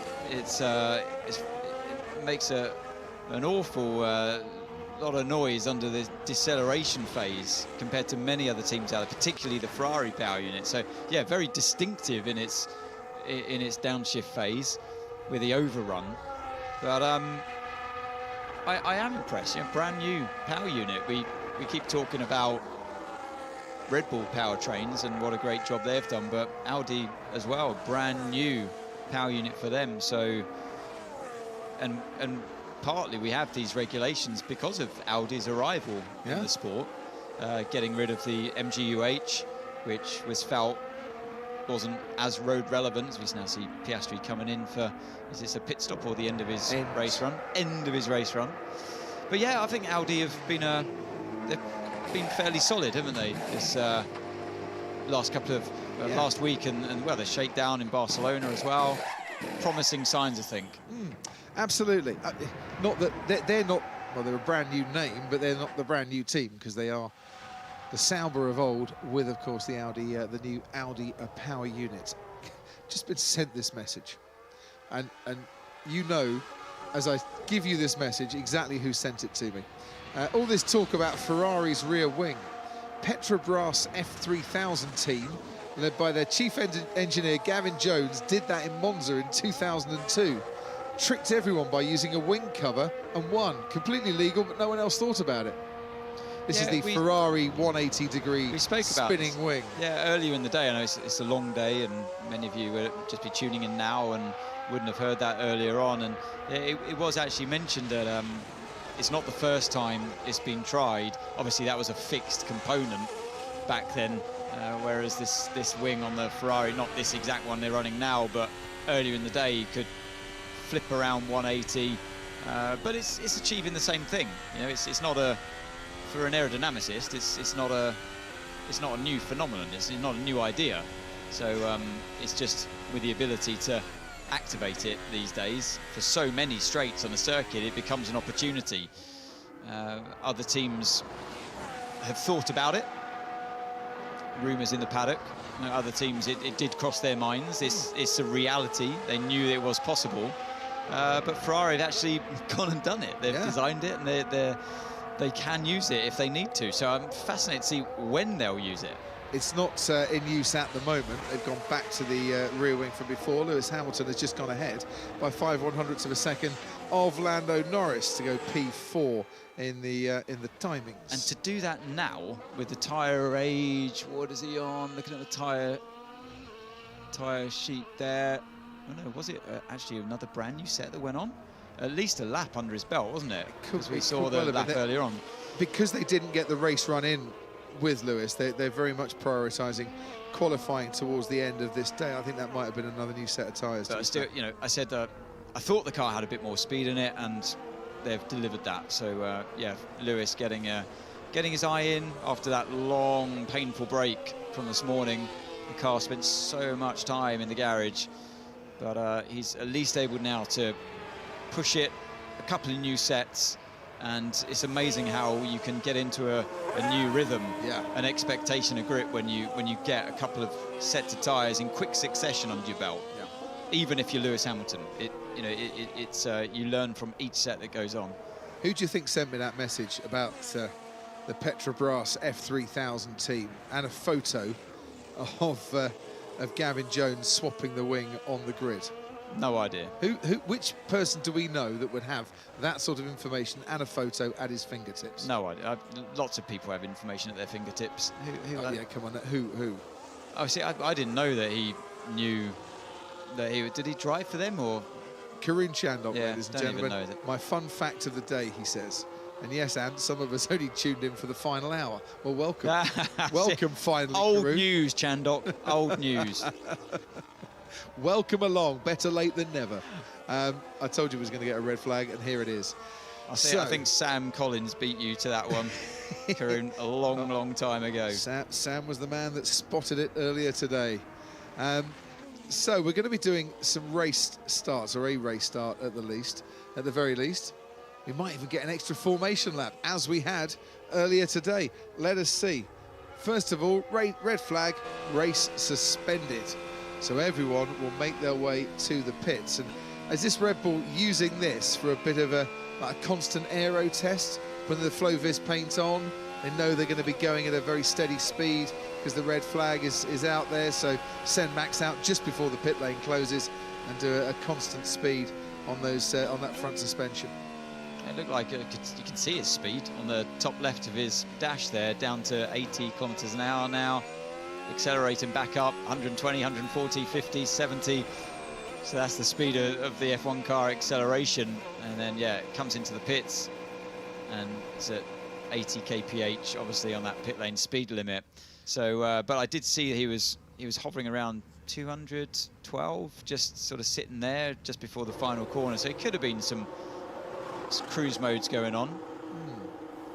The perfect crescent moon, the waxing crescent moon. Crescent, yes. Not your gibbous. Not a waning gibbous. Exactly. I mixed up my terminology. Gutted with myself. Oh dear. And that's why I didn't pass GCSE geography. Does the moon count as geography? I mean, it's a place. In fact, I don't even know. Probably sums up why I didn't. It's a place. You probably don't need a map to get there. But there you go. Geography's not just places. It is. It's not just places. Oh dear, Maps, oh dear. isn't it? Oh yeah, if you say so. Maps and towns and things.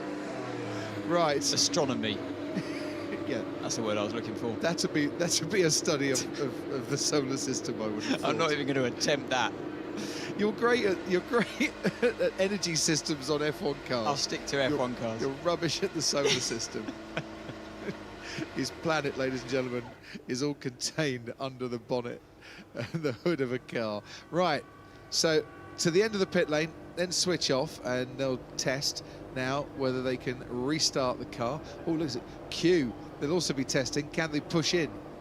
Well, Franco Colapinto, but he's got his tyres well over out, the white yeah. line, so he's fine. He's well over that white line, so he'll be allowed in.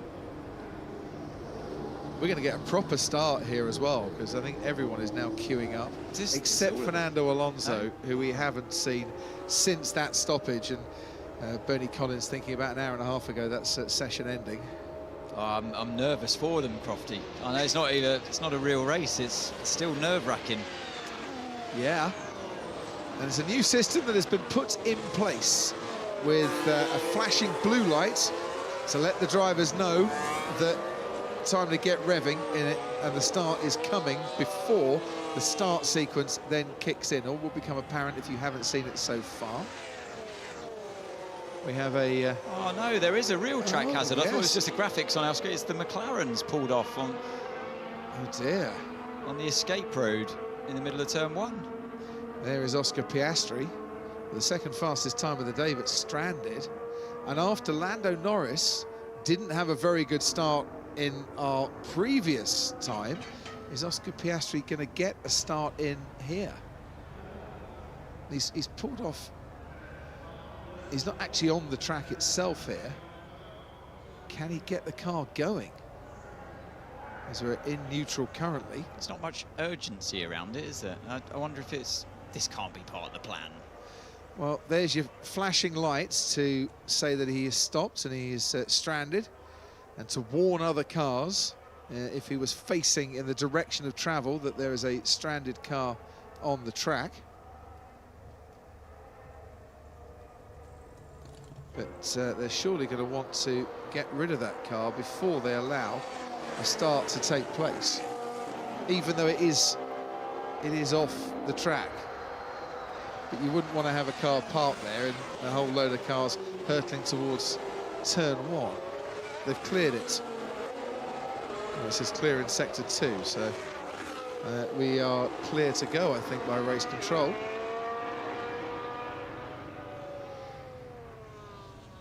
Esteban Ocon is going to start on pole position. Well, who was it earlier on? Asked you if got some good news for Haas this year. Well, there it is. Their second ever pole, ladies and gentlemen, in Formula 1, after Kevin Magnussen, who never actually started on pole, but did take pole. There's an anomaly in the regulations for you from the start of the sprint era. So, Esteban Ocon and Max Verstappen sharing the front row together. And then we have Lewis Hamilton, who's slotted into to P3, but then there's a long gap back to Franco Colapinto and Liam Lawson, Kimi Antonelli, Sergio Perez and Alex Albon. No Fernando Alonso on the grid, or Nico Hülkenberg for this start. So there's our blue panel to the right-hand side that we'll keep an eye on, because that's the drivers. But we're not going to get a blue panel, because we are going to get an extra formation lap. Testing the systems once again, and away we go on an extra formation lap. Max is in a bit of a hurry. Esteban Ocon getting away a lot more slowly, so by rights they'll let Esteban get back ahead of Max, or that's what would happen if this was for real. But let's have a listen now and a look at what happened to Oscar Piastri. So he pulls away.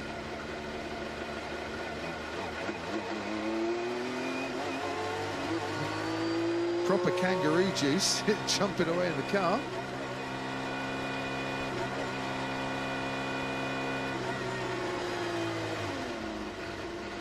Revs never came up. Yeah, it couldn't accelerate, could it? Just wasn't allowing him to.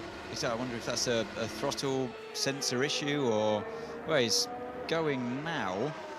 So I'm guessing he had to. Do you remember when he pulled in to do the start earlier on and had to go through the systems to change sensors and all the X modes that he was going through? Just wonder if some of those needed to be. But that was changed. To do a practice start, not just to pull away. Yeah, exactly. But I just wonder, the fact that he's able to go now. It definitely wasn't letting the car accelerate over 66 kph. All's well that ends well, though. He can actually take part in the start that is coming up.